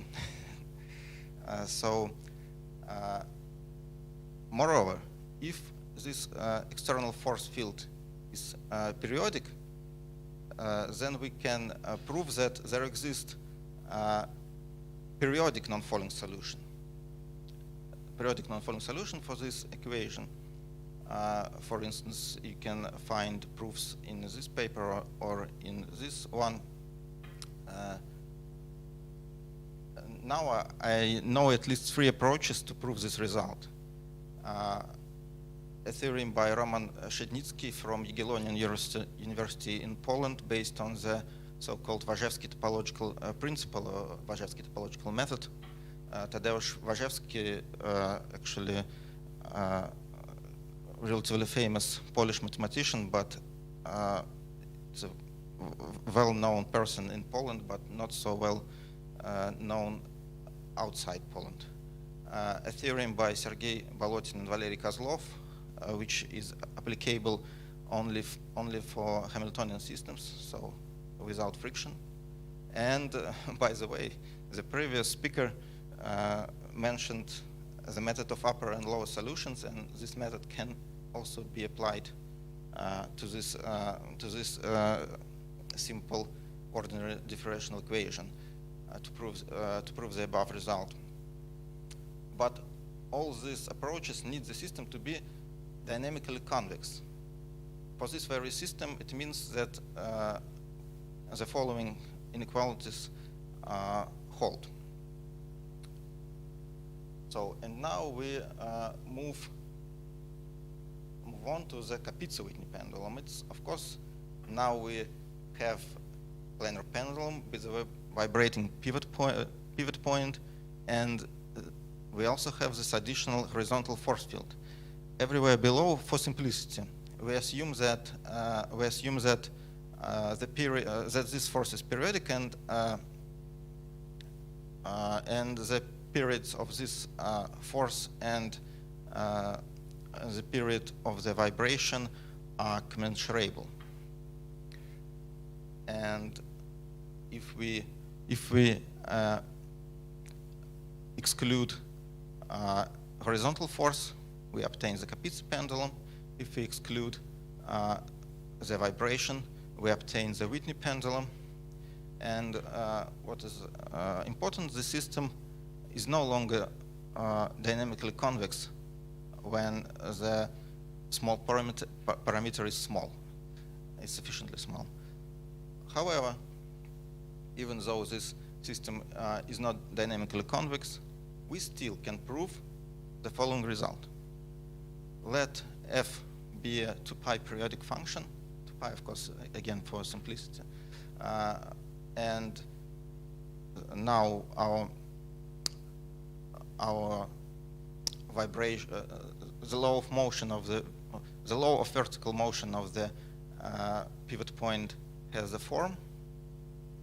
Then this system also has a 2π periodic solution, 2π periodic non-falling solution, provided this parameter k, now it's a large parameter, k is large enough. So we obtain generalization of the Kapitsa pendulum. When we don't have this horizontal force, periodic force, we always have a non-falling solution. It's a vertical upward position. And this position can be stable or unstable, depending on the value of parameter A. Now we have system with an additional arbitrary horizontal force field. And we always have periodic solution, periodic non-falling solutions for any f, It's, and of course, this periodic solution can be stable or unstable, depending again on this function f, or if this function f is given, then depending on the parameter A. So we have full generalization of the Kapitsa pendulum. So in other words, if the vertical oscillation is fast enough, then there exists a periodic non-falling solution. And this result were published 2 years ago. And I cannot of course, present the proof in detail, but I would like to outline the main idea of the proof. And the main idea is quite simple, and I think, and I hope that it may be useful for you in I don't know, in somewhere. So again, here you can find this not so beautiful and large system. It's please do not look at this system too much. But what we have here is, as I mentioned above, we need this.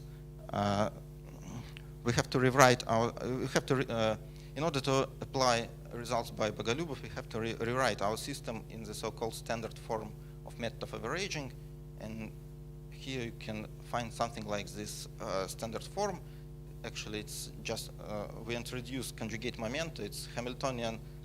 Actually, it's just simply Hamiltonian equations with additional terms corresponding to friction. But as I said before, this system is not dynamically convex. And what I have to say is that when we prove the existence of periodic solution for the Whitney pendulum, for the simple Whitney pendulum, all that we analyze is the behavior of our vector field in a neighborhood of the boundary of some compact subset of the phase space.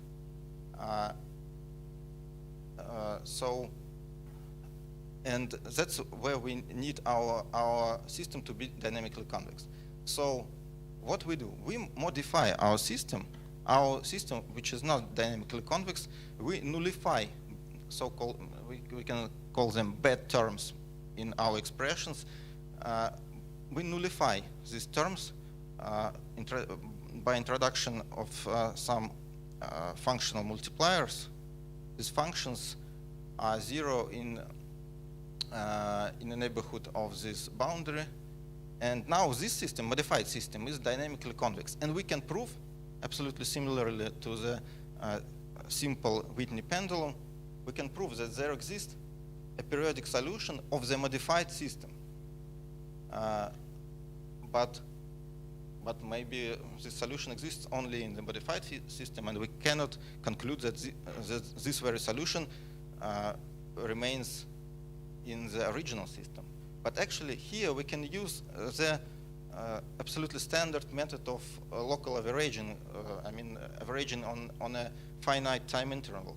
Because if we assume that our periodic solution of the modified system for some time t belongs to the region where we modify our system, then we can apply the standard method of averaging and prove that this solution leaves our bounded region. And from this contradiction, we obtain that actually this periodic solution of the modified system cannot belong to the to this highlighted subset. So we obtain a solution for the original system.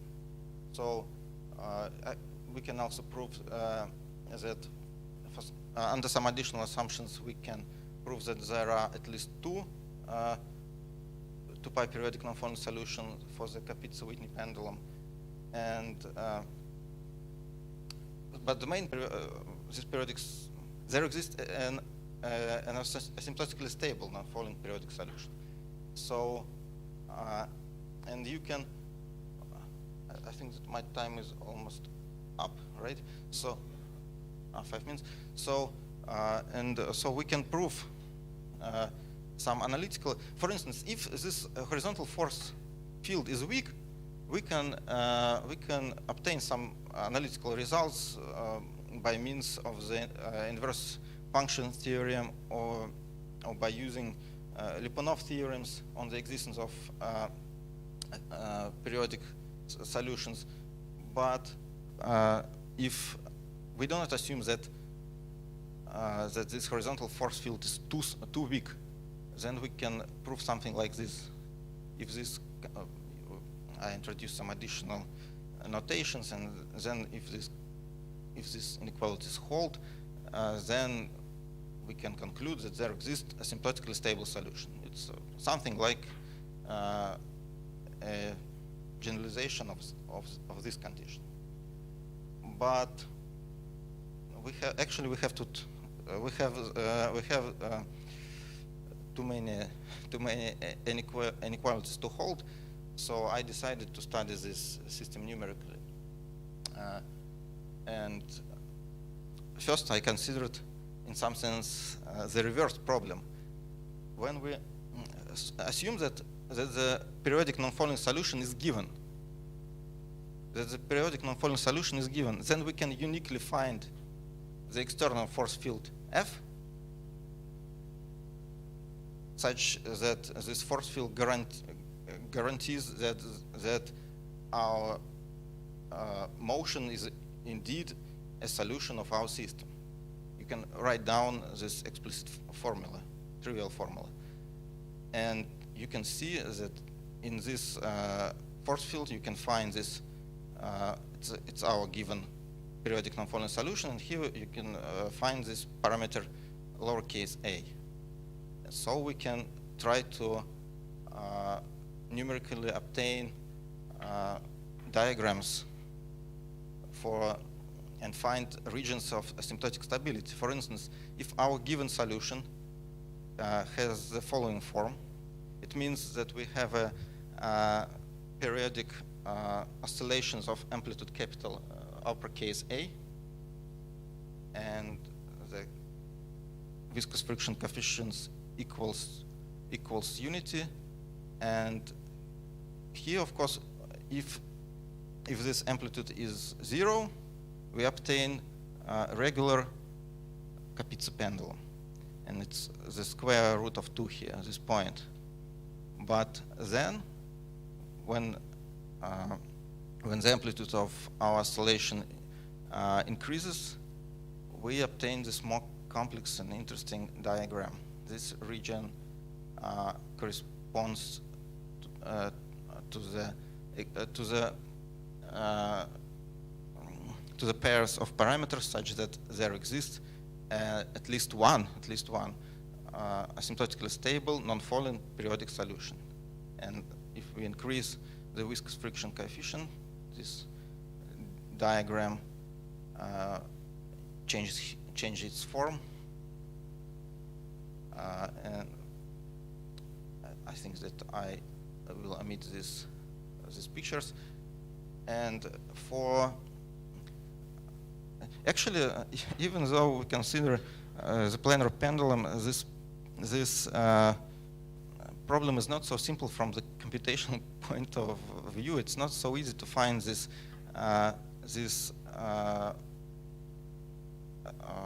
periodic solution. It's not. Maybe I'm not so good in programming, but I don't know. So in numerical methods, it's not so trivial problem. But if our horizontal force field has the following form, it's a typo here. Of course, we consider three different viscous friction coefficients. Then we obtain, for instance, the following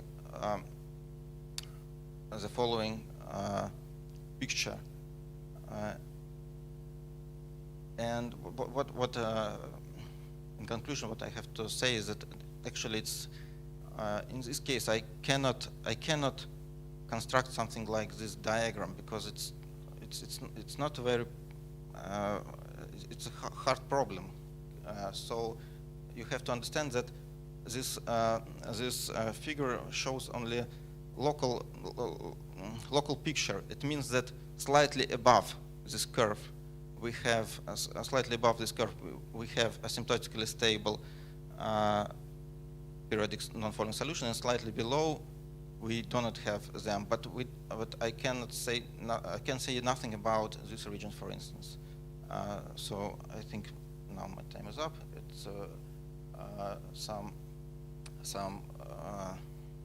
ideas what actually any problem that has been studied about concerning the classical Kapitsa pendulum can be considered for the Kapitsa-Whitney pendulum as well. So that's all. Thank you very much.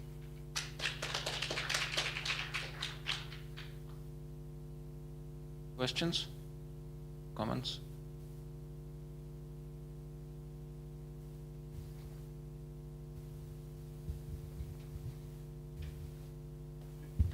You mentioned three methods for finding periodic solutions of Whitney Yes. pendulum. Yeah, and among them was by KOZLOV and Balotin. What's that? Is it about librations? No, it's it has nothing common with librations. No.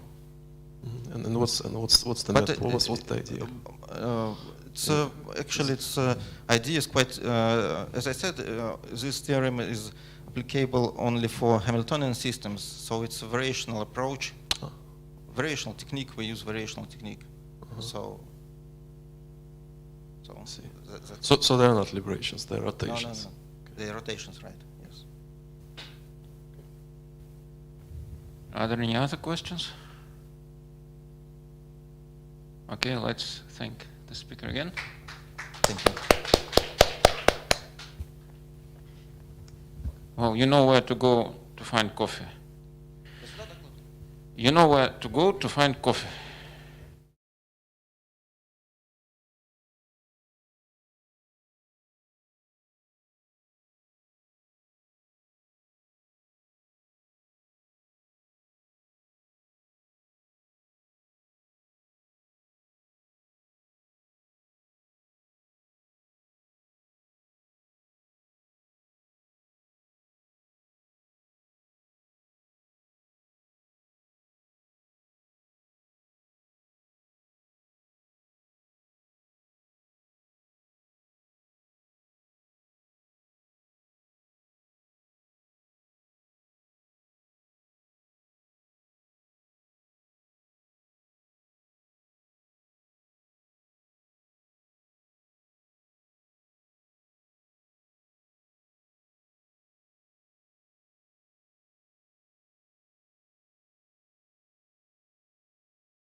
bands and gaps of trigonally symmetric dimers.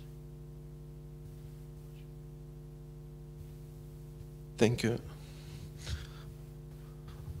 for the introduction, and also I would like to thank the organizers for the opportunity to take part in this wonderful conference. And my talk will be about semi-classical methods.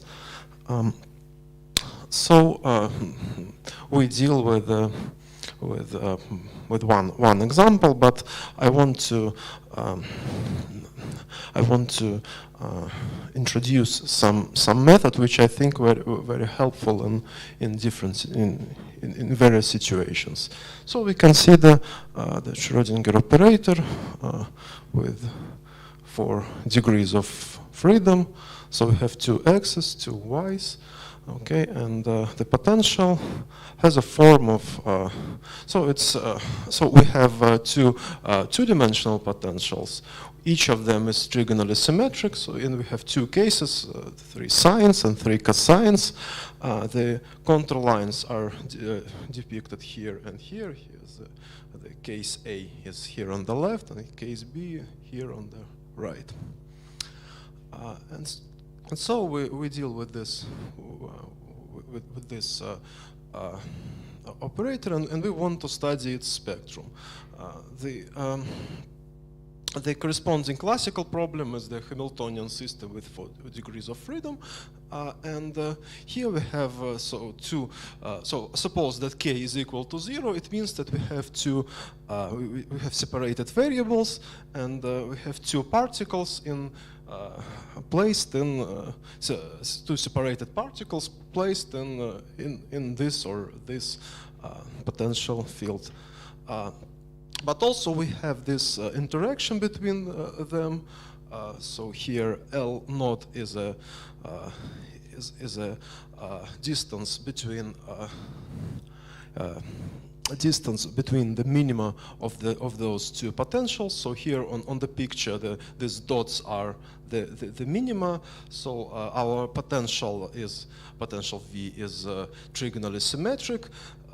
So this is the unit cell, this parallelogram. And for example, in case of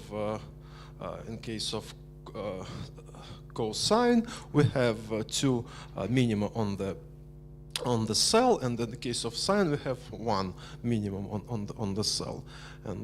And so the classical problem is the dimer. So for example, here we have one particle placed in this minimum, and the second one is placed here, and they are connected by a string, and this string is in equilibrium, and this is actually the L naught.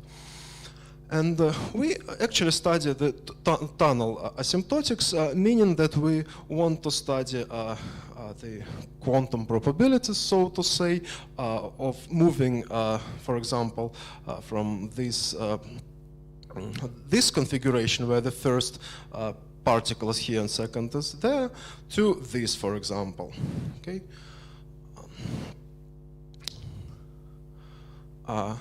I will talk about.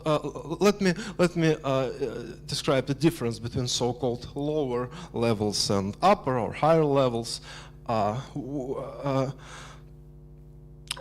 Our potential is obviously bounded from below, and we study the part of the spectrum which lies in the neighborhood of order h of the minimum of the potential. These are the lower levels, and the principal terms are defined by the harmonic oscillator and given by this formula.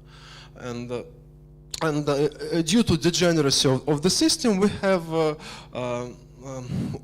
have a lot of well, if this system had a discrete spectrum, then we would have a lot of eigenvalues which are close to each other and have the same asymptotics, and they are exponentially small. But here the spectrum is continuous in our situation, and we deal with the band and gap structure of the spectrum. Okay. And highly excited levels are those which high above this minimum U0, and we never study it. Here I should mention a lot of references because tunneling was is still a very popular topic, and a lot of people, both physicists and mathematicians, deal with that with semi-classical asymptotics. I didn't mention, of course, we study asymptotics as the small parameter h here tends to 0. Okay. Let me first start with the simplest example where this tunnel asymptotics appear. This is the double well potential. In this case, so it means that we have multidimensional double well. You can see this picture on the left where you actually see the section of this potential. So here is x1, okay, and it has symmetric two wells. And we have exactly two points of global minima, and we study for example, ground state. So the lowest eigenvalues, and actually we have a pair of eigenvalues which are exponentially close to each other, which describes the tunneling from this state to that state, which is almost close to this minimum of the potential. But they are connected with help of the system with the exponentially small asymptotics of the difference between them, these two eigenvalues, is actually given in terms of this system with the inverted potential. Namely, we need to deal with the separatrix. Well, in one-dimensional case, it's separatrix. In multi-dimensional case, it will be homoclinic, or the periodic orbit, which is very close to this separatrix. In the multi-dimensional case, for example, in two-dimensional case, here. The two-dimensional picture of the configuration space, and tunneling is described in terms of either instantons, which are the homoclinics or doubly asymptotic solutions connecting two unstable equilibria, or librations. Librations are periodic trajectories which bounces back and forth from the boundary of the allowed classical domains. And naturally, we want to deal with librations near the line near the instanton. So now let me describe how tunneling is described either in terms of instantons or in terms of libration. So again, we have a double well, and it was proved by. It is a quite a classical fact that the logarithmic limit of the difference of two lowest eigenvalues is given in terms of the so-called distance in the Eggman metric, which is the same as the Jacobi matrix, which is actually the value of action along the instanton. So it's the action along this homoclinic trajectory. But we need a more precise asymptotics taking into account the pre-exponential, and this formula, which was given in paper of Maslov-Kolkoltsov, is actually given in terms of. So we have this action as 0. We have square root of h, and also this factor expressed in terms of. Well, linearized dynamics along this instanton. So it's expressed in terms of some system in variation, some limit, and and you see that this formula is quite terrible looking, actually. And also it's not very much pleasant from the point of view of computations in practice. And that is why we think it's better to use another formula which expresses these tunneling quantities via liberation as opposed to instanton. If we impose some technical assumptions, then the formula for the difference between energies will be given by this. Okay, so it's very nice formula. You see the pre-exponential factor is very good. Omega 1 is just some frequency of small oscillations, and SE is some action along some liberation, which is whose energy is actually given by this relation, but it's not very straightforward. So you need to take into account you need to multiply Floquet coefficients along the liberation. But still, the formula is quite nice. It was first obtained in paper by Bruning, Dobrokhotov, Semyonov, and then in more general case by myself afterwards. Okay. Now, since we want to deal with periodic potentials, we actually have a more difficult picture of instantons and liberations. For example, if we have this potential as given here with the sum of signs, it's given, its contour lines is given here, then we have a lot of points. If we inverse the potential, then we have a lot of unstable equilibria, which are connected by the net of instantons, which are given as red lines here. And it uses the theorem by KOZLOV and Balotin. And also you can use this theory to prove that there are liberations.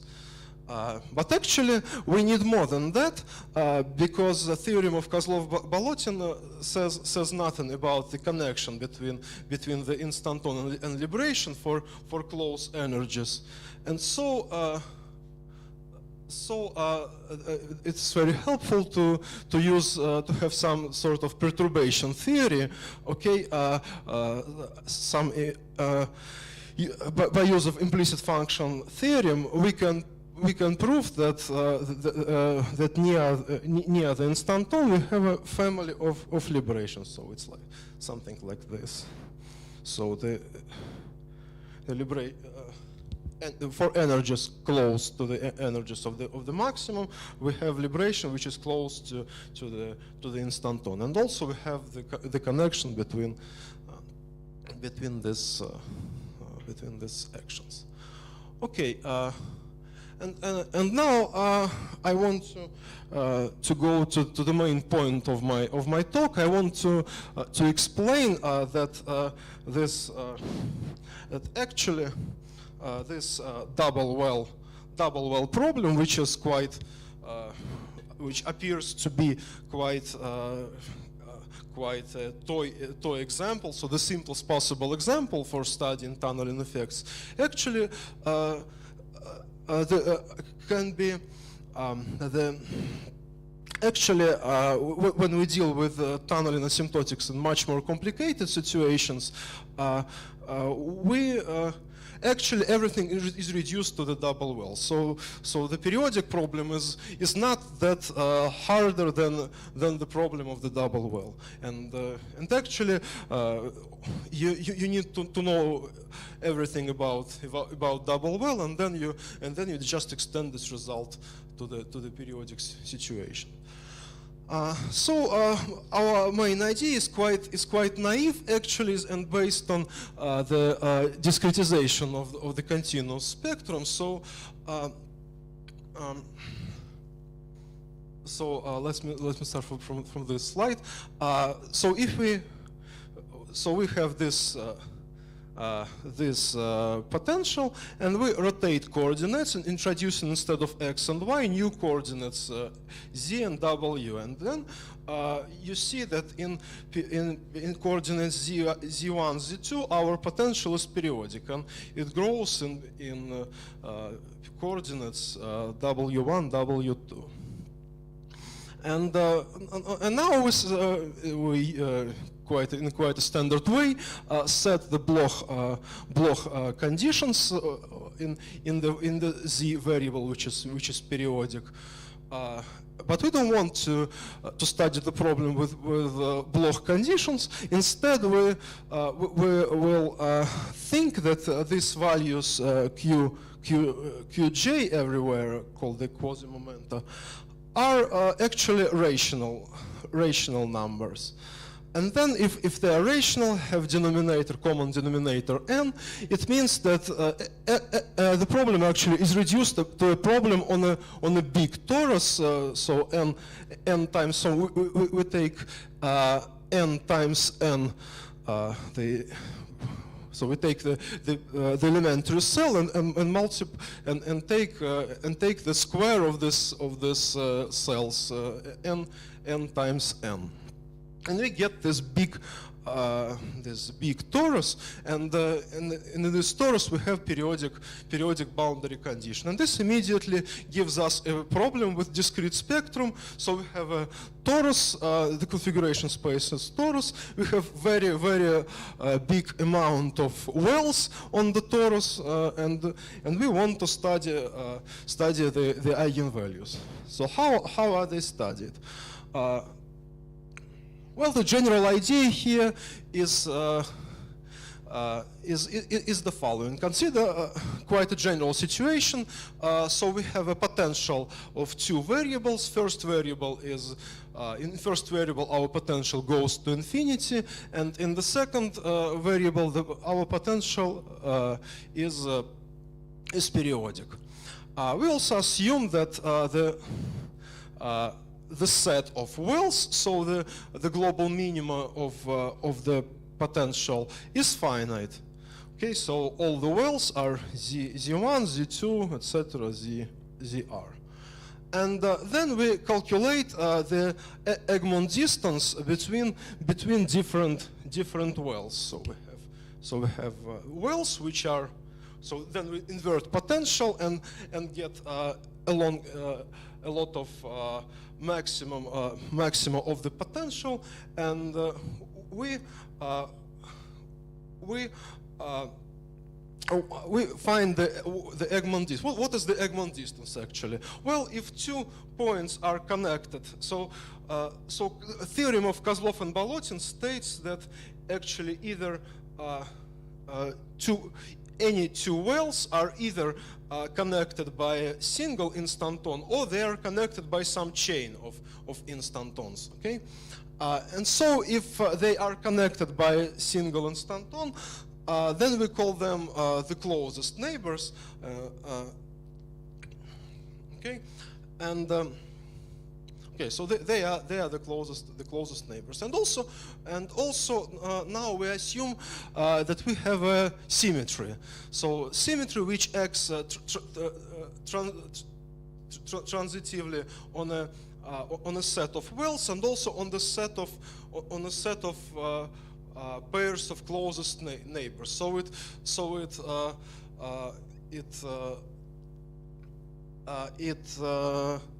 acts transitively on the instantons, on the minimal instantons too.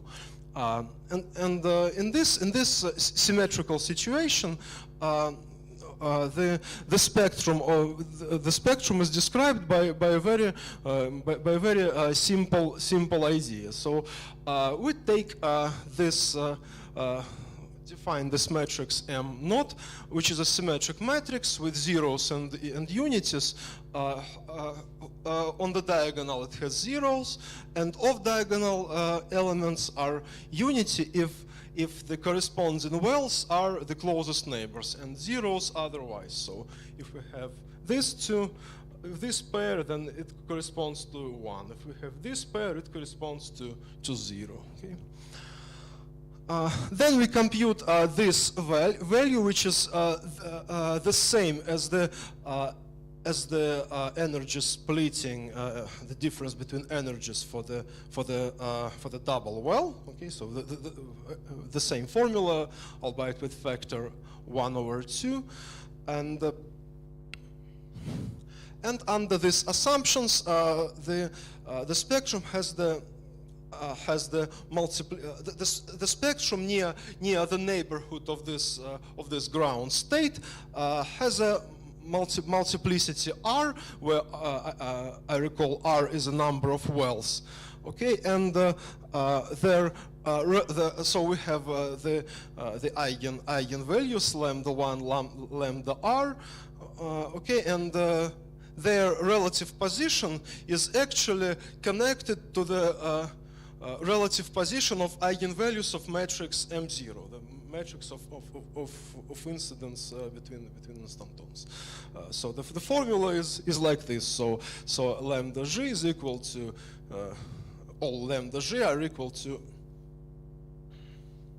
the same number epsilon plus the eigenvalues of matrix M naught times this factor W, which is called the interaction between wells, which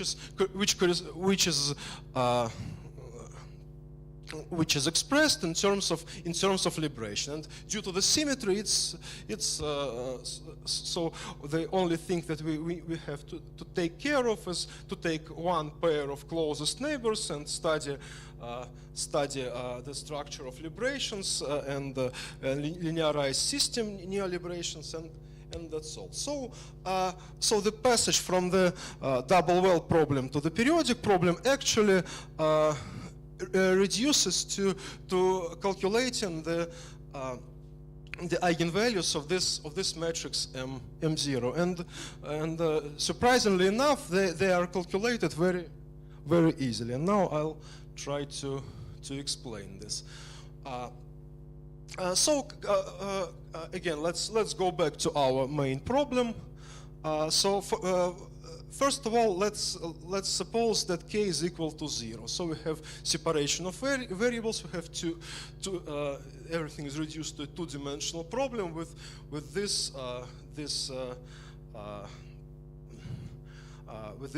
instantons. Okay. Now consider the situation when we have coupling between these two particles, okay? But this coupling constant is quite small. Well, it is not a small parameter, it's just sufficiently small. Okay, for example, here on this picture A, you can see, for example, let's consider this configuration. So remember, the well of this the position of this four-dimensional problem is actually a position of 2. It is a dimer. It is a position of two points, okay? x1, y1, and x2, y2. Okay, and we want to study who are their closest neighbors. So what are the neighbors? So we have to consider two wells. What is the well? So for example, let's consider this well, which where the first particle is here and second is here, and the second the first particle here and the second particle is here. But you see that this that the action here is close to twice S0, where S0 is the action along this instanton of the two-dimensional problem. So this actually cannot be the minimal instanton, and minimal instanton actually is given on the picture B. Okay, for example, we have the first particle here, the second particle here. So this arrow shows the direction from the first to the second. Okay, so the first well is here, the second well is here. So in the unperturbed system, when k is equal to 0, this thing stays the same, okay? And the second particle goes from here to there. And in this case, the action will be quite, if k is sufficiently small, then the action will be close to the action of the two-dimensional problem. But also we have to take into account another geometrical feature of the problem, that actually instantons have different convexity. Okay, so here the instanton is has, for example, we have this triangle with concave sides and this with convex sides, and therefore actually one of the so it can be shown that the passage from this well to this well, okay, if we go clockwise, is actually gives you the smaller action than passage from here to there. So actually the minimal minimal pairs, the closest neighbors, okay, to this configuration is either this configuration or that. Okay, and so then we can construct the quite straightforwardly the matrix of interaction between wells. It is given as in quite an explicit way. It's a 6n square times 6n square matrix. Okay, it's blocks. It's a 6 times 6 block matrix. Each block is a n square times n square matrix. Okay, so 6 actually means the possible angles. Okay, so we enumerate our wells. So wells are the pairs. Okay, so the first particle is given by a pair jk, and the second particle is given by the vector. So it may be one of these six guys. So one of 6 vectors, and that's why this form of matrix. And its eigenbasis can be found very easily. So we take some square roots of unity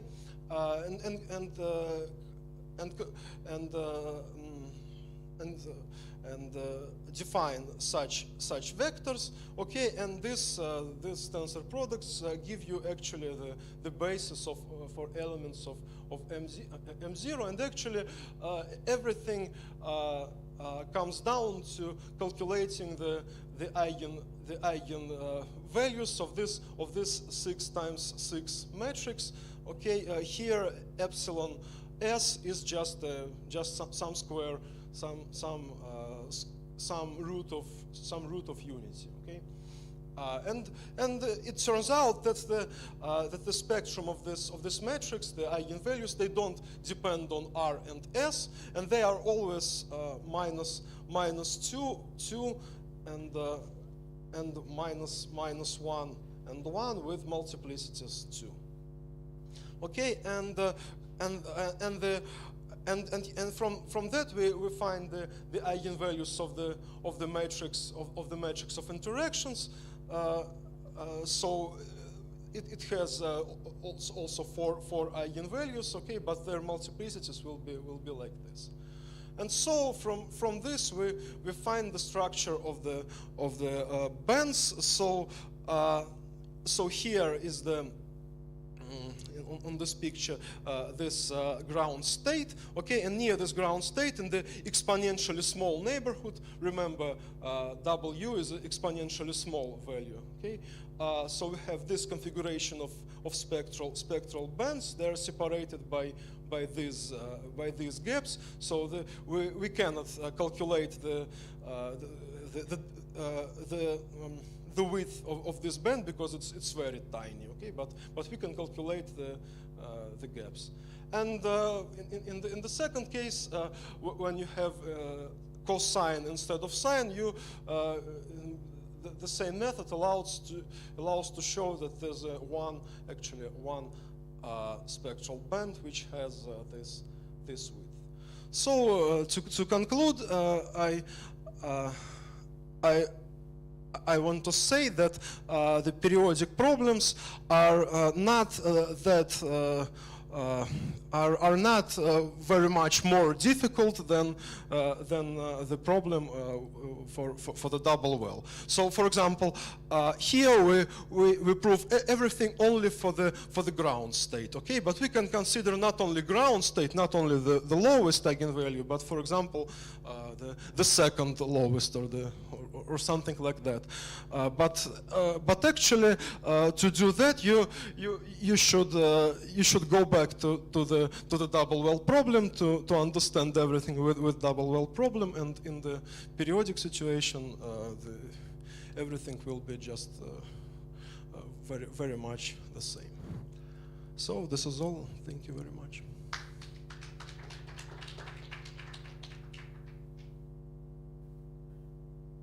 Comments? Okay, I'll ask a stupid one, as usual. Okay. Do you have any idea what will happen to the spectrum if you introduce defects? Which sort of defects? So if you perturb this, it's yeah, it's very complicated. If it ceases to be symmetric, then it can happen. All right, thank you. Even in one-dimensional cases, it's very complicated. Maybe you have to specify which defects you would like to introduce to obtain some answer. It's very difficult because you mean some dislocations, geometrical.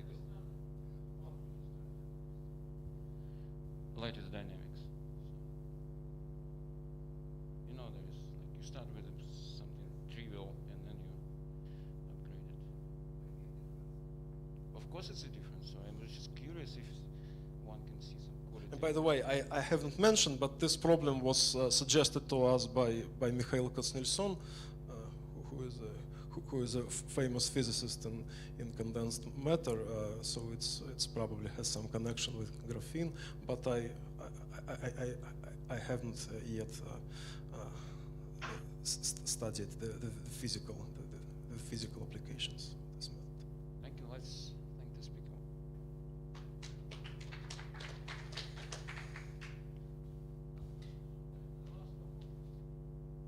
Session is online.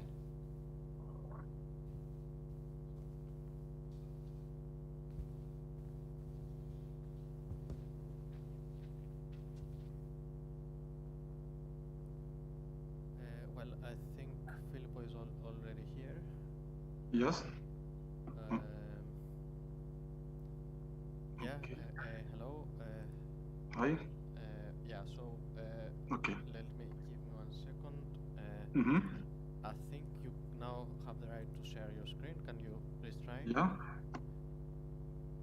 Yeah. Okay. Okay, so the next speaker for the final actually speaker for today is Filippo Salis from Politecnico di Torino in Italy, and he will be talking about Kachler-Einstein metrics with symmetries and integrable structures. So Filippo, you can please start. Thank you. Well, first of all, I'd like to thank the organizing committee for the invitation and for the opportunity to give this talk.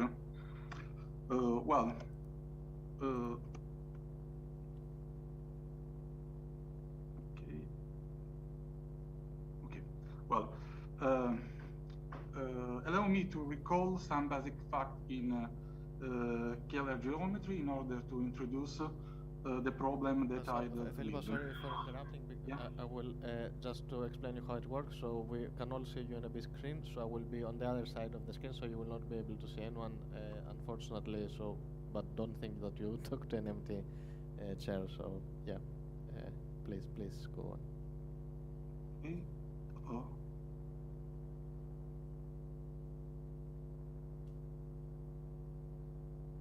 Okay.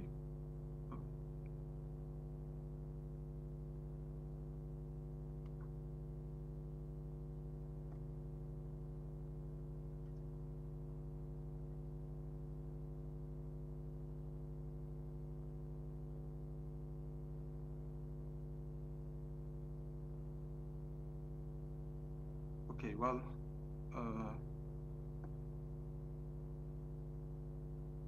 well, a Keller manifold can be defined as a pair consisting of a complex manifold and a differential to form globally defined on this manifold, such that for any point there exists a neighborhood what is defined as smooth real value function called Keller potential, such that the restriction of the Keller form to this open set can be expressed via the double bar operator by using this potential in the way shown in this slide. Well, during this talk, I will use the Einstein convention on repeated indices. So here we have a summation for indices I and j going from 1 to the dimension of the complex manifold. And by definition of the double bar operators, this matrix Gij is the complexation of the potential. And by definition of Keller form, this matrix needs to be positive definite.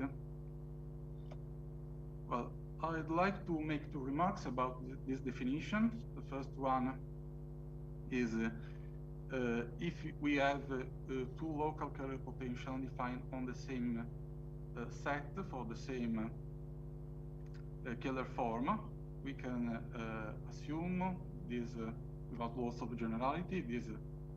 The set is simply connected, so these two potentials differ for the real part of an holomorphic function. And vice versa, any function differing from a potential for the real part of an holomorphic function is a Keller potential. So we have infinite Keller potential for the same Keller form. And the other remark is that we can associate a Riemannian matrix to any Keller manifold. And this matrix, such that its restriction to the open set where is defined a Keller potential reads as the real part of this tensor defined by using the complex section of the potential. So we can define a Keller manifold as a pair complex manifold and differential form, and then we associate a Riemannian matrix as we have seen, or vice versa, we can define a Keller manifold as a Riemannian manifold whose matrix is defined in this way by using local Keller potential, and then associate a differential form. Well, we are now in the position to introduce the problem I dealt with, and to explain how did it give rise. We can consider that in Riemannian geometry we have the Nash-Embedding theorem. It states that every Riemannian manifold can be isometrically embedded into an Euclidean space with enough large dimension. So we may wonder if a similar result holds true in Keller geometry. So we would like to know if a Keller manifold can be Keller immersed, namely isometrically and holomorphically immersed into an Euclidean space. The answer is actually not every Keller manifold can admit such kind of immersion. We can, for instance, consider the maximum modulum principle for holomorphic function. It implies that any holomorphic function globally defined on a compact complex manifold is actually a constant function, so we cannot have an immersion from a compact complex manifold, an holomorphic immersion from a compact complex manifold into a Euclidean space. So we would like to understand when this immersion exists. And since actually the existence of Kähler immersion into Euclidean space is not a very common fact, from the very beginning, when this problem has begun to be addressed in the 1950s, the class of ambient spaces has been expanded to include all complex space forms, namely those Kähler manifolds having constant holomorphic sectional curvature. So our problem consists in studying Kähler immersion into complex space form. I recall that if some holomorphic coordinates are given on a Kähler manifold, the holomorphic sectional curvature at the point with coordinate z in a direction given of a vector nu alpha dz alpha is given by this formula.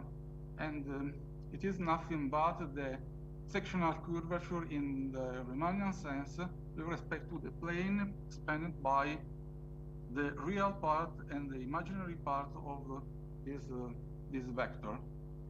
And as in the Riemannian case, we have exactly three simply connected complete complex space form, and according to the sign of its holomorphic sectional curvature are the complex Euclidean space in the flat case, the complex size hyperbolic space when the holomorphic sectional curvature is negative, and the complex projective space when the holomorphic sectional curvature is positive. I will use this notation. I will denote with GC the metric with constant holomorphic sectional curvature equal to 2C. We can say that this problem is a classical problem in complex differential geometry, and I'd like to mention the pioneeristic work of Calabi, published in 1953 on the Annals of Mathematics. Here, he introduced an interesting tool to study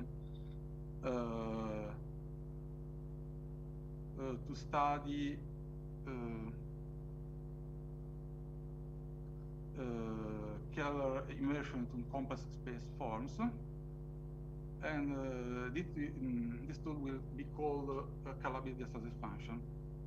So I say that Kähler potential is usually a smooth function, but actually complex space form emit real analytic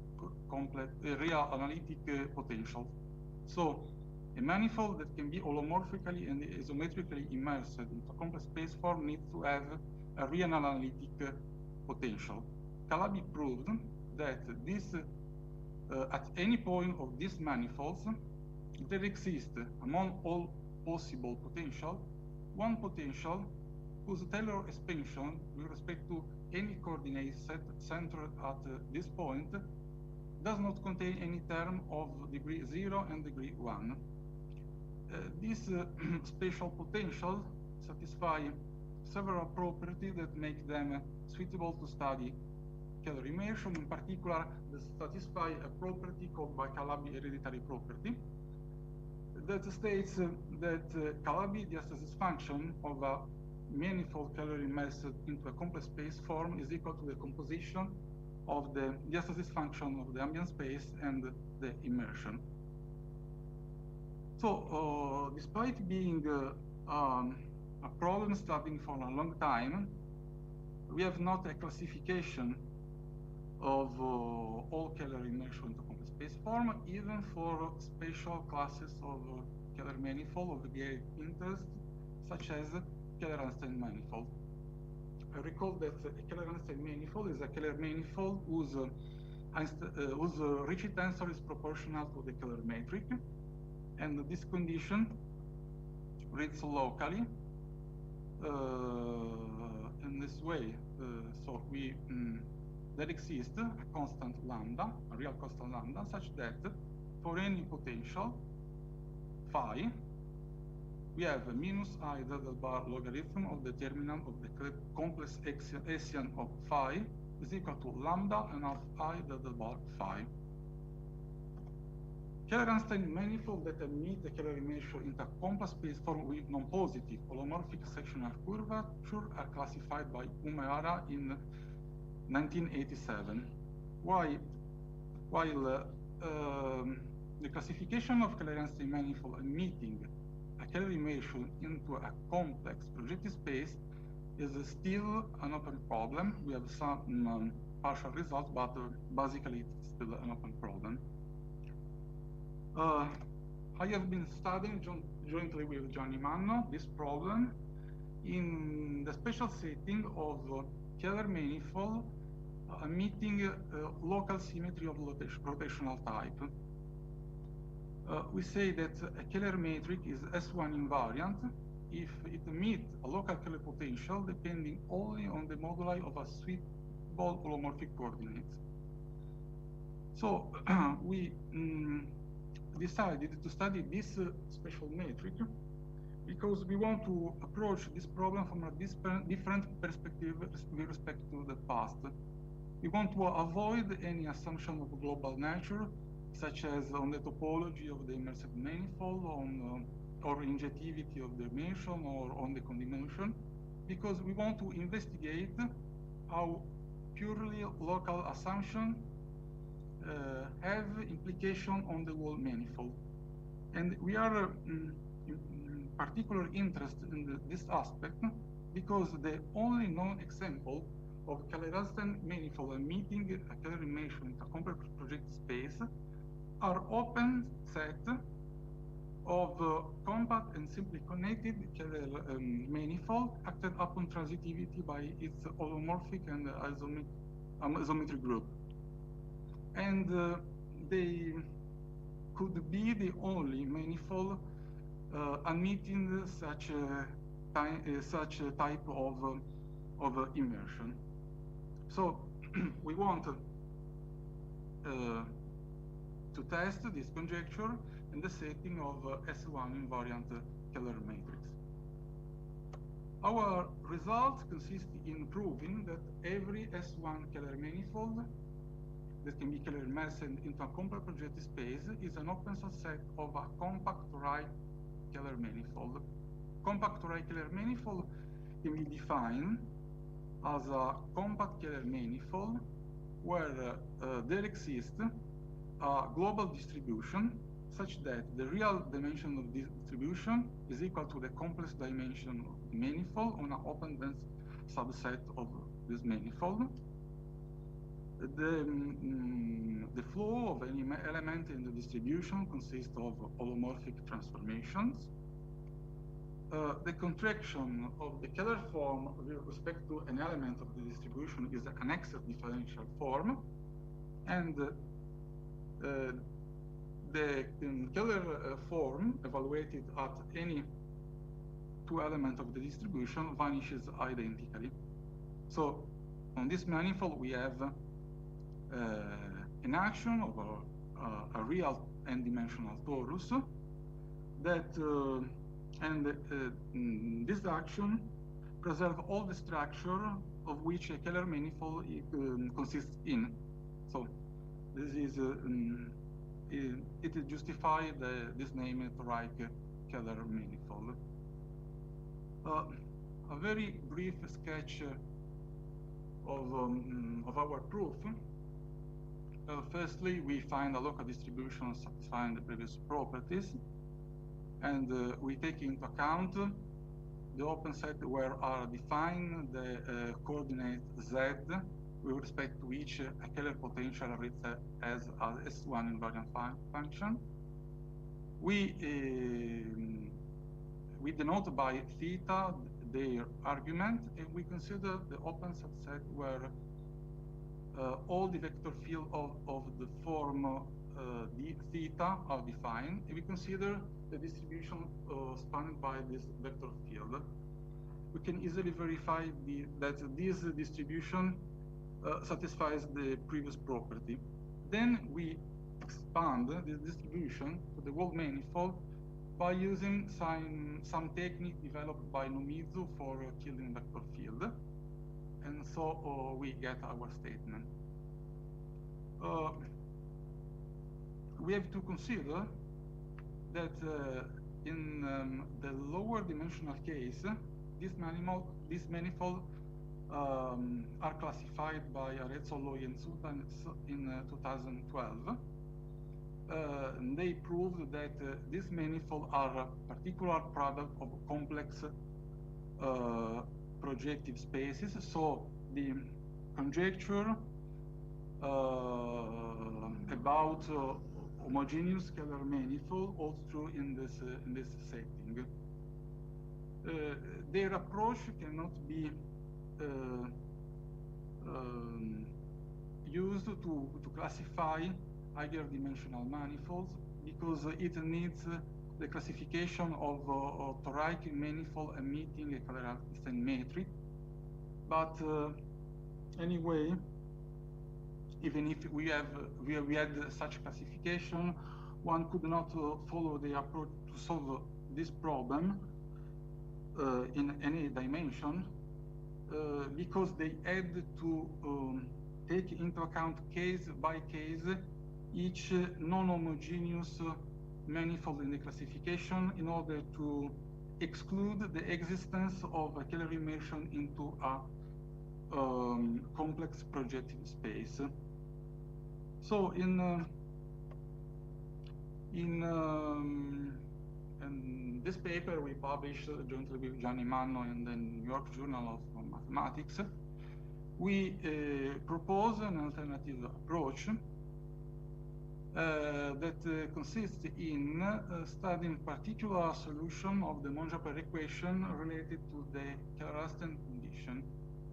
Indeed, we can prove by using Calabi's technique that an S1 invariant density function of a Kähler manifold immersed into a complex projective space satisfies the following equation 1.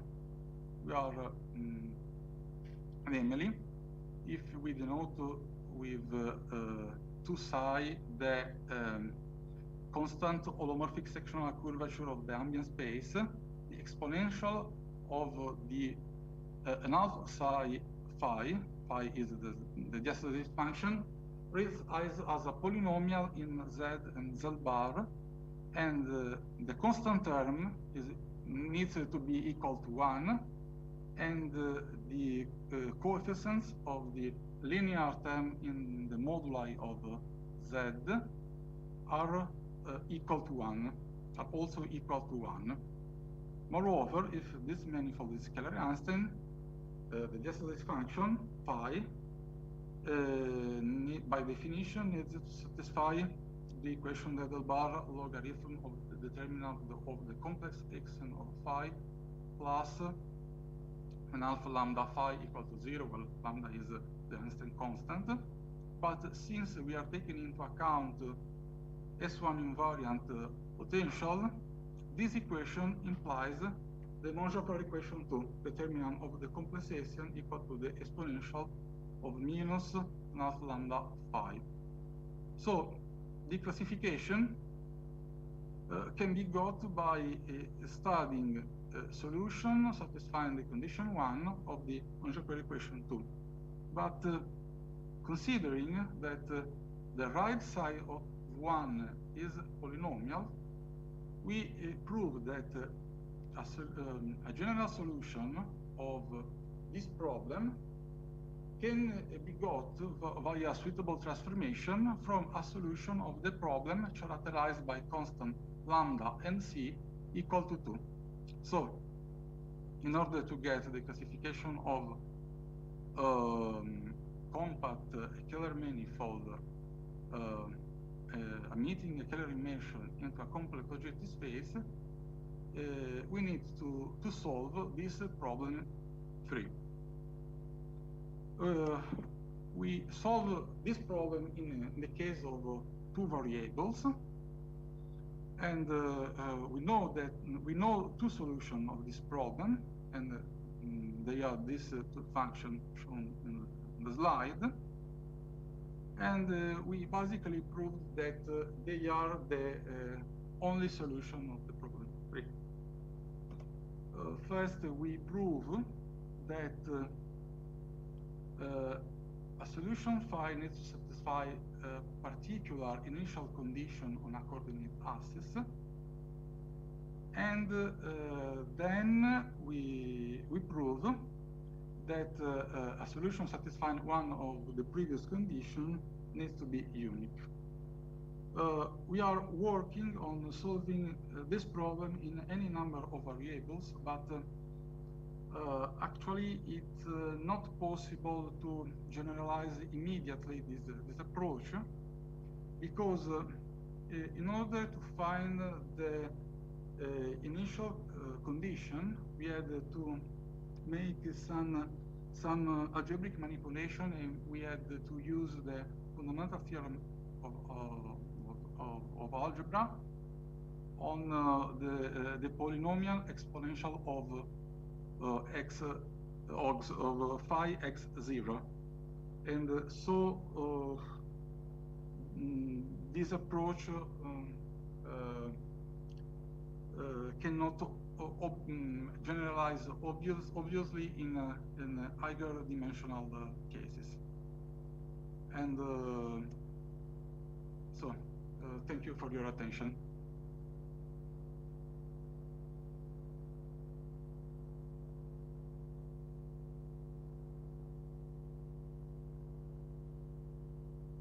Okay, thank you very much. So are there any questions or remarks? Okay, there are no questions from the lecture theater. Are there any questions by the online participants?